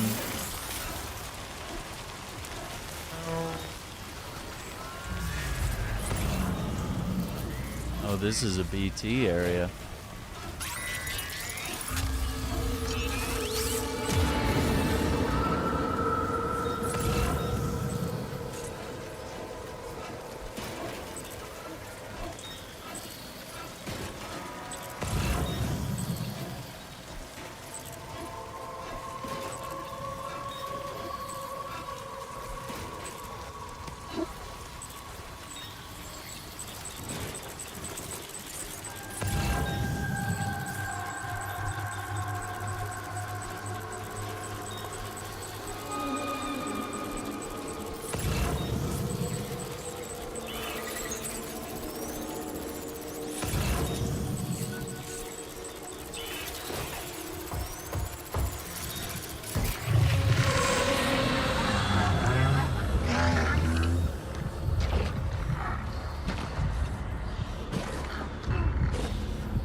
I think we're all clear.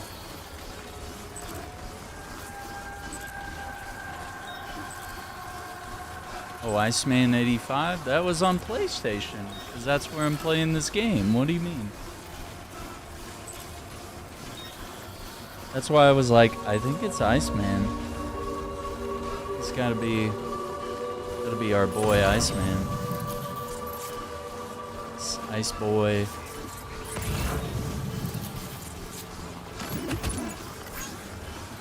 Maybe. I have the first Death Stranding on Xbox. Part 2 is only on PS5. At least for the time being.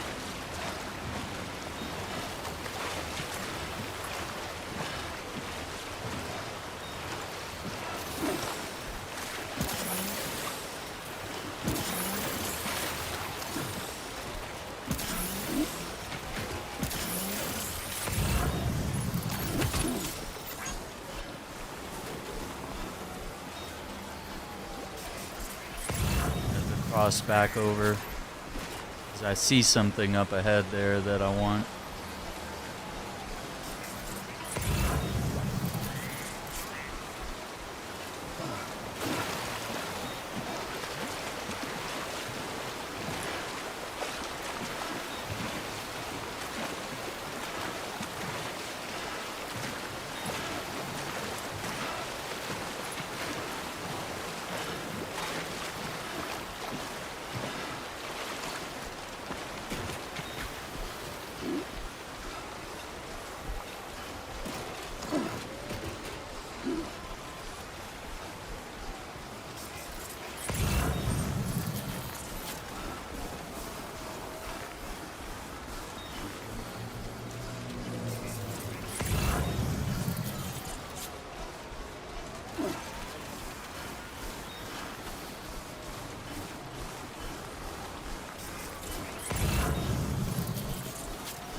That's funny.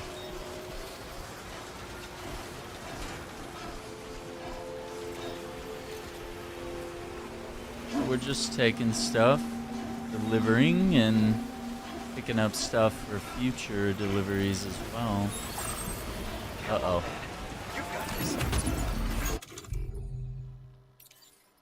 Time.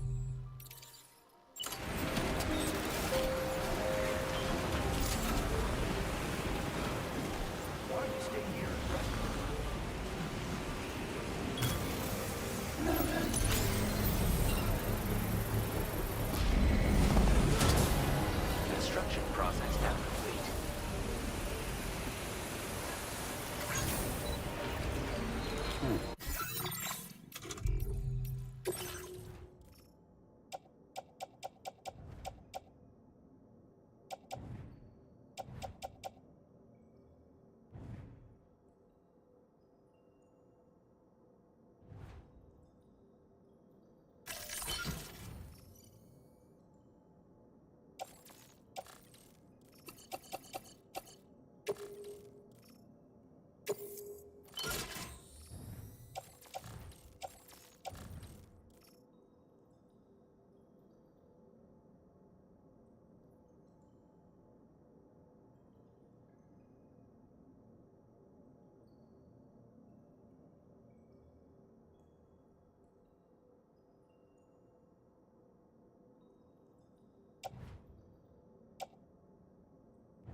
Here we go.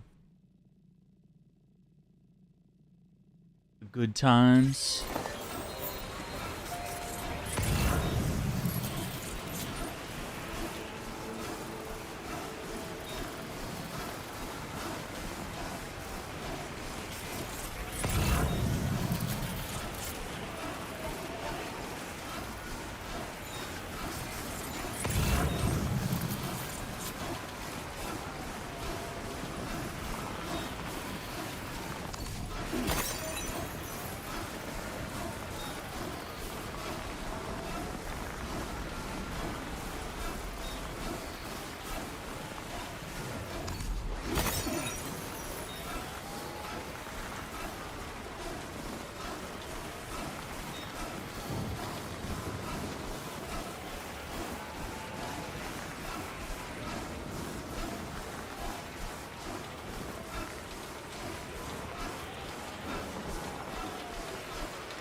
Oh, my oxygen mask is about to break.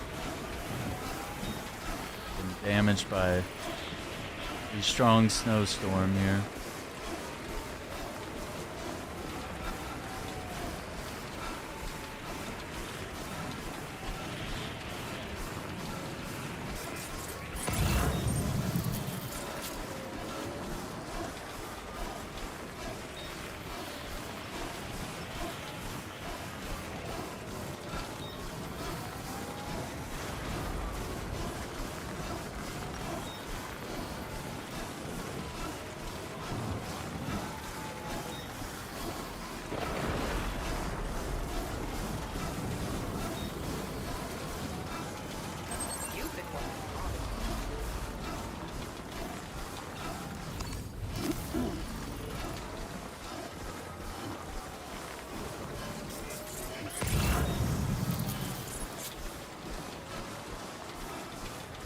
I'm done. No, I don't go for trophies. If I happen to get a majority of them or get them all, then okay, that's cool. I'm not gonna like work extra hard to get them. I'm not gonna waste my time like trying to grind for them. I'm not gonna spend like 3 or 4 hours or 8 hours trying to get a trophy for something I don't care about, or I'm not gonna do anything that's like too difficult either. Like, you know,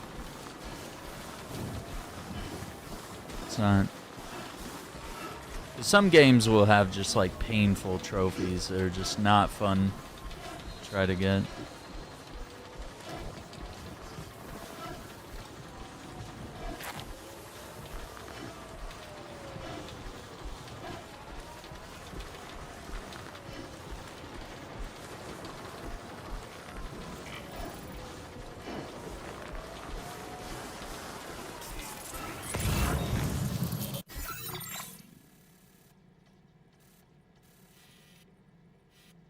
See how I went from there to here.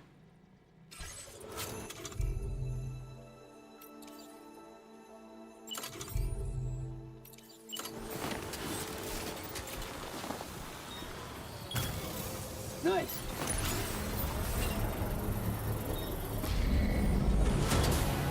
Construction process now complete.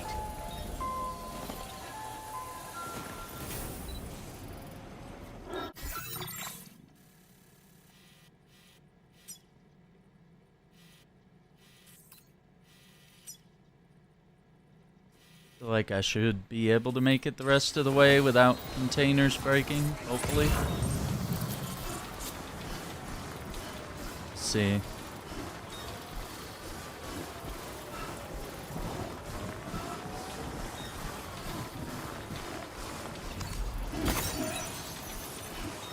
Yeah, I did collect 100 cats. I am tempted to go back to Superman Returns and get all the achievements, because I love that game so much, and I think it's possible.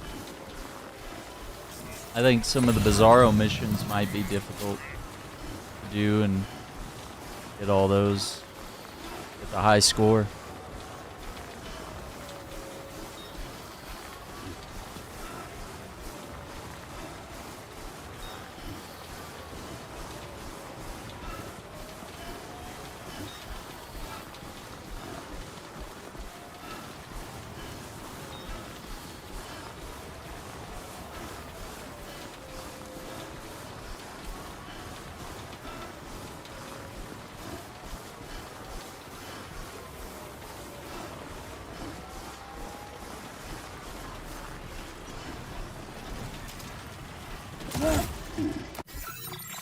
Shit. I slipped as soon as I hit the pause button. Okay, I was trying to see if there was there's a time shelter there. I think we should stop there. Quick rest.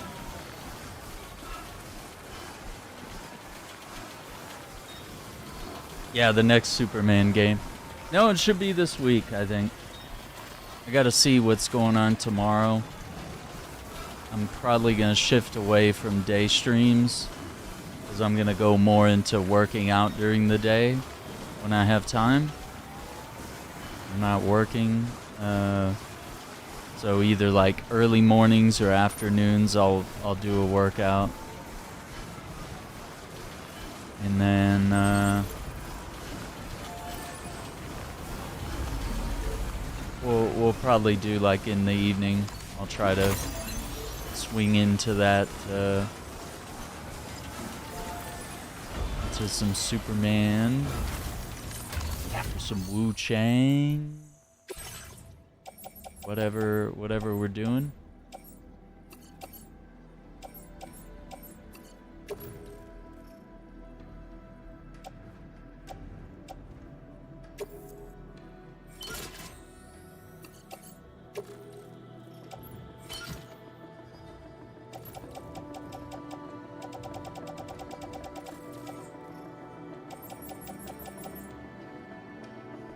I select Mazer.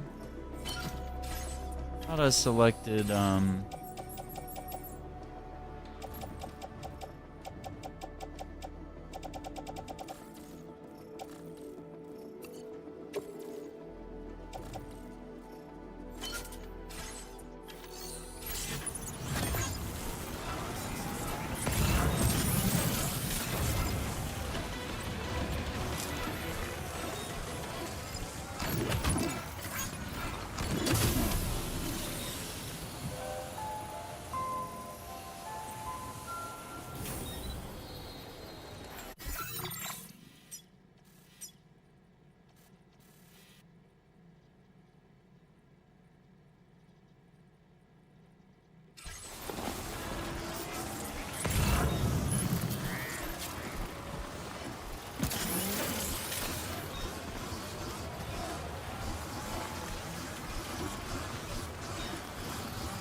made it.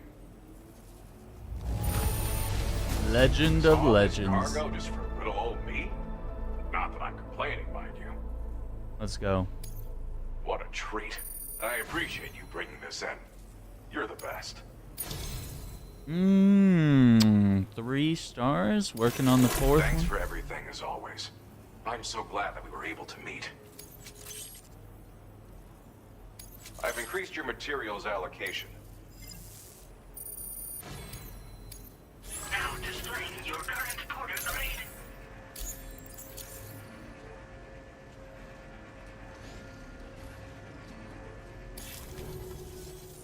I'd like you to have this gift. A little something for the road ahead. The Santa hat.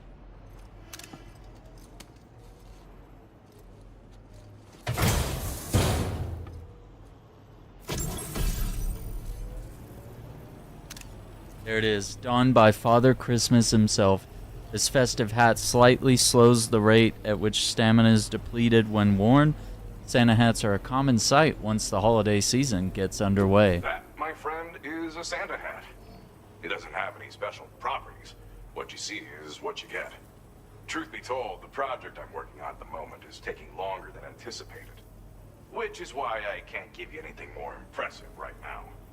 I found this inside a stranded cargo container. Got the impression it was very important to someone.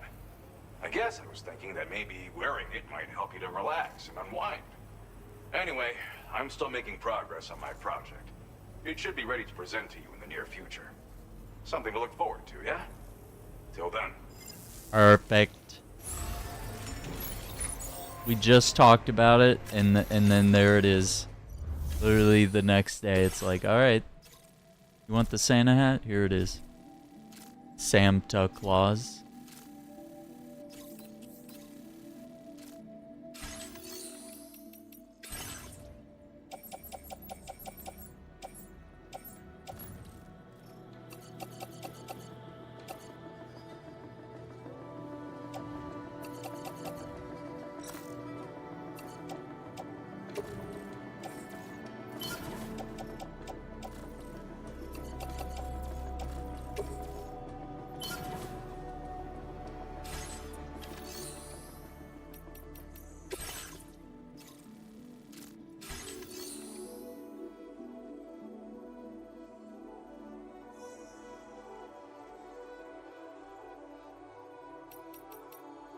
Manifestation. Does it actually work? Perhaps.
Busy, Lou.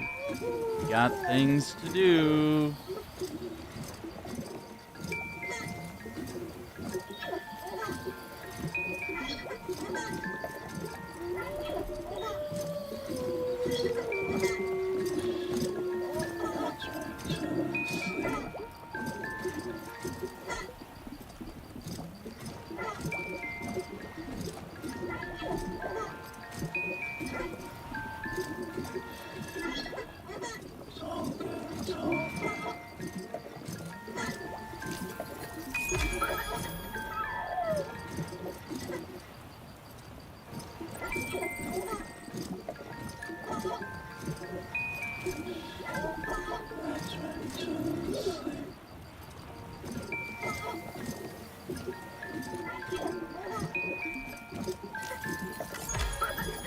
There we go. He just gets really sad, and then he gets that, I probably shouldn't have come down this way. I forget what it's called. There's like some sort of illness that he gets. I forget what it's called, like... Oh no. I don't know if we can reclimb this. Yep.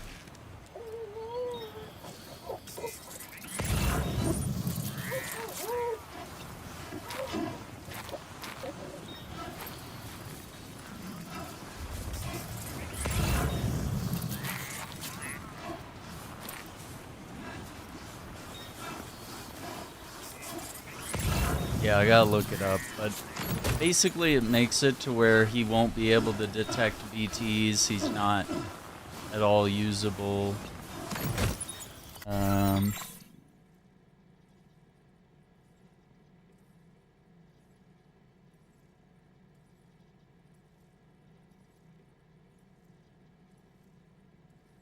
Let's see.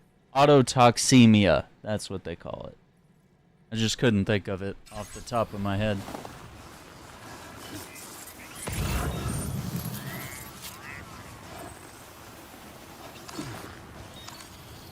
And it can also happen as a result from like being in a BT area for too long.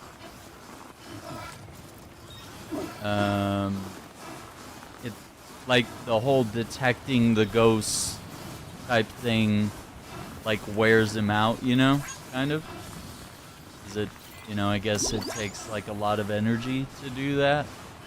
Like however it's done, whether it's sort of psychic connection or I don't think it's psychic. I think it's just one of those supernatural things where it just happens to be playing on the superstition that like babies and young children can see ghosts, but they can't communicate what it is, or they don't know what it is. For example, or like elderly people who are dying will see their parents who are deceased welcoming them into the afterlife, or they'll say that they see angels, you know, various things. Kind of playing on that very common, you know, often unexplainable moment people get.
Okay. Exchange babies. I need a new one. This one's upset. There's a huge thing about that in the first game where it's like there's a point where they want you to decommission your BB because it's defective in their eyes. And Sam's like, I'm not gonna do that. No. Sam's like, how about no?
Thank you, Karen. This one's for you. Thank you, Karen. This one's for you. Thanks for the help. Wait. I want the... No! Yeah. Thank you. Appreciate it.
Your service in transporting this cargo is appreciated.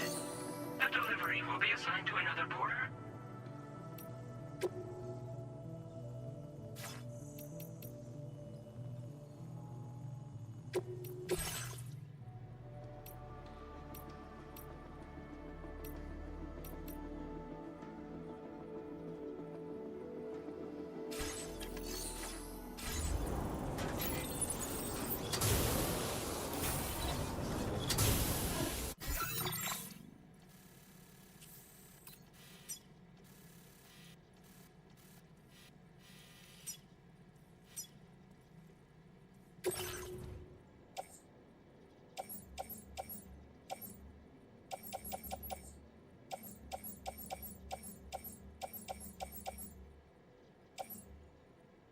I don't know what I want to do the rest of the night here. Like, trying to plan out, like, where do we go? What do we do?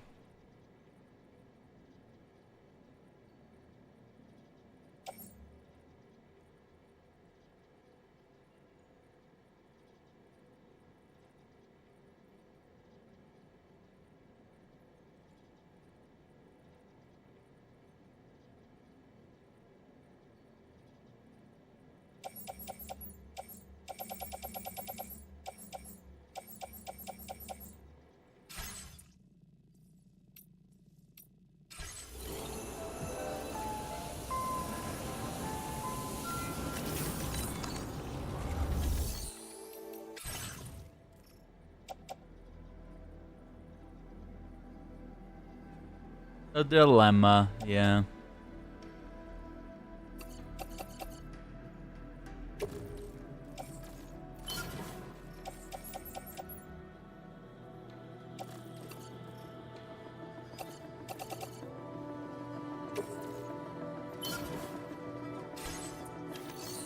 I'm gonna go back down.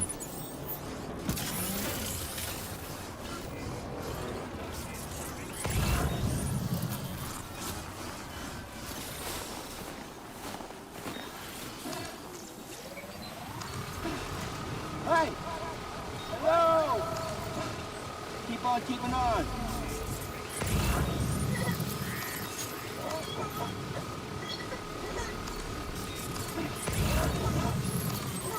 Someone build another fucking bridge?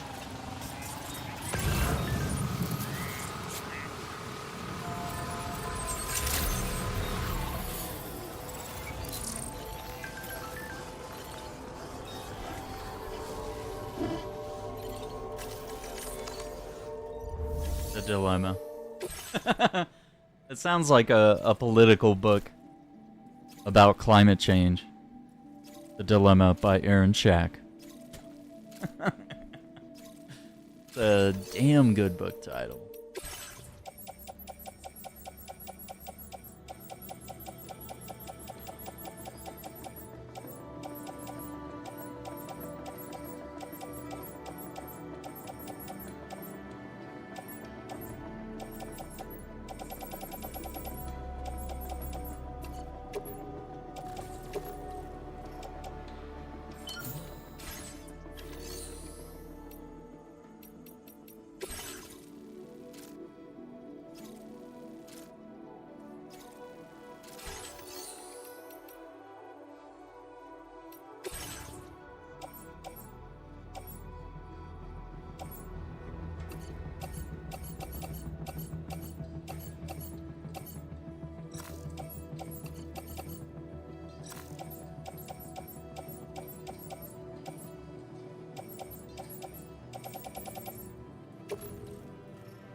Hmm.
I love it.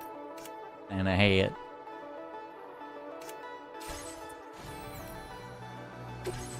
Alright, we're gonna refabricate. Damn it. We need resins. 2 machine guns have to be sacrificed for that? With contributions by Bill Nye, Neil deGrasse Tyson, Steve, and Joe. Just no last names, just Steve and Joe. Everyone will know, dude. Everyone knows. They'll know which Steve and Joe I'm talking about.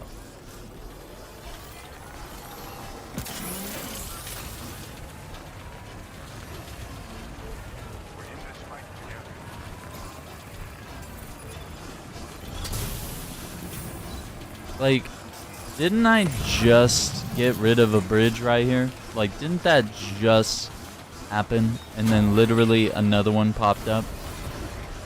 Stupid. I hate these people, dude. They build bridges for no reason. It's just an incline. But most of the time they build bridges over like flat ground, and I'm like, why are we doing this? Why are we doing this?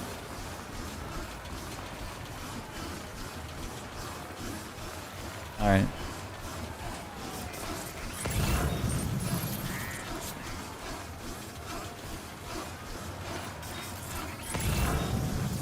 Fast fashion meets fast architecture. Yikes.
What's up, Johnny? Yeah, we did a little aid request. Got it done. I'm working hard trying to get all the aid requests done, plus all of the shelters up to 5 stars as we play through the game. Good stuff. There's Iceman with the smileys.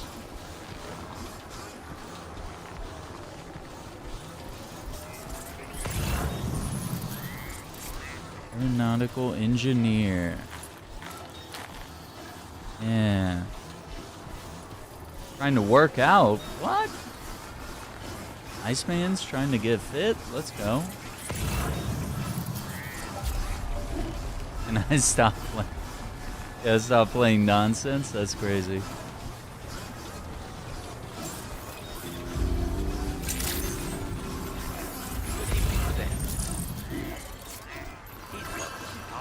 Well, I'll deliver this real quick.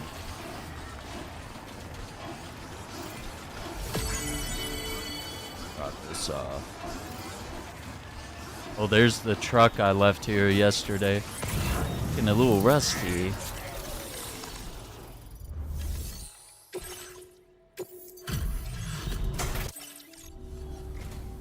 Good to have you. Been looking forward to this. Checking order status now. Now, what kind of workout? What are you talking about, Iceman? Well, hot damn, I thought this cargo was lost for... Hot damn! Oh, look at that. We got our 4th star. Lost track how many times... Stabilizer level 3. Balance recovery unit fitted with posture controlling vernier thrusters. Boasts the same functionality as the level 2 version, with additional thrusters to soften the impact of jumping from great heights. I never actually really bothered with those, but honestly, that sounds pretty good. Now displaying your current porter grade.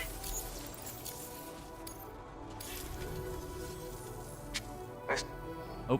When falling from heights, they'll help to slow your descent and soften the impact. They really come into their own when you gotta make your way down from places at higher altitudes. Like here, for instance. Be advised, though, you can't fine-tune your landings. And the thrusters won't fire at all unless you have sufficient battery power. In other words, you're gonna need a little practice to get the most out of them. But I can tell you're a quick study. Just head out and give them a whirl. You'll see. Anyway, I was like, maybe we should jump off a mountain and see what happens. Thanks for coming and take care. Oh, dude. Well.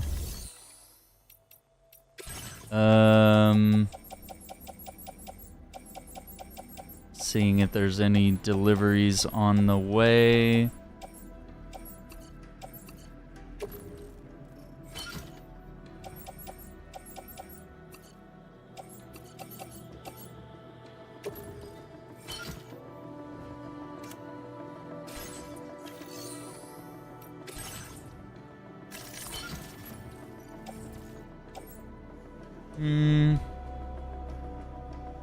Carrier.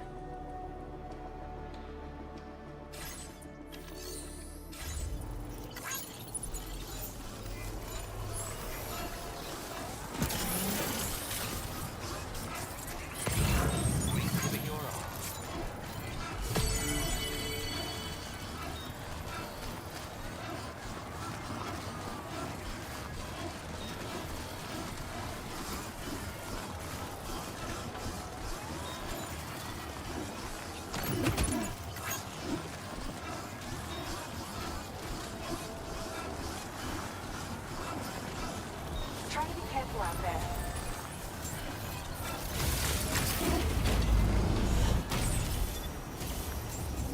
Thank you for coming.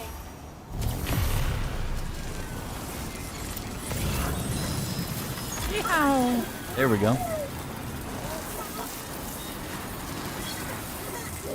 Was the most annoying character in this game? I don't really have one in this one. You know, Deadman's hardly shown up in this game. Yeah. Jim, the workout I like.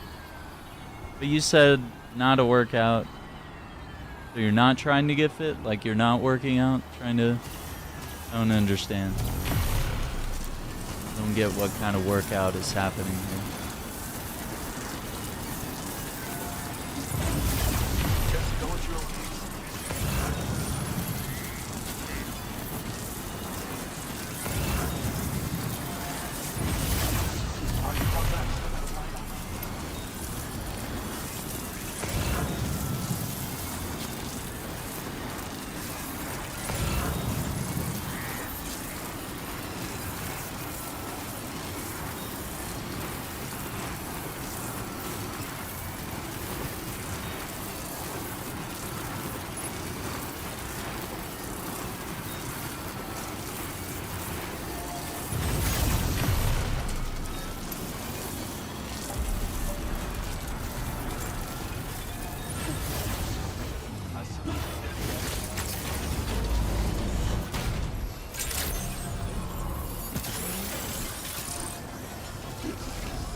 hate to see you traveling this late at night. Give me a moment to check orders. Check orders. A negative contract? We're not signing any contracts. It's obvious you handled this with the utmost care. You won't hear any complaints from me. Oh yeah. Jeez. That's You've right. completed an absolute mountain of work. I don't know any other porters half as ambitious. That's right. You don't. Ooh, we got that 4-star gamers. An idea came to me the other day that I just had to pursue. Let me share the data with you.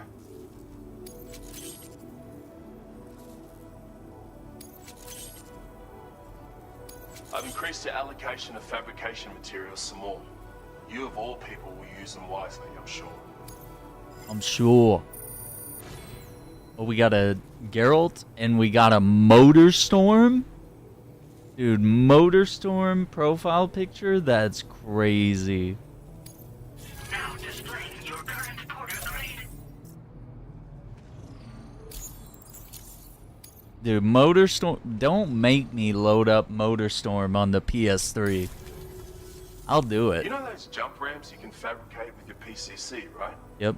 Well, whenever you use a jump ramp to go airborne, you emit chiral crystals in flight. And because of those chiral crystals, your speed of descent is reduced, allowing you to fly even further. Anyway, with some work, I was able to amplify the degree to which vehicles benefit from this effect. So you should now be able to jump even greater distances while driving. That's bound to come in handy when you're in a hurry. Hope you enjoy it.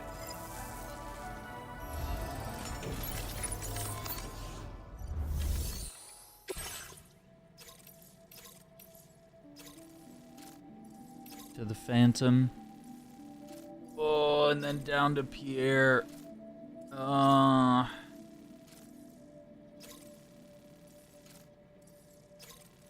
Okay.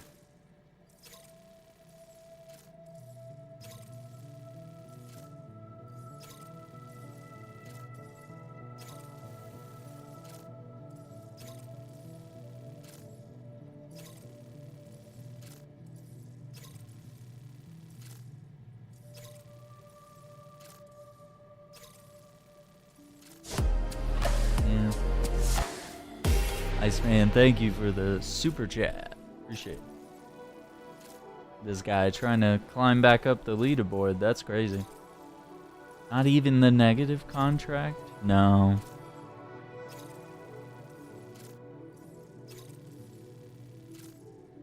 No contracts.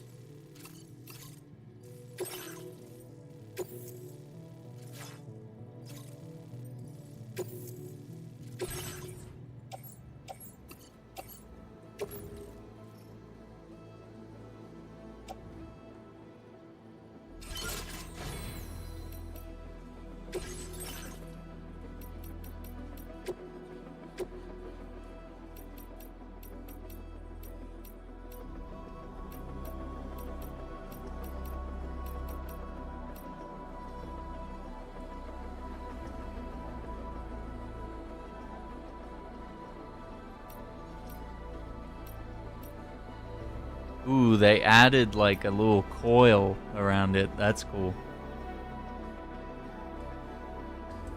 You got the crown, Ice King. A stupid positive contract including ladies' time. What is ladies' time? What does that mean? What does that mean? Oh my god. I don't know about the ladies' time. That sounds kind of crazy. Wait, did the cover already? No, dude. We're already replacing the cover? What?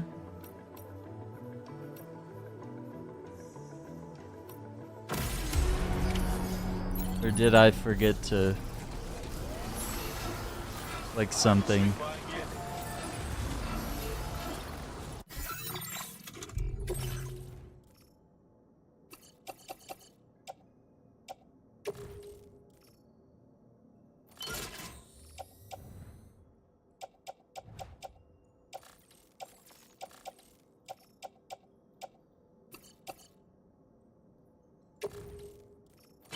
There we go.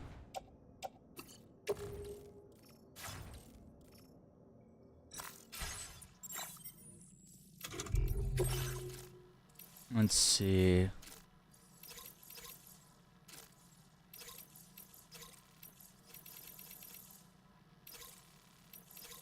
Yeah, those are all. We'll do those later.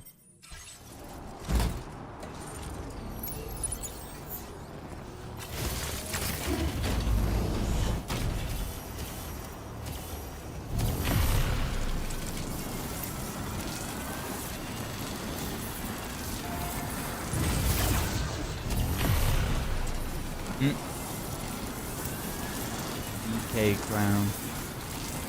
Ladies time.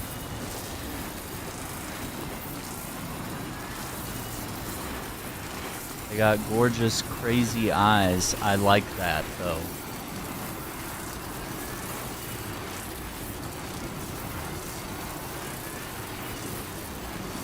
Why do I have to sign a contract for ladies' time?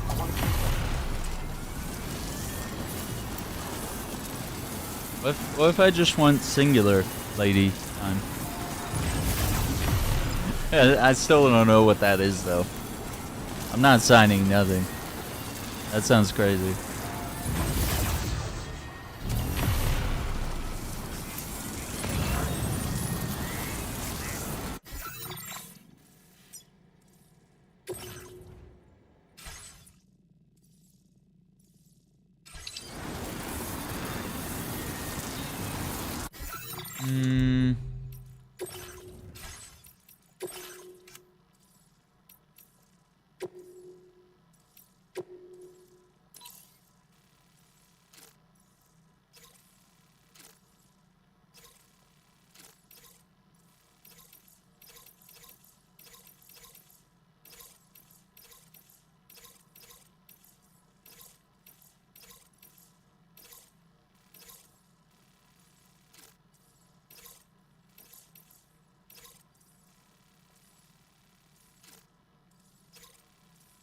From the mechanic to the fisherman.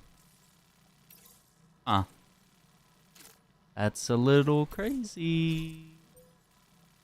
Chronobiologist. Oh, now everybody has orders.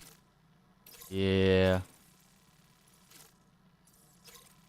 And the ghost hunter all the way to Victor Frank. From Victor Frank. Phantom. From aeronautical engineer to the Phantom. Yeah, we're doing that. Okay. I just wanted to make sure there were no things. A locked legal contract. Not only ladies' time, anything positive for you. Wow, that's crazy. I don't know. This sounds like kind of like a P. Diddy situation, or maybe a Epstein Island. I'm not really digging it. Not digging the vibes. Sign here. I promise. Me and my buddy Epstein got your back. Best friends, 15 years. Thank you for coming.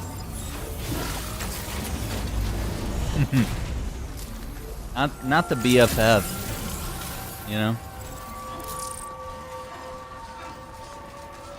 I prefer no contracts. I don't like to be bound to anyone. That sounds nice. Non-contractual labor or work. Or I don't want to work.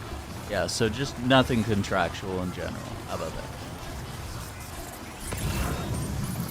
You know? Not a main.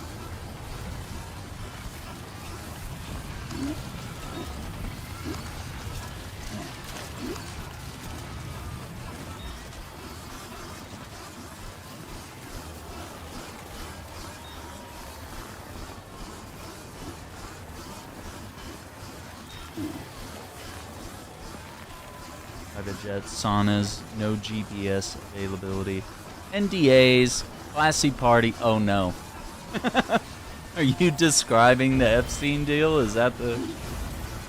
That's what you get? There's a lot of things in that deal that we probably can't even talk about. Or maybe we can. I don't know. I don't know how strict YouTube is on that. Oh, I did get a great email today. Let me I'll pull it up after we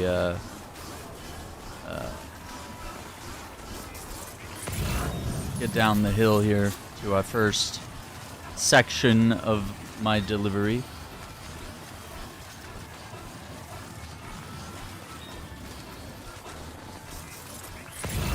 I've got some exciting news. May not be exciting to everyone here, but I think it's cool. Nature places, that's only about nature. It's boring to me fast. I like cities. Alright, cities are cool. No complaints there. But yeah, I like a bit of nature too. You know, a little bit of both. Yeah, you only have to hold your horses for a few seconds here. I'm gonna drop this order off.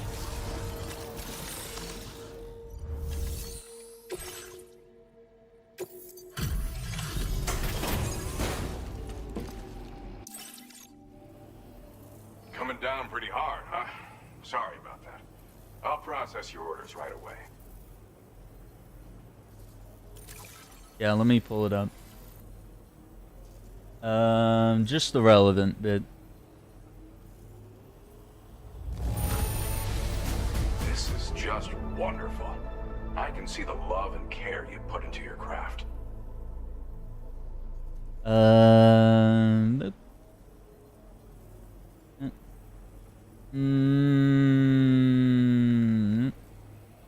Okay, here it is.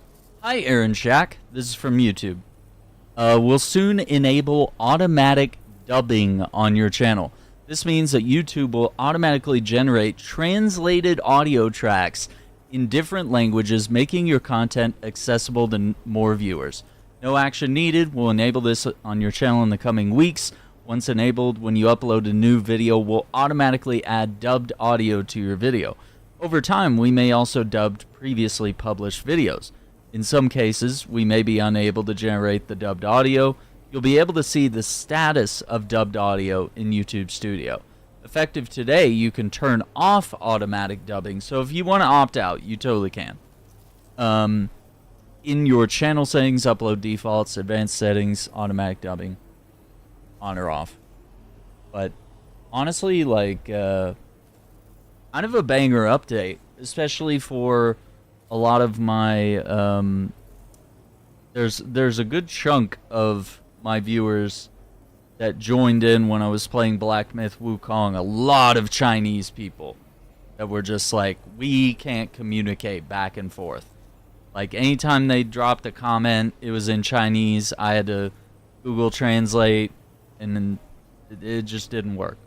But for them to just, like, listen to my videos and hear their own language, it could be cool. It could be really cool. And same for, I think we have a lot of Indian viewers as well at times, and Indian from India. And who knows, there may be just other viewers that might just say, this is my native language, or hey, I'm trying to learn this other language, let me just take it over there. Yeah, I think I believe the dubbed audio is an AI thing. 'Cause there's no way they could, like, hire enough staff to auto dub every video on YouTube, past and present. What's up, Acting Relic? We're delivering. That's for sure. We always deliver. Here's our stats. 104 S rank deliveries. Level 298. Only 142 hours in.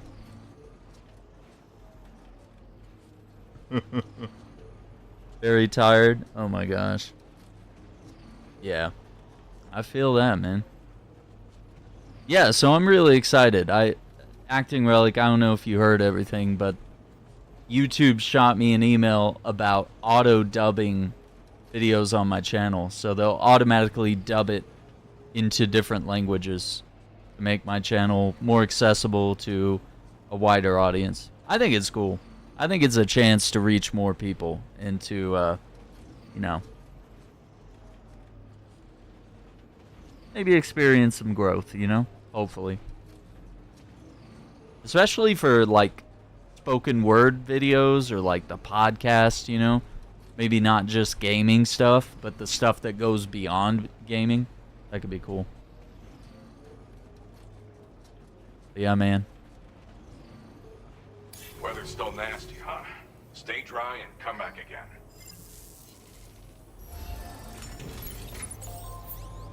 Right? You've seen it on other videos. Today was Ghibli Park Adventure Day. How was it? Did you see some cool things? Man, you just let me know. Maybe it's got to be after your grand vacation. Maybe you'll have some photos to share of all your little adventures. That would be a fun little podcast to kind of catch up on, you know, some of the stuff in Japan. All the grand adventures.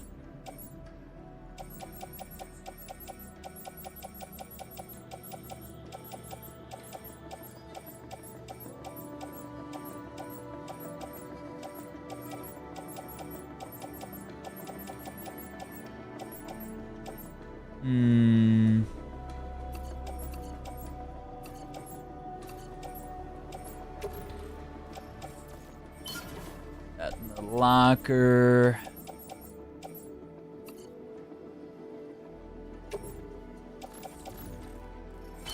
That in my backpack. Do something like that. Yeah, that's super cool, man. Hell yeah. What a day. Saw some cool stuff. Need to sort all my photos and videos. Yeah, there you go. Tokyo. And when you travel there, like, do you just like, do you kind of stay there for the day or for a couple days, or do you like train right back home? Because I know you have like great transportation there, so it's like you probably don't have to book like a hotel or anything unless you like really wanted to, or unless maybe it's financially viable too. Could be kind of neat. I was kind of thinking maybe we take the car, if this car can. Where's that car at? It's up here.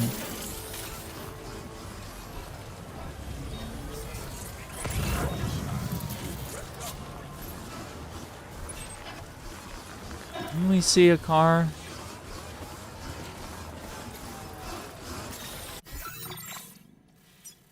Kind of hard to see all the symbols here. Let's see a car. No, we're not doing the cargo catapult.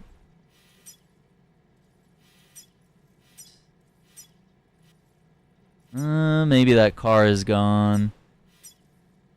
Oh, there it is. Stayed with Tokyo at a hotel because I was staying a week. Today was a day trip, but leave my house 6:30 a.m., get back at 5 p.m.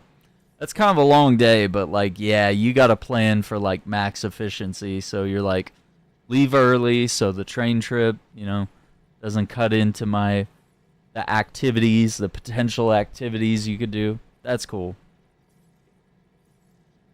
No, that's pretty dope. Battlefield Outrage. Thanks for the time. You had a very short timeout. Like 10 seconds. Sometimes Iceman needs to chill. Alright, everyone. Chill. Oh, that's super cool, dude. I dig it.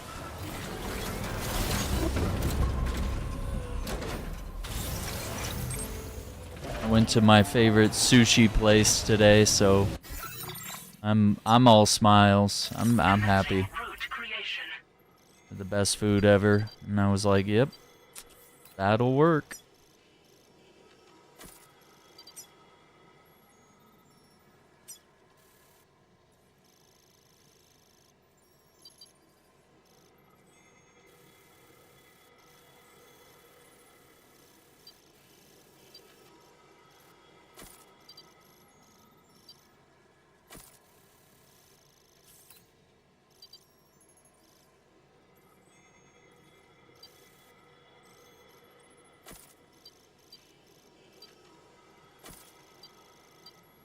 Something like that, and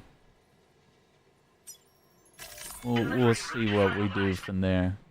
Yeah, I got my sushi. I got, you know, fried rice, creamy custard bun, steamed gyoza. I had 2 different sushi. I don't even know what the term is. Like an array, a serving, whatever you call it. I don't know. I want to call it a rack, but that probably doesn't sound right. Yeah, I just had 2 massive racks today.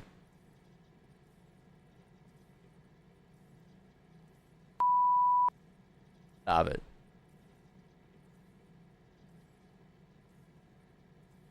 We made it up. We made this one up. It's a made-up tale. It's a total fabrication. It never happened. A set sounds better. That sounds like it won't be a PR disaster for the channel. It's a fake. It's fiction. It's an urban legend that never. No way. We got you. Not a chance.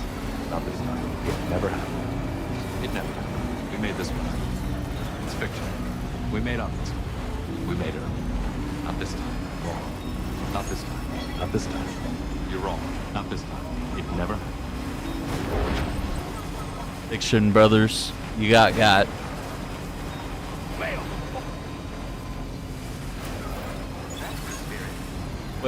What's happening? Why is it doing that? Oh, that is not good GPS. Naughty GPS. Okay, that was a bad line I drew. Okay. We'll regroup over there. A set is a good word. Yeah. Yeah, it was raw fish, both of the ones. There are some that are cooked, but I have to think very carefully about what I'm gonna say. I like it raw. My fish, that is. I mean, you know what I mean? I don't even know if we have a thing for that. Yeah, I don't. I will smash your face into a car windshield and then take your mother, Dorothy Mantooth, out for a nice seafood dinner and never call her again. That would also be pretty applicable.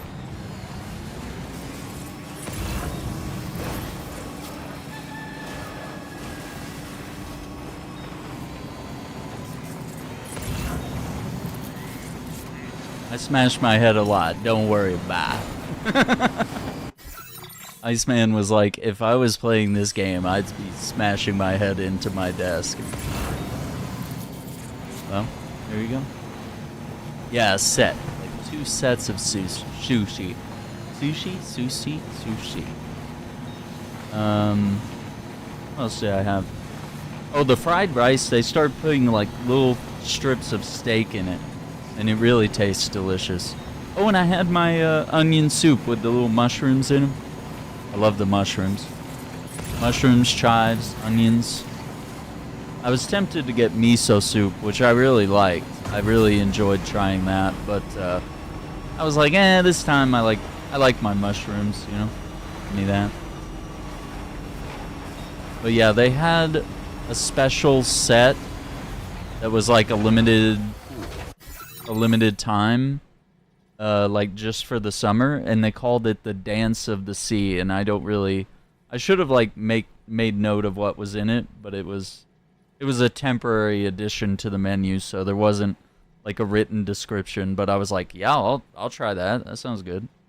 And then I had my Sakura roll, which I really love, which has like avocados and eel sauce and seaweed wrapped, seaweed salad on top, and then like this pink crunchy stuff that they sprinkle on top, and that's meant to look like the, you know, to evoke the look of the leaves of the sakura tree, you know? They're so beautiful.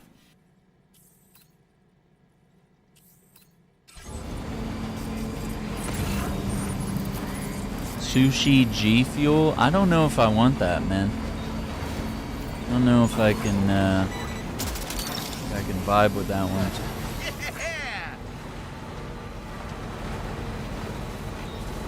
Oh my god. But yeah, I had all that. I was so full, but like satisfied, like happy, and I haven't felt like shit all night long. No acid reflux. No, I think I'm gonna throw up, guys. Like, no, just like sustenance.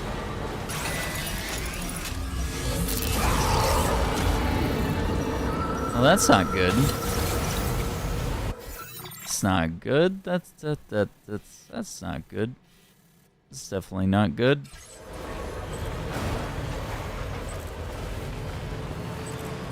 Let's see.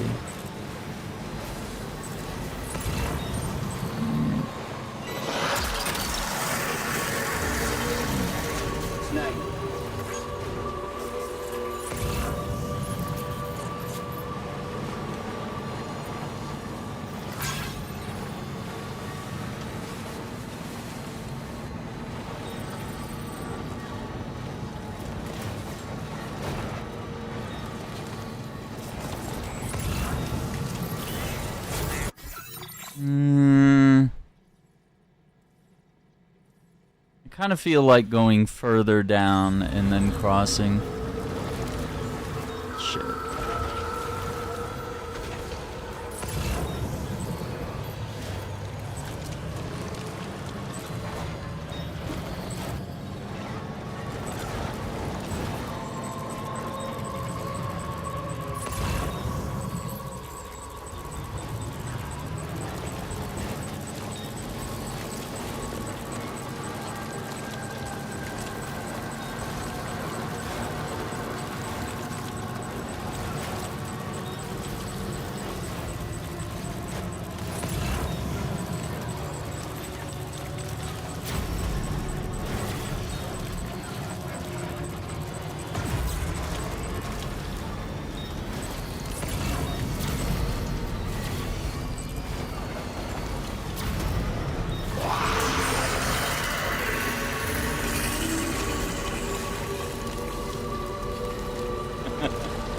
No. No, leave me alone. I'm sorry. And crunch could be picked radish. Yeah, right? Side dish palate cleanser. Pickled. Yeah. Yeah, and I get, I like to put ginger on top, and, you know, they have the eel sauce, or not eel, well, the eel sauce is on it. They have the, like, spicy mayo to dip it in. There's also, I get wasabi, which is a radish as well. Yeah, that sounds about right, man. That's my favorite, dude. Sakura roll is, it's a bit of a fusion. It's got a lot of different things, but honestly, I could eat just sushi without all the zest. But I believe the place I go to, you know, part of the appeal is like the fusion of, you know, things like avocado with, you know, what's, you know, pre-Japanese food type stuff. Just kind of neat.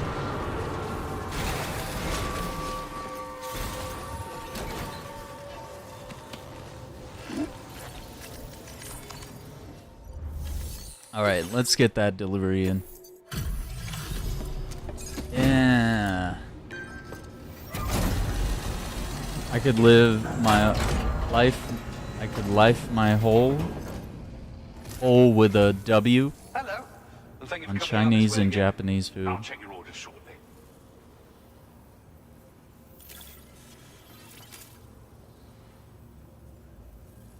The turkey leg at the fair. Marvelous. This is in absolutely impeccable condition. Yeah, turkey leg kind of fits. Like, have it at medieval Ren fairs and stuff too. I got your point though. Yeah, like just eat nothing but that. I mean, they seem to live pretty long lives and they seem to look pretty healthy, you know. Whereas Americans are always obese. We eat too much sugar, too much fast food. Oh, there we go. We got a 3rd star, working on the 4th one. Your cooperation has been a boon to my work. It's only right that you enjoy the results. Electrical defense unit for the car. Vehicle component for neutralizing electrical attacks. Can be fitted to both the tri-cruiser and pickup off-roader. Must recharge between activations. Multiple units can be equipped for continuous protection. But would this negate the batteries on the vehicle? I've increased your materials allocation. Take as much as you require. Now displaying your current porter grade. This is another new defensive device designed for use with vehicles. Right. It's capable of nullifying all manner of electrical attacks. Be advised, however, that it needs to be allowed to recharge for a moment between each activation. So, you'll need to equip multiple units in order to deal with attacks launched in quick succession. Oh, and it's compatible with both pickup off-roaders and tri-cruisers. A useful tool depending on the situation. Anyway, I'll leave you to it. Stay safe and come back soon. Got it. Well done. We got the 1 order back up to the ship. Each IIC miniature rocket propellant. Oh boy. I don't know. Doing both orders sounds crazy. Maybe we'll save that for next time.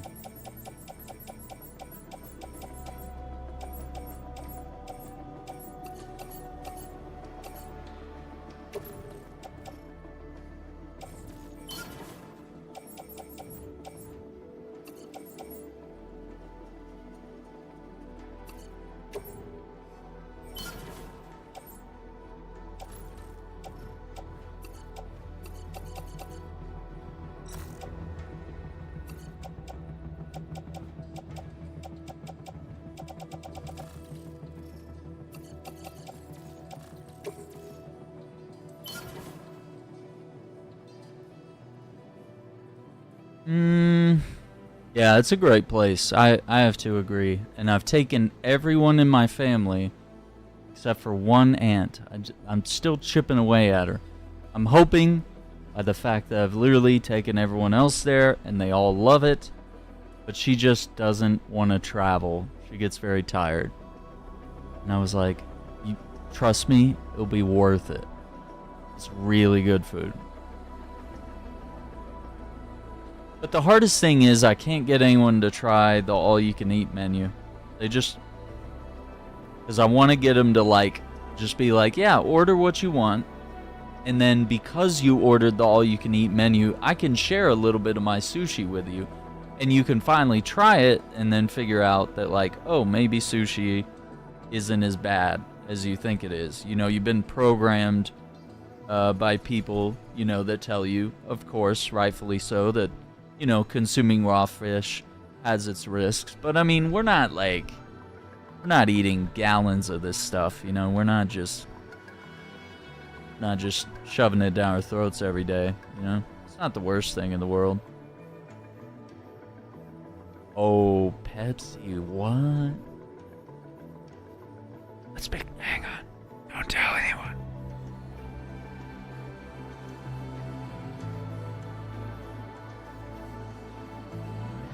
At 25 points. I love it.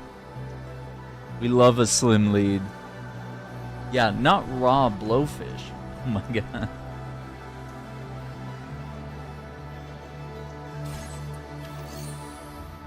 Don't tell anybody.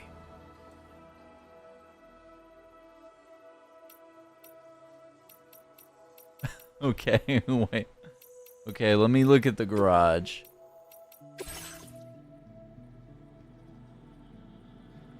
Let's see. This isn't my cruiser, but... Oh, you can't customize it if it's not yours.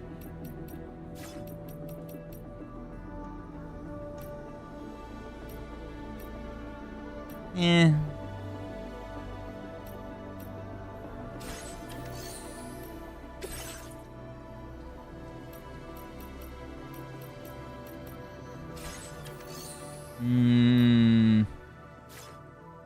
It could be done.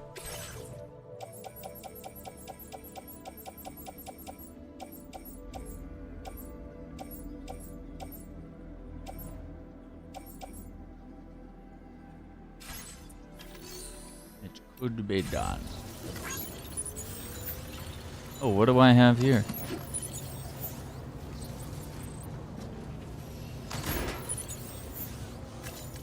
See what that is.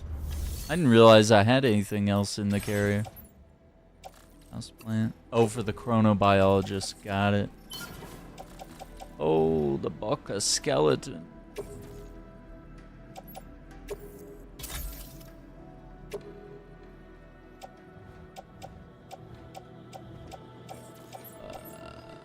There we go. We got a replacement right here. Equip. Okay. I think, you know, responsibly so. It's 3 a.m. This is me being responsible, by the way. We'll leave it right there. Tomorrow, I'm gonna see what I can arrange. But I want to do my workout and try to get into some healthy eating again. And we can probably... I don't know where I'm going to put it, though. Because I got to get out my Xbox, my OG Xbox. Okay, I might have to do some rearranging. And I'm also going to have to test my adapter that converts component cables to HDMI. It works, but like, you know, every time you do it, you always got to be like, is it going to work? Because, yeah, OG Xbox was component cables before the HDMI era. So I have to do that, make sure everything works, and then if we're up and running, we might be able to do some Superman tomorrow night. If not, maybe we do some Wu Chang. Go from there. Because we gotta get back into some Wu Chang this week at some point. But I gotta ride that Superman wave, and I'm loving it, and I'm enjoying all the games that we've played. It's been super dope. And I still want to go back and play Superman Returns. Maybe try to 100% it. We'll see. We might need a palate cleanser. So that could be the perfect one after that. Anyway, I want to thank you all for being here tonight. Thank you for all the gifts, all the likes, all the super chats, all the support. Just being here is helpful as well. Appreciate you all supporting the channel and enjoying what we're doing here. But yeah, just playing some Death Stranding, you know, trying to complete it, and just get that you know, full story, just experience everything there is to see, so I can, you know, really make an amazing final judgment about it, which, you know, probably going to be that I enjoy it, but curious to see how it's all going to go. So once again, thank you for watching. Take care. Be safe. Have a good night, and we'll see you tomorrow. Bye. All right.